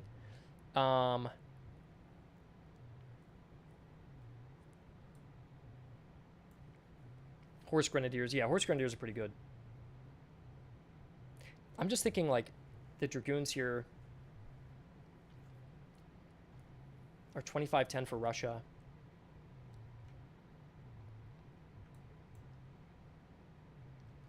$30-25. They have 55 morale. They have 50. What I would honestly do is I'd give these stats over to them. And I'd make this a 20 and a 10. That looks better to me. And these guys have really good accuracy, 45 and 50, which is better than Russian Dragoons. So the British Dragoons are better at shooting, but just not great in melee. I think that's a good change. And now Hanoverians are 35-25. Yeah, and they're better. So you can go with Hanoverians or Hessian cavalry if you want more of a melee cav for Britain. So that's good. How much do... Yeah, let's go over to the swords. That's the next thing. I decreased the potency of the swords a lot. Like, they're giving like 2 or 4 now, which is very little. I wouldn't mind bumping up all the melee attack, maybe a bit more.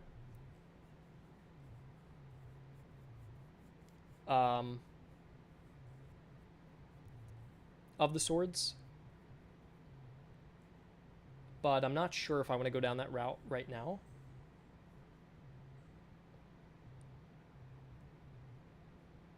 I might increase them all by +2.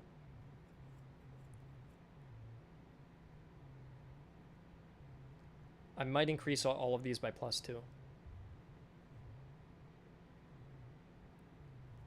Let's do that and see.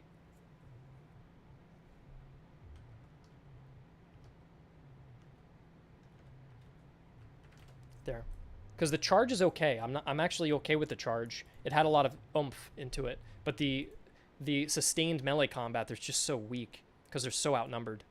So we need to rebuild items and then rebuild units as well.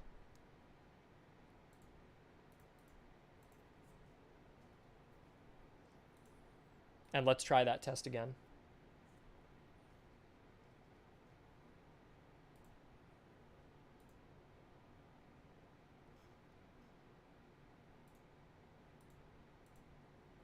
Most Dragoons are medium, light Dragoon. Yeah, Dragoons are medium. We only have light or heavy cavalry. That's the only distinction. So I just put the Dragoons under the heavy because they're line cavalry. So I'm just assuming line cavalry and heavy cavalry are just kind of under the same group generally. And light cavalry is for like hussars, light Dragoons, Cossacks, things like that. They're like a bad heavy cavalry. They're not heavy. They're like line cavalry, but we just don't have the distinction. So... But the thing is, the unit classification is artificial. It doesn't really mean anything. But we can design them however we want. And the way we've designed them is that they're not great in melee, but they're good at shooting. So that is how they're to be used. They're not horrible in melee. So they are like a good line cavalry. But yeah. Let's run the test again. Turn off volley fire. Run the hussars into a frontal charge.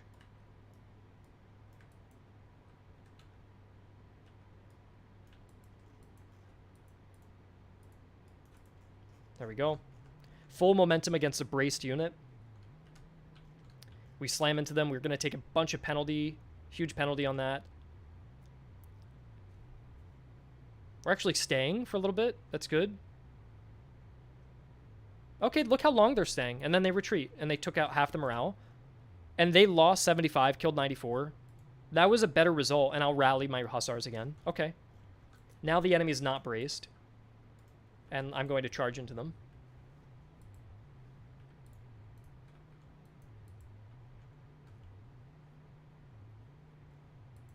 With no bracing. Let's slam into these guys. Bang. I take like... No, look at that. Look how effective it is when they're not braced. But I'm melting. Look at the melting. Damn, they routed even quicker. But that initial impact's good. It's just the melting part. I don't know why they are struggling with that. 100 kills, 71 losses. So they actually did better. It's just that late... Whatever's happening there is wrong in the calculation. Now let's rear charge. Let's finally do a rear charge.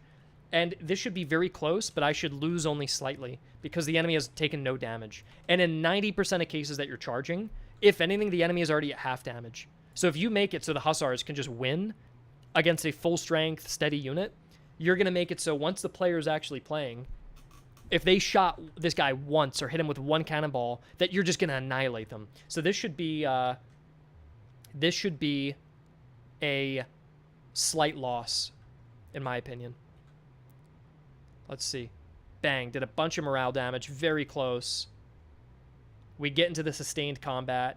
My guys start to lose rapidly, and then they back out. That's perfect. That's a good result. It didn't kill a lot, but it freaked them out a ton, that had they taken a single shot of damage, just one volley, they would have won that. And look, the kills and losses are actually equal. So that to me is the perfect result. And then you talk about the player adding veterancy, or items, or officers, or support units, or artillery, or any other combined arms, and you will rout that unit. You've got a million tools under your belt, so... You can definitely make that charge work, but that felt more satisfying that I was like, damn, if I just got that one volley off, I could break them. So I think that is more of a good result. This I'm very confused about, the one on the right. This I'm unsure of. Is the more professional the unit, the neater the lines? Yes, it's still in effect, yeah. I'm just worried that I ran into them and I was doing a charge and it just did not, the unpreparedness didn't help me. So I'm wondering what I should do about that.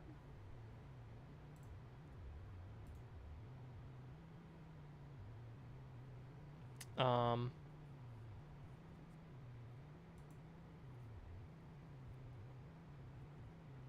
feel like the melee happens really quickly, but why do they suffer? Why are they so bad at defending themselves? Let's run that test one more time. Is there a difference if infantry is in one or two lines formation? Yes, there is. Artem, I could actually show you. If you form like a pseudo square formation, you probably hold even better than if you were in a line. I'll show you.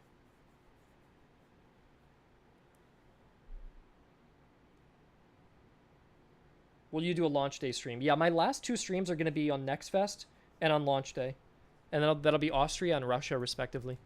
What we want to do is I'll show you another test real quick where we grab infantry in a dense formation like this, like a square. And then I'll try charging that.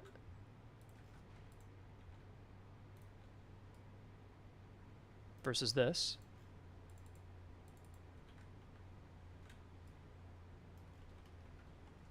And then what else did we... Oh, I also want to test the motion, the unit in motion. So, like, I charge them into a column. And this should be better. This should hold the formation better than at line. So I try to slam into them. I take a huge morale penalty. They didn't lose very much. They only lost 45. They have way better kills. And I'm gone. So that held pretty good.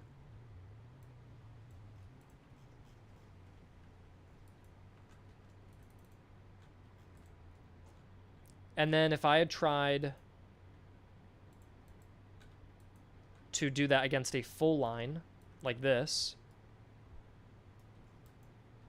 Is it raining out? Damn, that sucks. Okay, because I gotta walk soon. Okay, so now I'm just gonna try to do a thin line like that. And let's hit these guys there. They're actually faring pretty well. The melee is going longer, I feel. Well, no, yeah. Because it's going longer, they didn't as effectively repel me. So they got more... Here's the reason they got more kills. They got more kills because they couldn't repel me quicker, meaning it was just deadlier generally. That's why they lost 80 versus 58. Yeah, it saved this unit 20 kills, or 20 losses, because it repelled it more quickly, which meant less opportunities to get kills, but yeah. Now we want to determine a walking unit who's not bracing.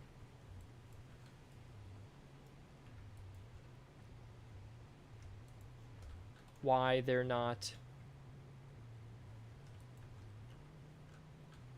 just getting screwed by that. There we go. And then I start just... My guys just start floundering. Well, that looks better. Look, my guys are actually holding their own because the enemy's not braced. And it's actually kind of close. It wasn't even a frontal charge. It was just that the enemy wasn't braced. I may actually win that. I will win it. Okay, yeah. Well, hold on. Oh, it's so close. Oh, I just barely lost. Okay, so if the enemy's in motion and not actually holding their ground, and they're not braced, there's a chance you could actually ambush a full-strength unit and catch them off guard if they're in motion. And even worse, if you rear charged a unit in motion, it's definitely gone. Let's try that. That's our last test. Is if they were in motion and we rear charge them. Let's test that.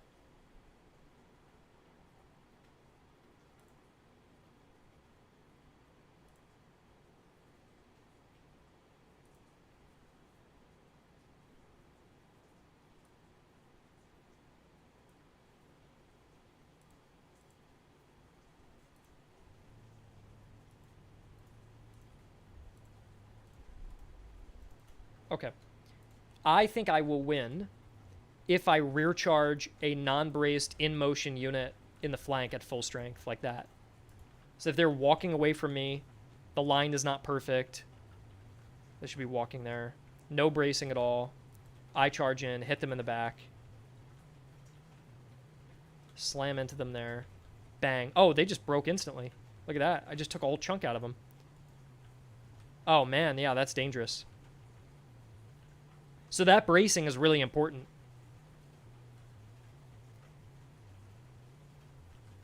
They might be, if anything, they might be a little too strong. I don't know. I think the melee skill was a good improvement that we did to them, because their melee kind of sucked before, so I'm happy we did that. But that charge damage might be a little bit strong.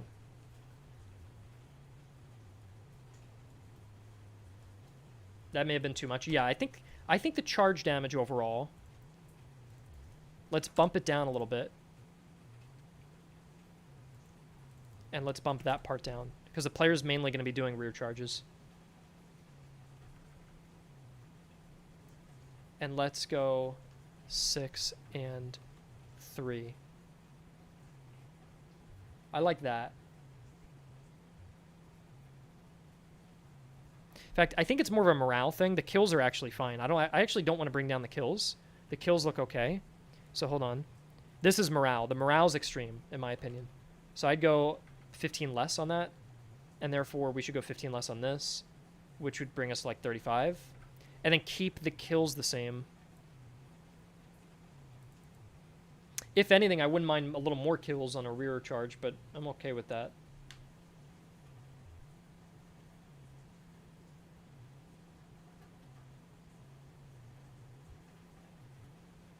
Wouldn't 0.3 be a decrease? Because shouldn't it be 1 point? It was 1.5, and now it's 1.35. So I decreased. And the overall global shock morale was 0.35. Now it's 0.3. So I just made the shock of the morale a little bit less potent. And only a little bit for all charges, but primarily for the rear charges. But I think I'm going to leave it here, and again, we'll leave it to playtesters. But I'm happy enough where that's at now. And if we find that playtesters are exploiting it because they're getting a few shots off and just insta-routing enemies with cavalry charges, that's where it's not good. In fact, why don't we go play a battle? I have about 40 minutes left before I got to walk the dog. I'm going to walk him at 7, maybe even 6:45. But it's pouring rain right now, so that's good. Why don't we go fight a battle with these new changes?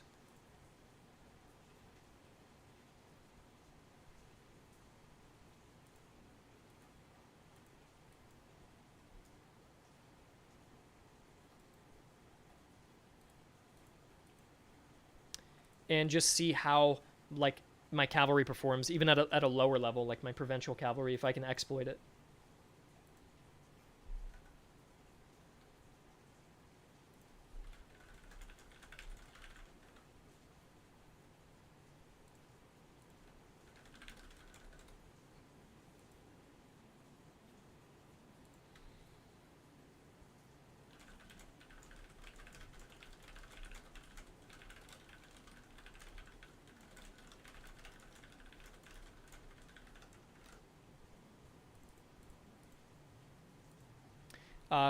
Prussia's got provincial cavalry, so let's test them. Just came in to playtesters exploiting it. We're testing cavalry charge damage, yeah. We're just trying to get it to the correct spot. And it might be a bit overtuned, I'm not sure. I may have made it a little too strong because we're giving ourselves like really perfect conditions. Oh, the Bible's fixed. That's nice. The item got resized. Look at that. The item looks way better now. The Bible, you see that? Speaking of, I have to push my other change. Unless I did already.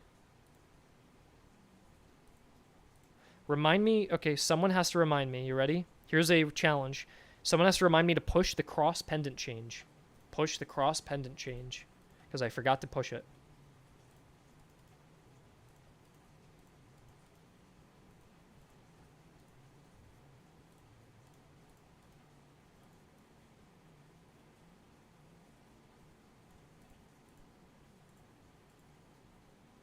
Increase morale damage and damage taken by infantry when moving.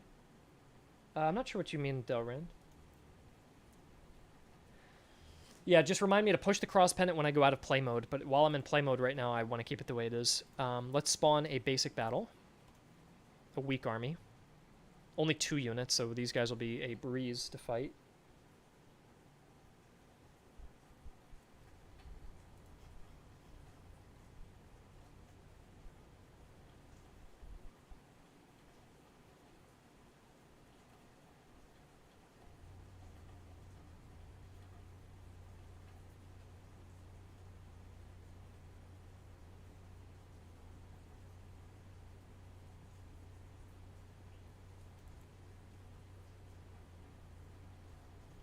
Okay.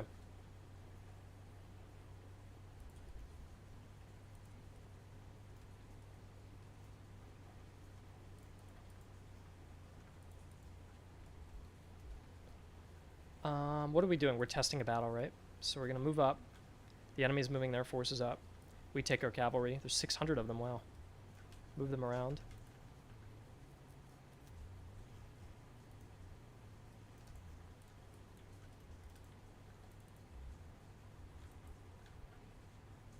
I don't want to use fatigue, so I'm going to walk. Artillery's firing at me. 45 kills with what, a 3-pounder? No, it's a proper 6-pounder. Oh no, it's a 12-pound gun. Okay, that makes a lot of sense. Get onto the cover. Let's get onto the hill.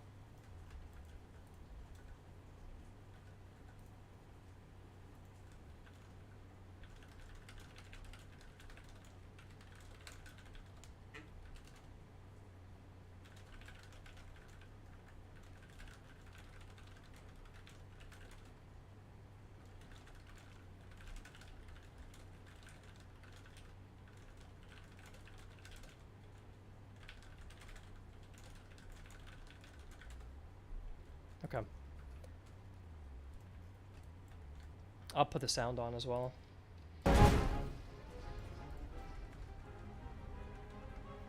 Okay, moving up.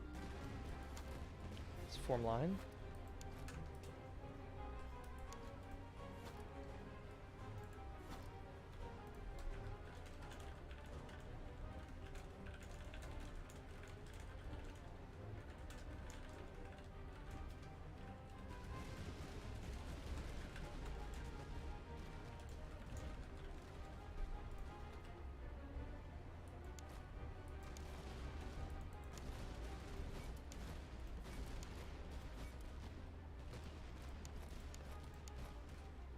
Okay, and then let's move the cavalry around. I think I'll try to side charge them maybe.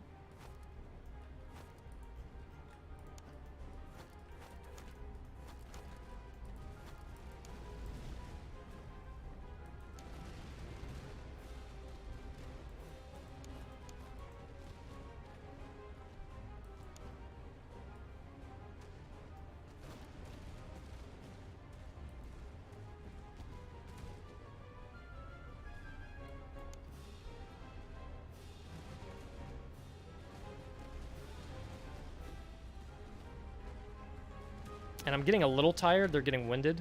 So I'm going to kind of walk up to position. Hopefully they don't turn. I don't think they'll want to turn because I'm engaging them. I'm going to put a little extra firepower on these guys because they're the guys I'm going to be charging. Their morale's pretty low right now. Yeah, they are turning to face me because they know. They're not bracing though. Yeah, they're no longer bracing because they're trying to face me. I'm going to try to charge before they get their line formed. And I broke them instantly. I took no losses. Yeah, I think in a real combat scenario, what we were testing doesn't really play out that way. Now, the melee damage change isn't so bad because melee damage is only in prolonged combat. It's just this charge impact can be so severe. We've also got this little bug now that I really hate where if the two units are next to each other, they're considered in a melee and I can't pursue. Look, I'm not doing anything. So that's something that we're trying to resolve. But all you have to do is pull out of that melee, technically. And then you can order a charge, which is actually the same in Total War. I'm sure you've noticed that happens in Total War. You have to kind of like pull your units through and then tell them to run through the enemy. But yeah, now they can just destroy them. So, and now if I go ahead and rear charge these guys, they're probably going to try to turn and stop that. Maybe they won't because they're about to get their shot off. I know they want to turn. Okay. Yeah, they don't like getting themselves charged. And in a prolonged melee now, they're actually faring better in the prolonged melee. These results actually look pretty good, and I'm now suffering because I'm exhausted. That felt good in a prolonged melee context. The charges are just too... I'm getting too much of a bonus for charging. So I think because the player is going to be inevitably flanking, you can't give them this much charge damage. So yeah, I have some friendly fire. I'm hitting my own fucking guys right now. And then we could probably just finish off the artillery. They're probably going to load canister, though. Oh, shit. Yeah, they loaded canister and hit me. And then we need to outflank the artillery piece. And then we need to side charge it. I'm trying to get across the river. It's slow. Uh-oh. All right, canister and column. Let's see what happens here. It's 301. Is another guy going to fire? I think they're going to get another shot off because I'm exhausted. 301 goes to... 2 cannons are firing. 301 goes to... So they did 30 damage. It's always 15 damage. Yeah. That's a bit of a problem with canister. That basically, it always does 15 damage no matter what. So even if I'm in column, it's doing the same amount of damage. But that's wrong. It should be amplified. So I already have that noted down, actually. So I don't even have to write that down, but that is a problem. At least I am taking losses, and then I shatter them and I win. Okay. Yeah, the charge damage should be where I had it before. Like at 0.25 is where I had it before. And then the rear flank. Again, the damage is fine. I actually don't mind the kills I'm getting. I think the flanking bonus is just a little too high. And this should make this better. Yeah. And also losing the brace. They lost the brace really quickly just when they were turning.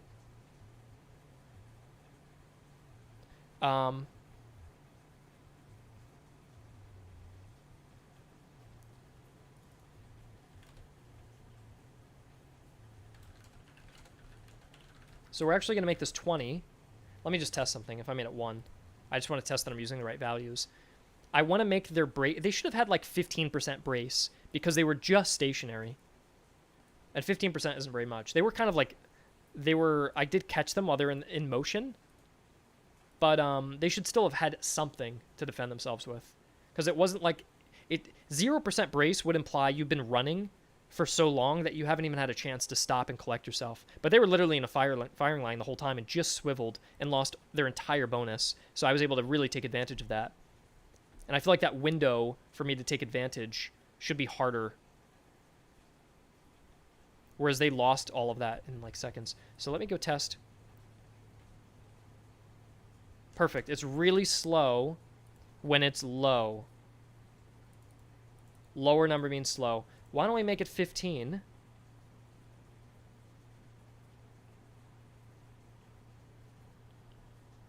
And make... Okay, so gaining brace will take longer. It'll take longer to brace properly. But it'll be slower to lose brace. I think that would be better. In fact, I wouldn't even mind going like 2.5. Let's check this out.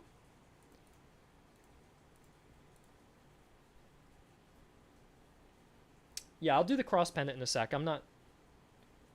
It's not time sensitive. In fact, I'll just do it now.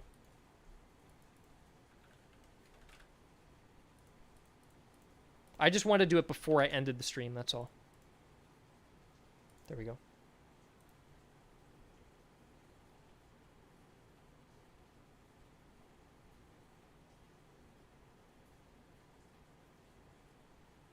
And then my dog walking timer is still on, so don't worry about that. It's got 30 minutes left. I'm actually going to decrease the timer to only 15 minutes.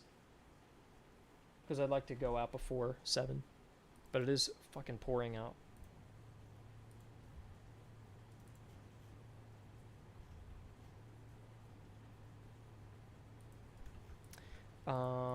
Okay, so here's what we're testing. If I begin walking, here's the brace loss. That's still really quick, isn't it? Yeah, I don't think it should be that quick. If I stop walking, this is a good rate to gain brace. Look how slow that is. Oh shit. What happened? My mouse disappeared. There we go. Sorry, I fixed that. Some Unity bug. I stop. Yeah, the brace gain is actually, if anything, a little bit slow. Yeah, let's give a little bit of a... Let's move the brace gain back up to 5.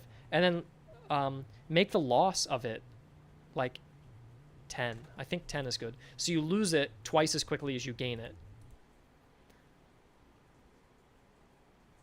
But it just didn't feel right that they lost all their brace as they just swiveled. Like, that was just lame. And I just got a huge advantage because of that.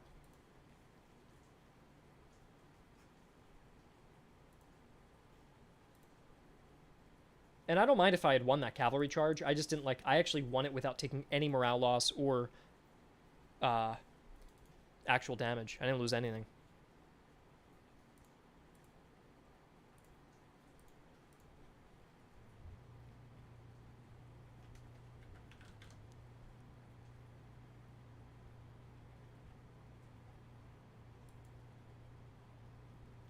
Global charge resistance HP multiplier. Multiply increase to charge damage. Shock. Overall charge resistance. Okay, yeah. I think you should get actually a bigger buff of HP damage of when somebody charges you when you're braced. I think it should be higher. So charging entrenched units is a little harder. So let's walk a unit, and here's the rate I'm losing brace. That looks right. Look at the rate you lose it. That's much better. And now if I stop, here's the rate I gain it. That's good. I really like that. I think I'm very happy with that. And if I made this number 50 as a test, let's see if I just die instantly to a braced unit, because I just want to test that it works.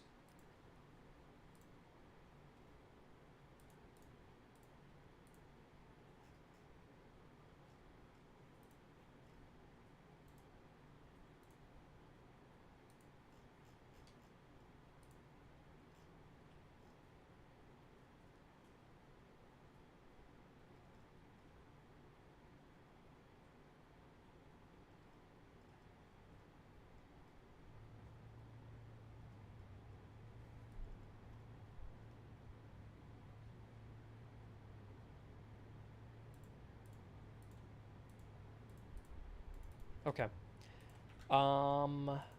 So yeah, we need to test charging a braced unit to see if it works. So in this case, I should just die instantly if this is working.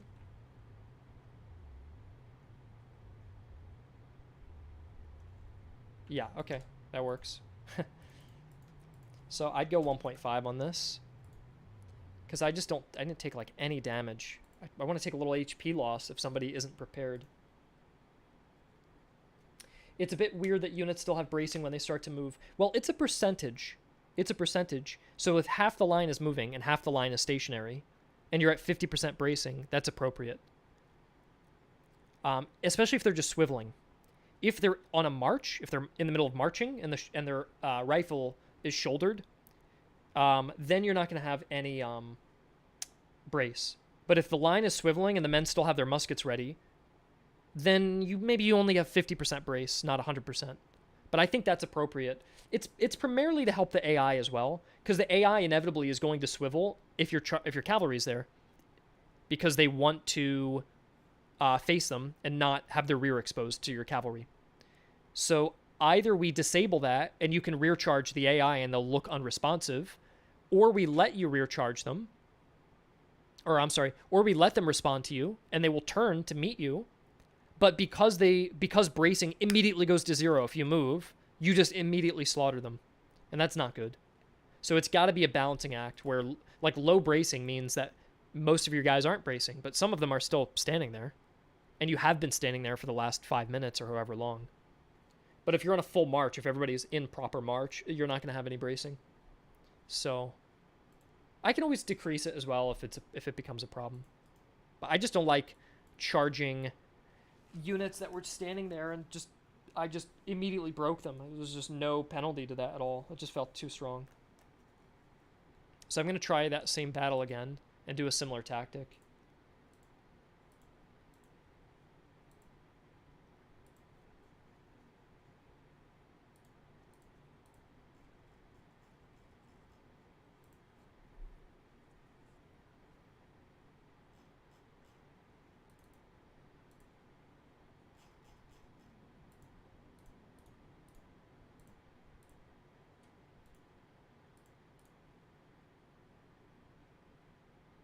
Did I deploy reinforcement learning? No, there is no reinforcement learning in the AI. Is the shield UI representing bracing? The shield UI represents cover.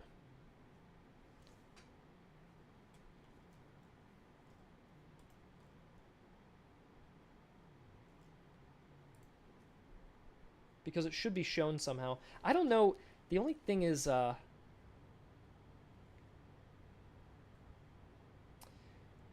The only thing is, we show a lot on the UI already, and I don't really want to show anymore. I think it is, you can always view it by holding Alt. But I think as long as players know that a unit in motion is less defensible than a unit who's stationary, I think that is good enough. That's all it really does. But we've got a lot of UI. Like if you play Total War, there's not, you don't have a morale bar with multiple ticks and then a unit thing and then the name of the unit written and the exact strength all written out. And then plus it's got the cover amount written over it. I mean, in Total War, have you guys even seen a cover bar at all? Anywhere? In any Total War game? Ever? I don't think they ever do. So I think we're doing more than what they do. If anything, players are not going to like this. They're going to think it looks messy or too much UI. So I want to be careful about that.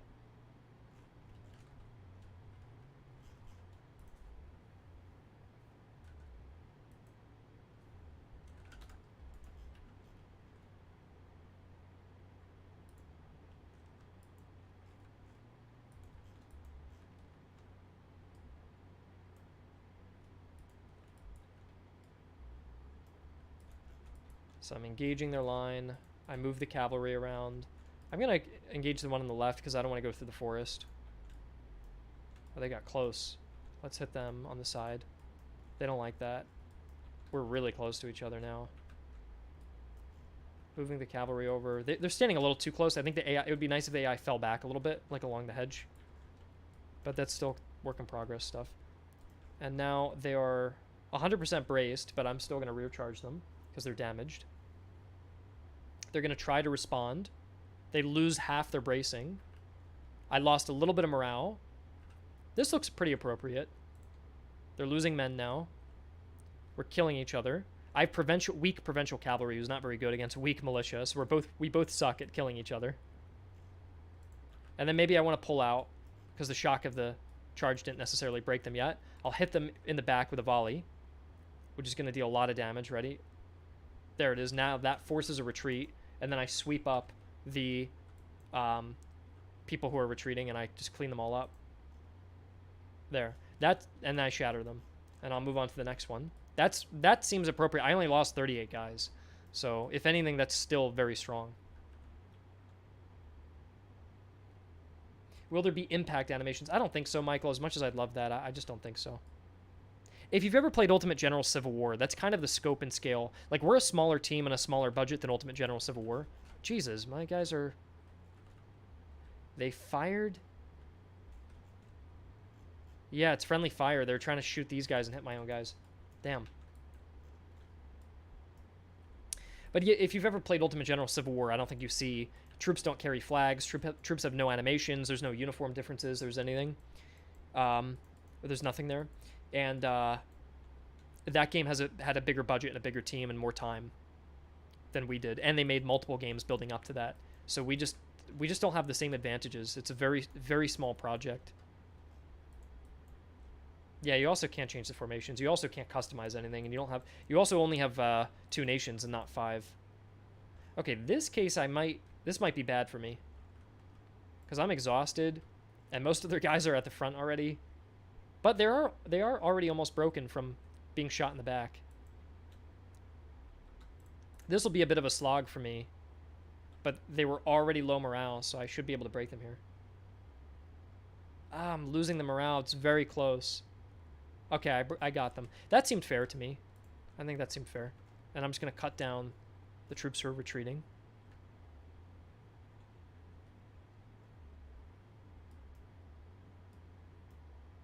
And then they have their artillery left in the back that I've got to clean up. Now, a result of boosting the morale on all the artillery is that it doesn't leave the battle like it used to, so now you have to manually chase it down, which is frustrating. I don't know why they're pushing up. Oh, they switched to canister, that's why. So they want to push up in with canister shot.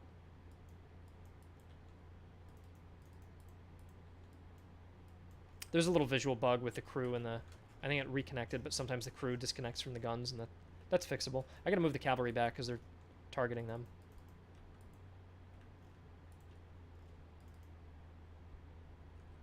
If the launch goes well, I fully expect it to do, which I fully expect it to do. Will you add the ability to set up custom battles? It would be cool to set up a custom battle like Kundersdorf. I think so, Jack. I think that's possible to add custom battles post-release. That's something we wanted to do for launch, and we were kind of disappointed we weren't able to do. Kelly's here. Hi, Kelly. Kelly is my wife, and she is saying hello.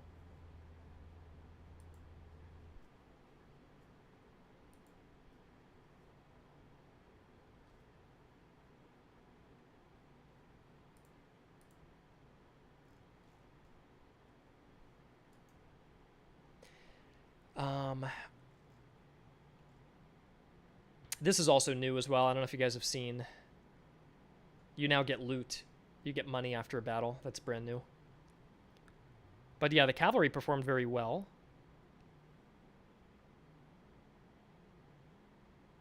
And balancing life, hardcore, yeah.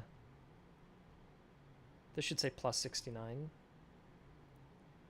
Casualties restored 1.1%.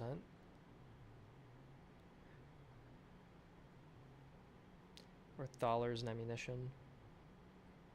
Yeah, this makes more sense. We changed it as well so that if you exchange prisoners, you now get food and veterancy, as though you got some food back to feed your prisoners and stuff.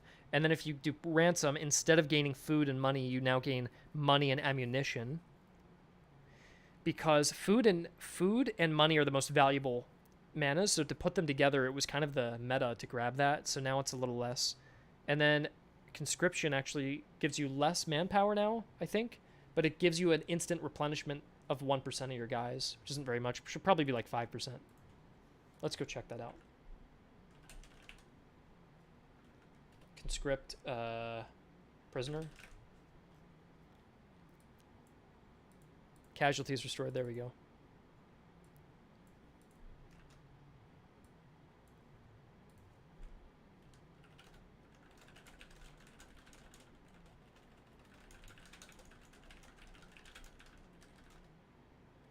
Let's do like 5%. I don't know what each of these brackets mean, so I'll have to wait for a response, but I think you should get about 5% of your guys back for your prisoner rewards. Will you still get captured uniforms? Yeah, I think so, James. I have to balance the loot. The loot just needs a little more work, and I think I'm actually getting a lot of loot here, almost too much, as you can see. But yeah, you'll get captured uniforms and flags and stuff.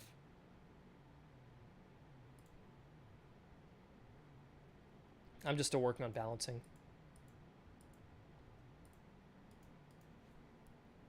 The next two things that need a major balance pass are going to be the AI composition, AI force compositions, and yeah, Artem, that would be 5% of your losses you get restored from conscription. But yeah, we would need to do. I need to redo the AI force compositions and the loot. Those are the two big balancing things remaining that I need to work on. This is also a problem that the stalker just spawns instantly. I don't think this was fixed today, which is frustrating.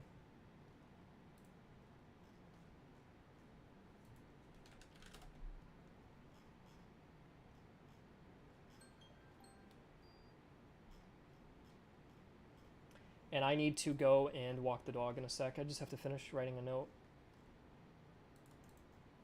What is up with this? I don't understand.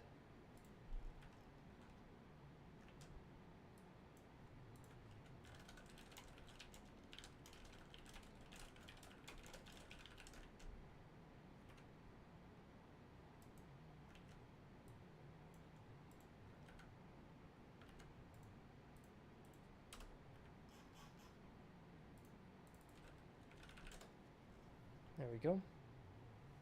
Let's go find a regular patrol and just see if my cavalry is overpowered or not. Okay, they've got cavalry this time.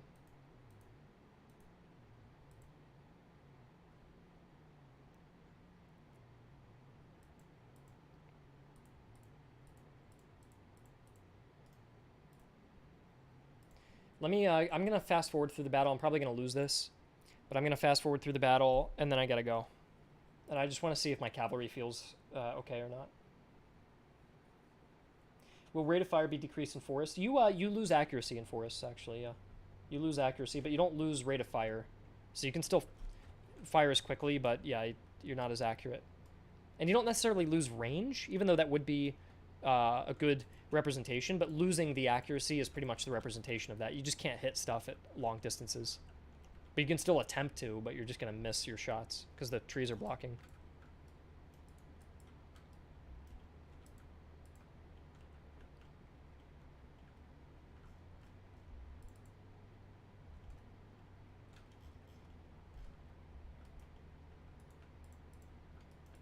I'm gonna move the cavalry instead to be on maybe the right flank because, well, no, their cavalry's going left. I'll go left.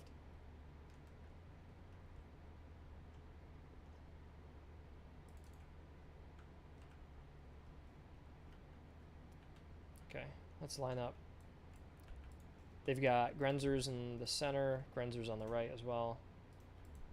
Do small objects on the map affect things? They do sometimes. Look, I'm gaining a little cover from the hedges that I'm passing through, and I get slowed down a little bit. You can even see here, terrain accuracy is 100%, so I don't lose accuracy from the hedges.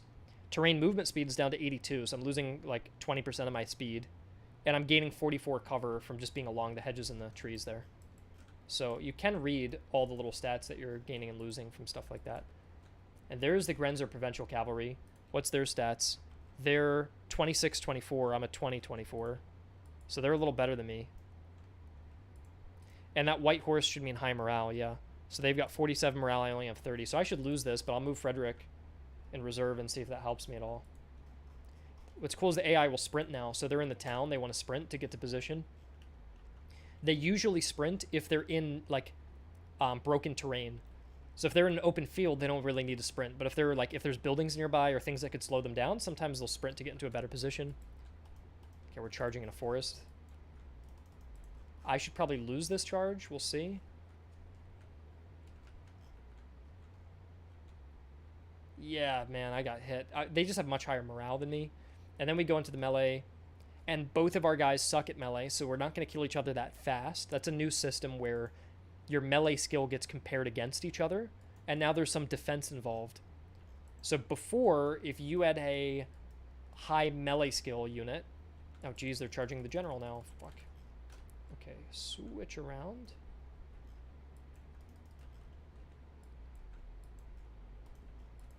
Uh-oh. Uh-oh. What's the next lesson for the AI? Maybe backing up a little bit. Sometimes they get a little too close. Like, look how close these guys are getting. They don't need to be that close. But I don't mind them getting close if they're going to be... Look how much damage they're going to do.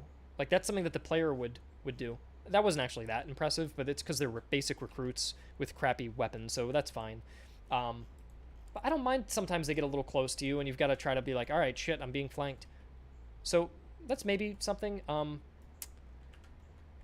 Beyond that, maybe this, they shouldn't fight your retreating units to the death. Like, it'd be nice for them to pull back, recover, and then find a new target.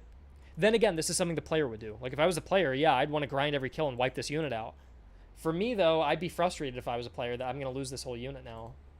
I'd maybe be a bit upset.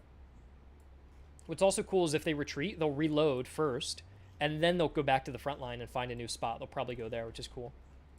We just taught them how to flank, too, so if they had another unit, they would send it all the way around and go around my flank. But yeah, they're wiping my cavalry out. Again, this is something the player would do. I don't know if it's something that we should enforce for the AI to do to the player, because it's a little bit unfair, or it feels that way. These guys are just not losing any morale. They're just taking cannon shots and shit. They don't care. The other thing is their cavalry will now guard their artillery. Look, they don't... So if I were to flank with my other cavalry or something, they're protecting, which they normally wouldn't do. And remember what I said about this. They reloaded. Now they're going to move back to the front. And because I took the infantry off, they're probably going to form up along the road and fire onto my flank, onto my weaker unit.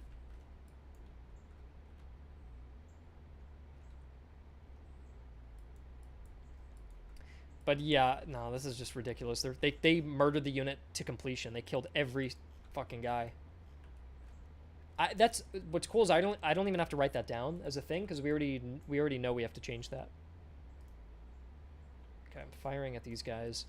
I'm gonna run up, turn off volley fire, so any guy who can shoot is gonna fire and try to hit them in the back down there. And I'm losing in this front. I'm gonna form up along the hedge. And I'm going to try to take out shots. The other thing the cavalry needs to do that they're not is if they're getting shot at, they need to sprint. The issue that they're facing is that they're tired. So they're just confused. Like, do we run, but we're already tired and we have low morale? And what do we do? How do we get out of here? That's already on the list to fix, I think, before the next patch goes live for the playtesters, which is cool. That they will decide to run and maybe try to pull back out of that. But right now, it's like they're just unsure about what the best course of action should be. It's a tough spot. Because they're really tired already. They want to go after my supply train. That's what they're doing now. There we go. Now they're retreating. And now I can pull back up. And as I'm trying to pull back up, the enemy infantry is advancing on me. And they're also pushing aggressively on my cantoness. And notice they're staying in like perfect lines here. And they broke my unit. So they're actually performing well. And because they determine they have such an advantage now they're taking the cavalry unit that was previously guarding the artillery and they're mobilizing it to go in and do the death blow and probably take this on the highest aggression level, maybe fire a volley or two and then push the cavalry in. The stamina recovery rate, I can show you. Let's see, is anybody walking? They're exhausted. To make them not exhausted, if I walk them, they'll slowly gain. See, 6, 7. It's really slow if you're walking, but if you stop fully, it'll regain it. But if you stop fully and you're reloading, it'll continue going down, or at least stay where it's at. So really the best way is either to walk or to just pull them out of combat, reload, and wait until they catch their breath. This is kind of a dumb thing. They're just, well, actually, it's not that dumb. They're trying to get back to their lines, and I won't even be able to pursue them because I'm exhausted, so it's not even that dumb that they wanted to try to fall back. And look, now they're all closing in on me, and the cavalry's running up. They're on run mode, and they're sprinting their Grenzers over, and then they're swinging these guys around as well, and then these guys are going to take out my supply train, and then these Grenzers are assigned to flanking my musketeers, so they're actually pretty tough, and that cavalry's coming in for a charge. Remember I told you they probably want to shoot and then just frontal charge because they know I'm exhausted and I only have 1 unit left, so they think they have a big enough advantage. And then maybe they do. I mean, we'll see. I'm fully braced, but let's see. I'm probably going to take a big hit from this. No, I didn't take much charge damage from that. But they know I'm exhausted, so I'm not really able to defend myself that well. Oh, you know why I didn't take a morale debuff? Frederick the Great is standing right behind them. So you get Frederick the Great is standing behind them, and there's an officer attached. So I have double officers. I was wondering why I didn't take a little hit, but literally my general is behind them. If I walk my general away, look what happens. Watch. So Frederick the Great wasn't here. Now watch my morale. See, look at that. Now I lost that morale advantage. So having that general right behind you is very inspiring. And there are a lot of stories. I was reading a book about this, about having the general, especially the commander of the army, being with the men is like a massive morale boost. It is a massive morale boost for you. And there are like accounts where troops will like stay in a position far longer than they would have because the general's like riding along the front and they get really inspired and excited. It's like he's like a celebrity to them. So having the general nearby is like such a big deal. And he only gives 5 morale, by the way, so it's not that big. Like, I'm still going to lose this. But it is the difference of me being able to basically fend off that cavalry is having the general in support. So,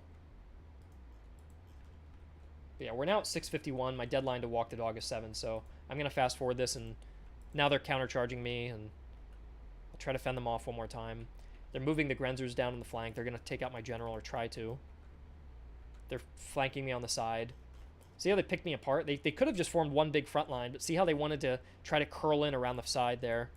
And my general, of course, is the last one left, and he'll have to just fight to the death. And I've lost.